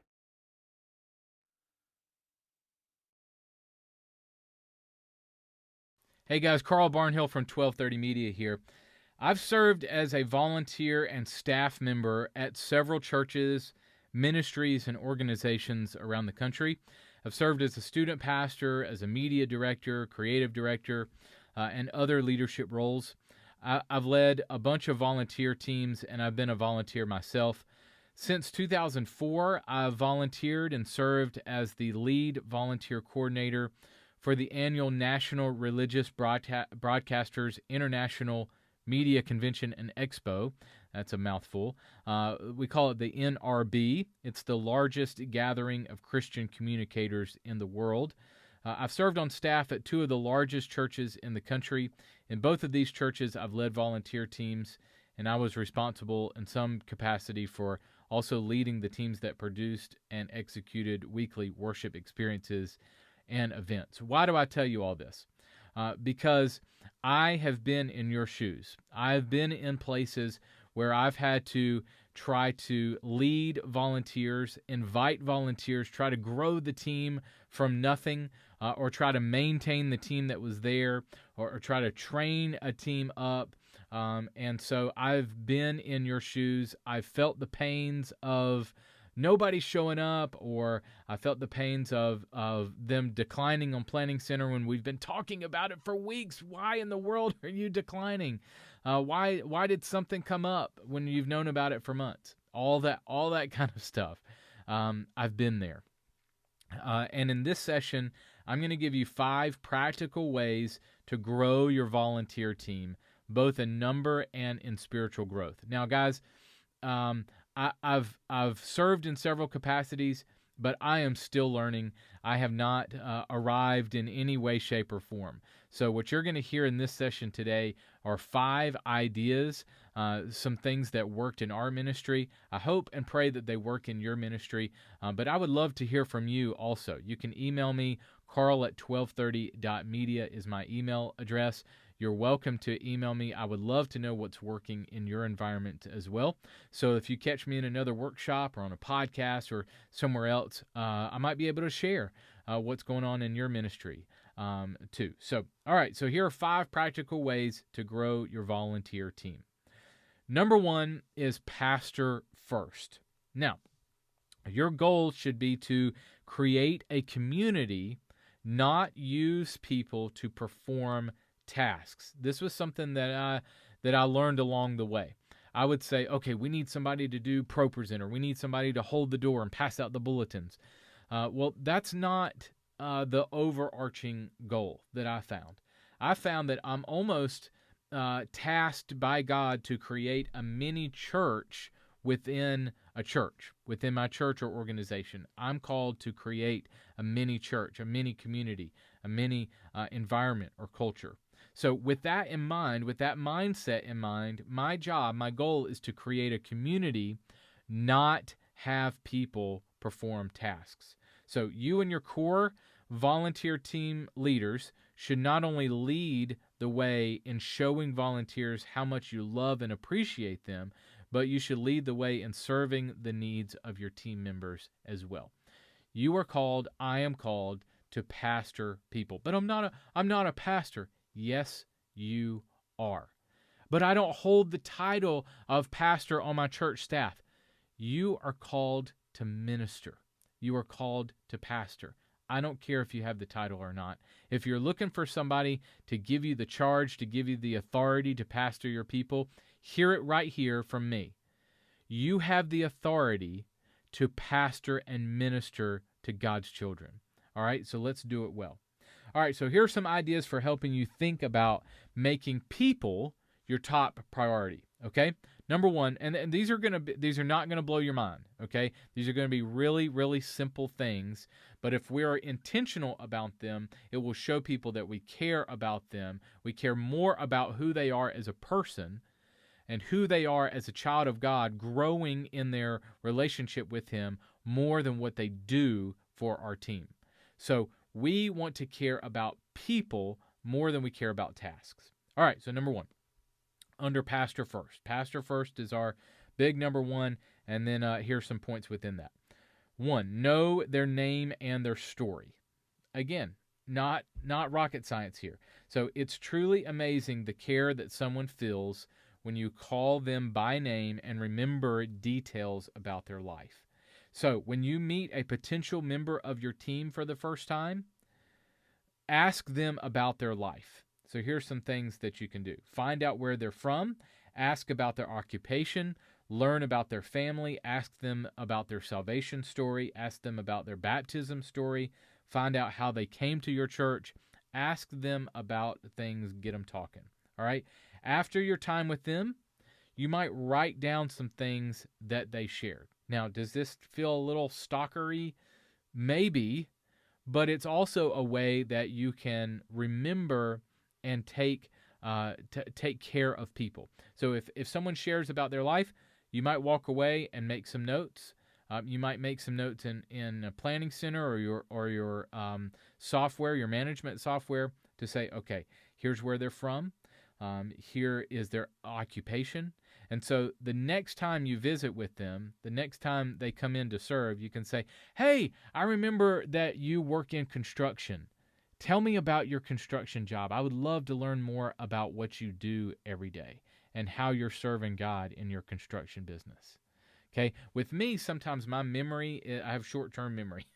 And so I'm not going to remember everything, even though I might be asking the right questions. So sometimes I might need to write it down. And keep an Evernote. Keep a notes on your phone with just notes about people. I'm not saying be creepy, but what I am saying is find ways to be intentional about pastoring. Okay? All right. Number 2, schedule 2 to 3 times a week where you intentionally spend one-on-one time with volunteers. All right? I reserved every Tuesday and Thursday from 11 a.m. to 1 p.m. Sometimes it was just Tuesdays, but I tried to do this twice a week. So Tuesday and Thursday from 11 a.m. to 1 p.m. to have lunch with a volunteer of the same gender. Don't be going, if you're a male pastor, don't be going with a female volunteer out to lunch by yourself. Don't do that. Wait for a dinner with your wife and this volunteer, or catch up some other way. Take another staff member with you, something like that. All right. I reserved 2 hours to make sure that I didn't have to run back to the church to get back to a meeting or something like that would rush my time to listen to them. Now, I would explain this to my supervisor. And for any church that holds its salt, that is worth anything, telling your pastor supervisor that you're more interested in pastoring your people than what they do on your team, and that you're going to reserve some time each week to pastor people and learn about their spiritual growth, I don't think that you're going to have much pushback for that. I certainly hope not. But if the only time that you're ministering to your team is Sunday morning, where your mind is on a million different things, you may need to reevaluate your schedule. When you take intentional time to focus on the needs of your volunteers, they'll know that you don't just want something out of them, their service on Sunday, but that you genuinely care about them. Okay? So, have intentional times every week that you're spending one-on-one time with volunteers. All right, next tip is this. Encourage 3 times more than you critique. Evaluating and critiquing your ministry area is important. I'm not saying don't critique and don't get better. You always want to improve. But if all your volunteers here is critique, that's a hard environment to find joy serving in. So make encouragement a major part of your routine. Hey, Billy, man, great job on lyrics today. Man, ProPresenter was on point today. Hey, man, I noticed maybe you're on First Impressions team. Hey, Susan, way to hold that door. I noticed that you were greeting people left and right with a huge smile on your face. Way to go, because that lets people feel welcome when they enter our doors, and that's what we want, especially if they're new visitors. We want them to feel welcome. So way to go, Susan. Thanks for your service today. Okay? Encourage 3 times more than you critique. All right, next tip is this. Be a friend in their life celebrations and struggles. It's important for you and members of your team to share in life victories and struggles. The team should know and celebrate birthdays. You should celebrate weddings, new babies, baptisms, and other big moments in people's lives. The team should always know and share in life struggles and heartaches.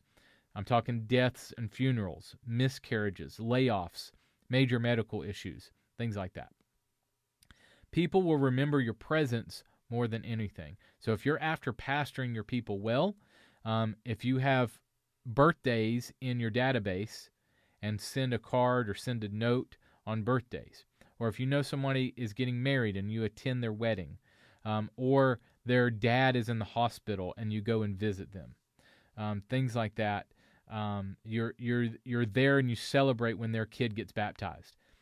That is the stuff that people remember. That is the stuff that people are going to realize that you care about them, not just pushing the button on Sunday or holding the door or making the coffee the right way on Sunday morning. Okay? Let's pastor our people first. Okay? So when it comes to your volunteer teams and building your volunteer culture, number 1, pastor your volunteers first. Be a pastor. All right, number 2, and this is 2 out of 5 that I'm going to share with you in this session. Number 2 is focus on your why. All right, a couple of tips here. Cast a compelling vision. I would start sharing this vision, the vision of your team, with potential volunteers that were considering joining our team. I would share, if a new member, potential volunteer, came by our area, I would share our mission statement. So I would ask a group of potential volunteers. I was in the media production area, and at our church, we had groups of people that would come and kind of observe our area to see if they wanted to serve there. So if a group came by, I would share with a group of potential volunteers, I would say, who in this group accepted Christ at one of our services, one of our worship experiences? Okay? Who in this group has grown in their relationship with Christ by attending a worship service at our church? And my response after most every hand was up is, that's what we do in this room. Through God working in us, we create those experiences. We create experiences where life change happens, where the God of the universe moves and changes hearts and lives. You don't have to know anything about technology or production to serve on our team. We see life change happen every single week serving on our team. Would you like to join us? See, that mission, that vision is a little bit different than something like this. Notice I didn't say, if you're a behind-the-scenes person, if you're introverted, if you don't like to talk to people, if you're a nerd that doesn't like to be seen by people, if you like to wake up at 5 a.m. on Sundays and spend 6 hours rehearsing and executing worship experience, this is the team for you. I didn't say that, okay? So cast compelling vision for your team. All right, next. Show your team how people respond. Provide opportunities where your volunteers can observe the responses people make from their service. So if your volunteers are always in an isolated room or in the middle of the action of serving, they may not see the impact your ministry has on people. Take your team members to the location where people respond to their service if you can. So here's an example.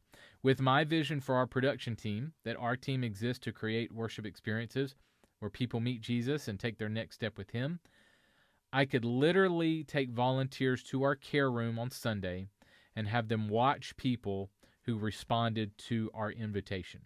I could show them people having conversations with our staff and care team volunteers. So here's what I would do. We would go and I would take a volunteer or a group of volunteers during the last song of our worship experience. And we would stand at the door or in the back of the room. I would do this maybe a Sunday a month or a couple of Sundays a month. I would take a couple of people out that might not be crucial to that moment happening in the worship experience. I would take them to the back of the care room.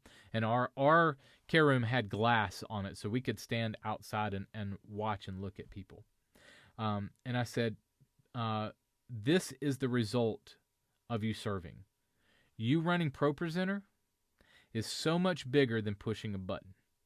Your role on our team is a part of creating an experience where this life change happens. You see that person right there talking to our staff member? That life is being changed by what you do. It's more than pushing a button. You're providing lyrics, you're providing words for that person to sing to God, to encounter God. And people in this room are accepting Jesus. Their marriage is being restored.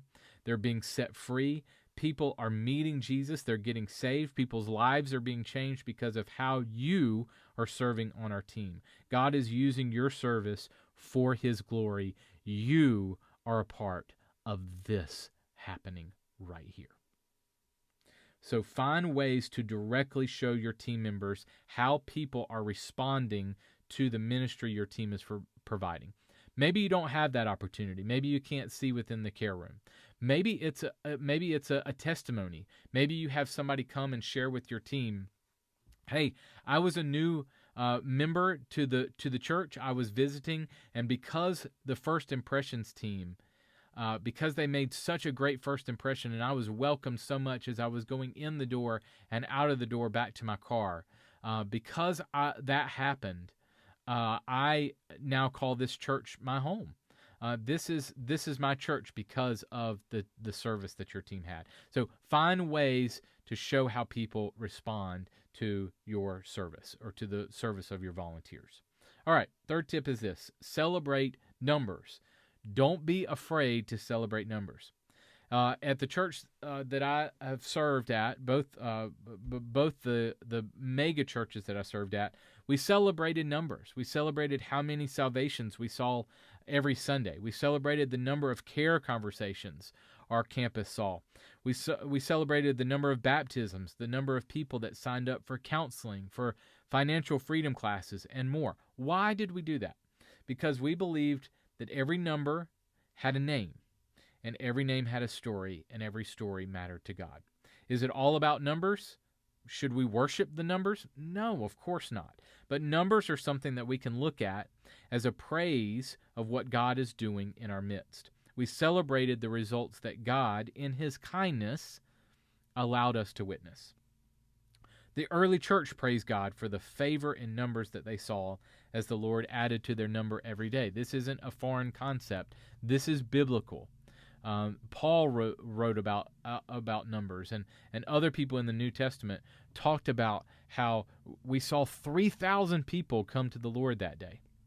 They celebrated numbers. Why? Because it shows God's glory. So don't be afraid to celebrate numbers. Showing your volunteers how their service to your church and to the kingdom matters gives them celebrating numbers.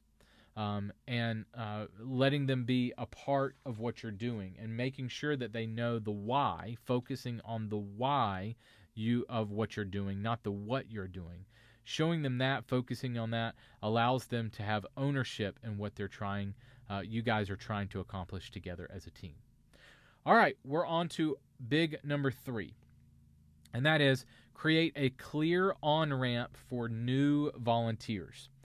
It is imperative to know and to be involved in how new volunteers get into your ministry. You and your team leaders under you have to be the most passionate about getting new people onto your team. Everyone will feed off your energy. So let me give you a couple of tips here. One is lean in to the systems that your church already has in place. So a lot of churches will have an invite or a new member class. So using your connection cards or clipboards or other methods, digital connection cards, that sort of thing, your church has some mechanism probably for taking visitors to your church through a membership class, an ownership class, a growth track, that kind of thing. And if you do not have some type of class that covers the core values of the church and moves people from visitor to involved member, you'll want to tackle that first. You want to make sure that you have some type of growth track or ownership class. But if you do, as a leader of your ministry, you want to look at that system that's already in place and try to lean into that system. So whatever your church calls this is the place that you need to start. Don't try to reinvent the wheel if there's a system already in place. So be involved and lean into this mechanism in your church. And that might be a place that you can be more involved in. You can ask the people that are leading those classes, maybe if you can talk at the end, or if you can get the cards of the people that fill it out, and be involved in that process. One thing I found is that some of their contact information wasn't on the cards that they turned in. I need their phone number in order to get in touch with people that might want to serve in our area. So kind of lean into that process, make it better, and lean into it for the sake of your church and your ministry.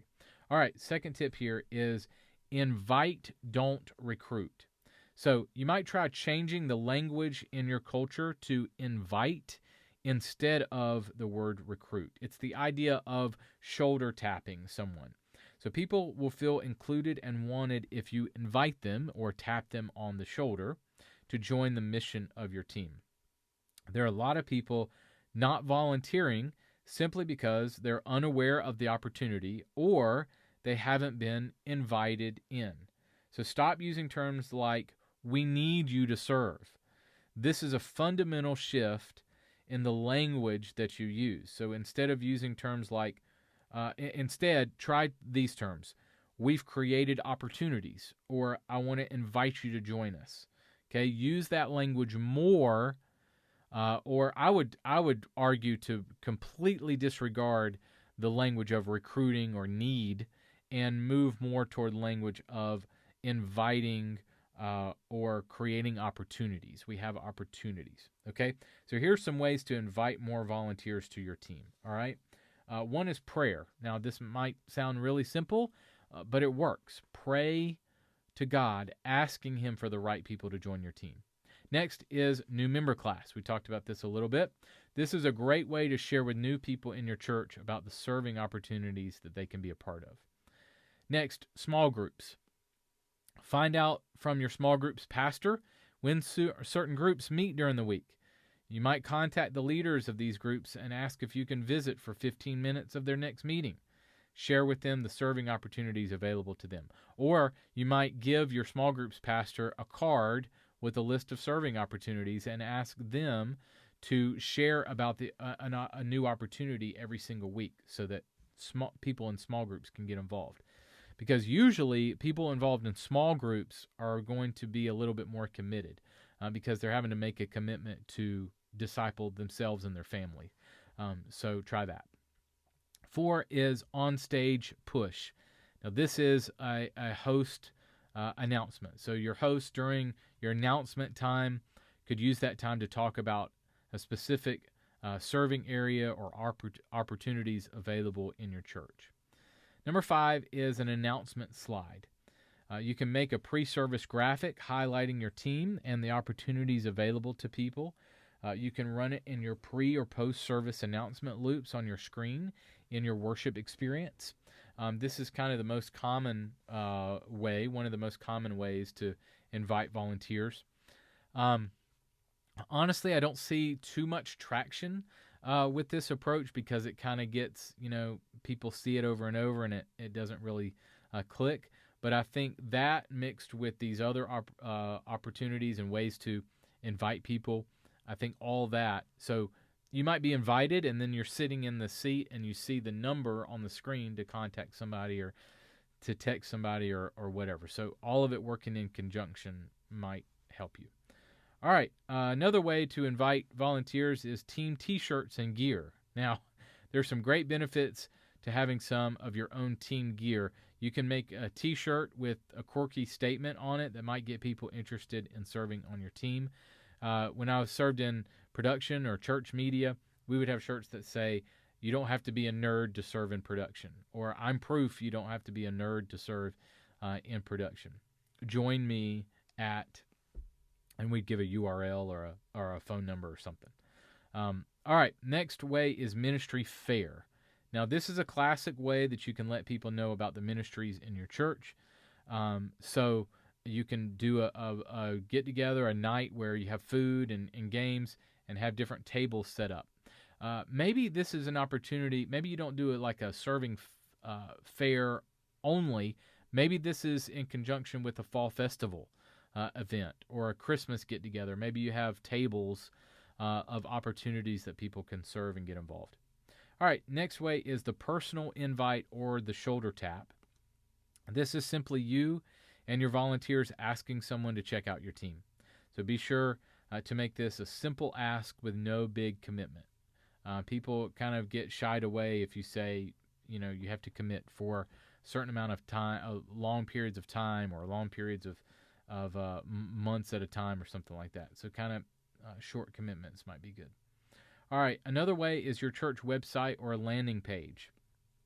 So you might set up a /volunteer, like firstbaptist.com/volunteer or /serve URL on your website that could serve as a landing page for people to visit to learn more about the serving opportunities in your church. Another way that you can invite volunteers is through email. Your church may already have a database of emails of church members.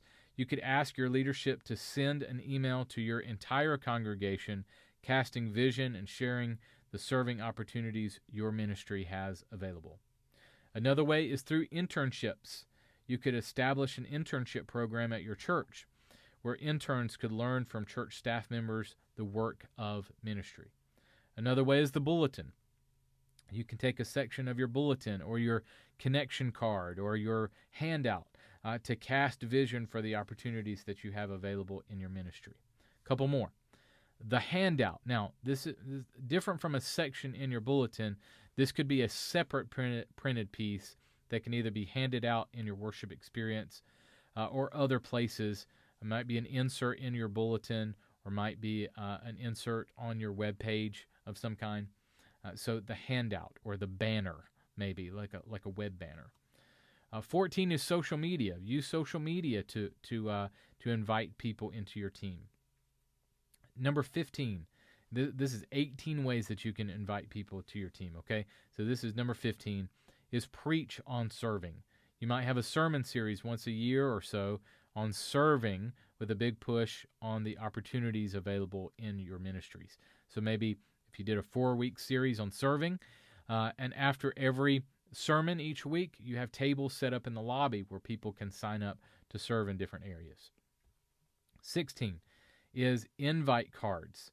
So you can create business card size printed pieces as easy handouts for your current volunteers to pass out or to have available for new church members who might be interested in your team. Going back to the nerd idea, I would pass out business cards with a pack of Nerds candy. And I would hand it to people, potential volunteers, and I would say, remember, you don't have to be a nerd to serve in production. And it was a joke because we gave them Nerds candy, but on the business card, it said, your next step is, and then it gave the next step and the person to contact for that next step. So it was a visual reminder, and it gave them candy. It was a win. So invite cards. 17, use texting. So you might your church might use a service like Text in Church, where you have the phone numbers of your congregation. You can text them, hey, did you ever think about serving in this area? Here's the person to contact, or here's the next step, or here's the link, something like that. All right, final way is use your church app and push notifications. So your church might be using a service like Subsplash for your church app, and you can use your app to invite volunteers to your ministries. So you might do a push notification letting people know, hey, serving opportunities available in kids ministry. Click here for more, something like that. All right. Okay. So I'm going to move on to number 4. So the big number 3 there was provide an on-ramp for new volunteers. So let me wrap this up real quick. So those are ways that you can invite new volunteers to your team, but you want to make sure that you have a clear path in which to have a potential volunteer follow to get involved. So here was our clear on-ramp. Number 1, invite new people and new members class. Number 2 was the tours that I talked about. So after a new members class, they would sign up for a tour that they would walk around the church on a Sunday with a guide and visit different ministry areas, and the guide would tell them about the different ministry areas that they could serve in. All right, the next opportunity after that, after the tour, is they would sign up for what's called a first look, okay, where they could sign up to learn more information about that specific area, okay? And then the fourth piece of this was what we called basics training. Okay, this would get them into our training system where they can learn how to serve in our area. Okay, so our on-ramp for new volunteers was invite a new members class, 2 opportunities tours, 3 first look, and 4 basics training. Okay, all right, we're on to number 4, and that is provide consistent training opportunities. Now, training your volunteers effectively should be a vital piece of building your culture. And training should not stop with new volunteers. You should be consistently providing training opportunities for new members of your team and for your veterans. So, my dog's down here. So, my dog is making noises during this workshop. So, congratulations. You get to hear from my dog, too. All right. So, here's an approach that I want you to consider. Try offering training opportunities like college courses, so it's clear where someone is in the training process. It will also give them clear milestones for growth. So I've seen a lot of success using this method in my experience. So, talking about our on-ramp for new volunteers, one is invite, then opportunities tour, then first look, then this training course, okay? So what we would do is after first look, they went through our training process before they were ready to be put on a rotation on Sunday, to serve on a Sunday. Now, the training process for new volunteers was, again, it was structured like college courses. Basics 101, Basics 102, and Basics 103. Let me describe each of these, okay? Basics 101 is they observed a veteran volunteer running the position that they were interested in. So after first look, where we talked about, hey, here's the positions on our team, what might you be interested in? And they might say, Pro Presenter. I'd love to run Pro Presenter, okay? So their next step would be Basics 101, where we would assign them on a Sunday to a veteran. Now, all they were doing on that Sunday is sitting and watching and hanging out with that person. They weren't touching anything, okay? All they were doing was observing, okay? Then they would sign up for Basics 102. And this was a Monday night training experience where they were teamed with a veteran volunteer for an extensive one-on-one training. So we gave them a time that's not on Sunday to learn the gear, learn the equipment. So you might consider that. You might consider having some type of practice or training before Sunday, or before your main event, before your main thing, that someone can learn and practice before they're ready to do Sunday. Okay? Then Basics 103 is they served on the position, but they had a veteran right there. We called this bowling with bumpers. Okay? It was a safety net. They had a veteran there to I don't know what to do. No problem. Hit that button right there. Okay? And they could do Basics 103 for a couple of times until they were comfortable running it on a Sunday by themselves. Okay? So we didn't just throw them to the wolves. Hey, you want to do Pro Presenter? Here you go on Sunday. And then it messes up the experience for everybody if they do it wrong. We gave them a clear training path where we set them up for success to where they could win on Sunday. All right, number 5 on our big list of ways that you can enhance or grow your volunteer team and culture is to create an exciting culture. So number 5, create an exciting culture. People want to enjoy where they serve. They want and they long for community. They're not just I can push buttons on my computer at home, or I can do something else at home, to serve something. They want to be involved in a community. So your job as the leader of the team is to create opportunities and create culture. Okay? You're the molder and shaper of your environments. So if people are bored on Sunday, I would look to you first. If they're off in a corner messing with their iPhone and not involved hanging out and chatting with people, that can be on you. So that's what I saw when I was leading a church media production team. Is I would see people, we're in a control room, and between services and in downtimes, people, what do they automatically do? They might automatically go on their phone, they're playing Candy Crush, something like that. So here's what I did. I provided opportunities for community to happen. So we just happened to be in a warehouse where I was serving, and we could take a section of the warehouse by the control room, and we actually put some couches in, a couple, like a couch and a chair, and mounted the TV of the service. We actually put a table and put some games on the table, and we did a ping pong table for a while. We did like a dining room table where we had board games and card games out. We had one of those ring tosses on the wall. We had food.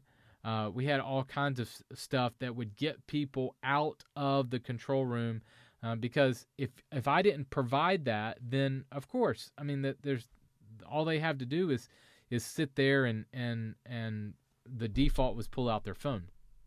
So I created, and the team around me, the other leaders, we created a culture where people would get up off their tushies and off their cell phone and play games with each other and watch the service together and eat together and enjoy each other's company. So there are always things that you can do. I know what you might be thinking. Oh, great, you had the budget for that. Actually, no, I did not. Everything that came in that area, we got ourselves. So we did fundraisers.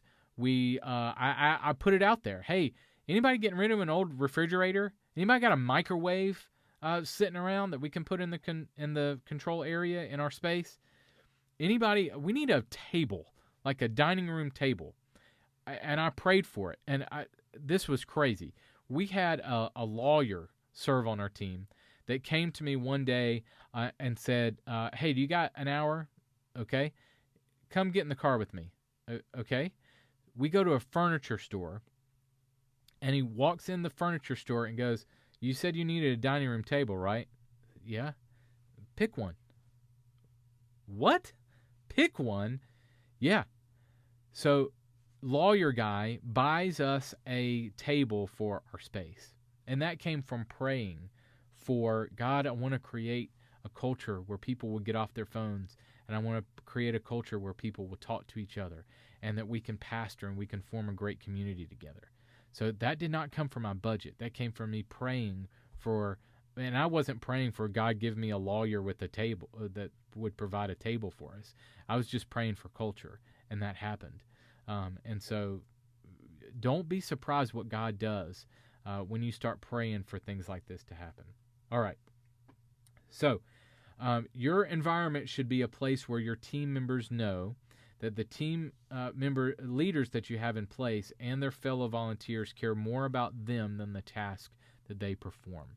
So your job is to create culture and community where people know that they're being pastored and cared for more than what they do on your team. Okay, so create community and cultivate relationships. We all crave a place where we belong. We all want to get away where everyone knows our name and they're always glad you came. Hello, cheers, thank you. Volunteers long for relationships with people that they have things in common with. So the best way that you can create community and cultivate relationships is through volunteers spending time together. So things like have a fantasy football thing for people that are involved in football. Have people get together for movies or other things. I'm a big movie buff, so we would have movie night at the church and have a big screen movie with popcorn and chili cook-off and all kinds of stuff. All right. So here's another few suggestions. Watch for cliques. So be careful that you are not excluding people. If you see someone sitting by themselves or being a loner, go talk to them. Or not only that, take a volunteer or tap on a volunteer. Hey, would you mind engaging with Billy over there? He seems to be kind of being a loner today. Would you help me engage with him today? Not only that, again, encourage your team leaders and other volunteers to engage with everyone. So watch for cliques and break them up if you can. You don't want people to feel like, well, I'm not welcome there because everybody hangs out with themselves and I'm never included. Be very aware of that and be intentional about going after everybody. Make sure that everybody is included in what you're doing. All right, along this line, be an instigator. So take it upon yourself to invite people to lunch after services on Sunday. Take the initiative to call, to text, to reach out to people. When people see you in engaging with others, they will follow. If you are creating a culture where you're talking to everybody, you're including everybody, and you're providing opportunities for people, there's a good chance that people are going to follow your lead. So you are creating the culture that you want to see. All right, third, watch yourself. So I would suggest that unless you really need to use your cell phone on Sunday to communicate with your team or other campuses or something like that, put your phone away. Fight the urge to drown yourself in Facebook or other distractions when it is on a Sunday or when it's serving time. Because if people see you out with your phone playing Candy Crush, then they're going, okay, well, I can take my phone out and play my games too, okay? Also, don't hide away in your office, and don't huddle with your best friends or your buddies on Sunday. There are other times where you can do that. People are watching you, and if you're buried in your phone or act like you don't want to be there, your volunteers will feed off of that, and they'll do the same. So watch yourself. All right, be present. People need to see you involved in the ministry team. Don't set up team members and walk away. Be there. Say yes when volunteers invite you somewhere. So put your family first, but if your volunteers continually hear no, or I don't have time, they will stop asking to spend time with you. So if you have a volunteer asking to go to lunch with you, say yes if you can. If you have a volunteer, hey, can we, I need to talk to somebody. Make the time, okay? Pastor your people first. If people hear no all the time, they're not going to feel cared for. Don't be inaccessible, or don't be too busy to love people. Okay? All right, next is create a volunteer headquarters space. This is part of creating a culture. So if your church can accommodate it, it's a good idea to have space where your volunteers can hang out together on Sunday. I told you about the space that we created in the back of the warehouse, where we put couches and a refrigerator. We put up a counter space, and we put up a dining room table. We put up games on the wall, things like that. So here's a few things. If you can provide food. By the way, food brings people together. If you walk in on a Sunday and the smell of waffles and coffee greet you as you're coming in to serve on your church media team, hello, that's where I want to be. We're making homemade waffles, and we got breakfast, and the smell of bacon coming down the hallway. Everybody's like, what team is that? Food brings people together. Games and activities. So do things together. And it's your job to create opportunities. Put out playing cards in the middle of your space so that people can play cards in between services. Okay? If you have them there all day, put out a board game. Put out cards. Put out notes and things like that. What I would do is I would put a list of new volunteers in the middle of our spaces. And I would say, here's a list of new volunteers, and here are blank cards and envelopes. If you write encouragement cards, I'll mail them out tomorrow. I provided an opportunity for someone to do something, not just sit there on their phone. Okay? So food, games and activities, a refrigerator, kitchen appliances, comfortable furniture, a television, fun people. It's important to have fun people around. Decorations. I know that sounds hokey, but decorate for Christmas. Decorate for fall. Decorate for 4th of July. Decorate your spaces. And a headquarters team. Consider having a team that their job is to serve the people serving. Okay? Their job is to help you create games, activities, food, all that kind of stuff. So have people in charge of that. Okay? That's what I would do. I would create positions that were in addition to the positions that I needed for Sunday. So if I needed 3 camera operators, a pro presenter guy, and this person, if I needed 10 people to make Sunday happen, I'd add 12 people. So 1 or 2 people, one person is the pastor person that's helping me talk to people and have community. And then another person is helping cook breakfast for everybody, that kind of thing. Okay, so don't be afraid to add positions on your team. All right, also create resources to put in your volunteer spaces. So again, the encouragement card idea, or you might put maybe papers or books and say like, hey, if you guys want, this is a book on discipleship. This is a book to help you grow in your faith. I've ordered 5 copies. First 5 people that want it, you guys take it. Or spiritual growth resources. Maybe you put a list out of recommended places that people can go for daily devotions, books, Bible studies, Bibles, other reading material. Maybe you put a list out of small groups or Bible studies, classes in your church that people can sign up for. Remember, your job is to pastor them. Your job is not that they run ProPresenter well on Sunday. Your job is to pastor the people. Okay? So be sure to lean into things that you would see life change and spiritual growth in the people that you serve.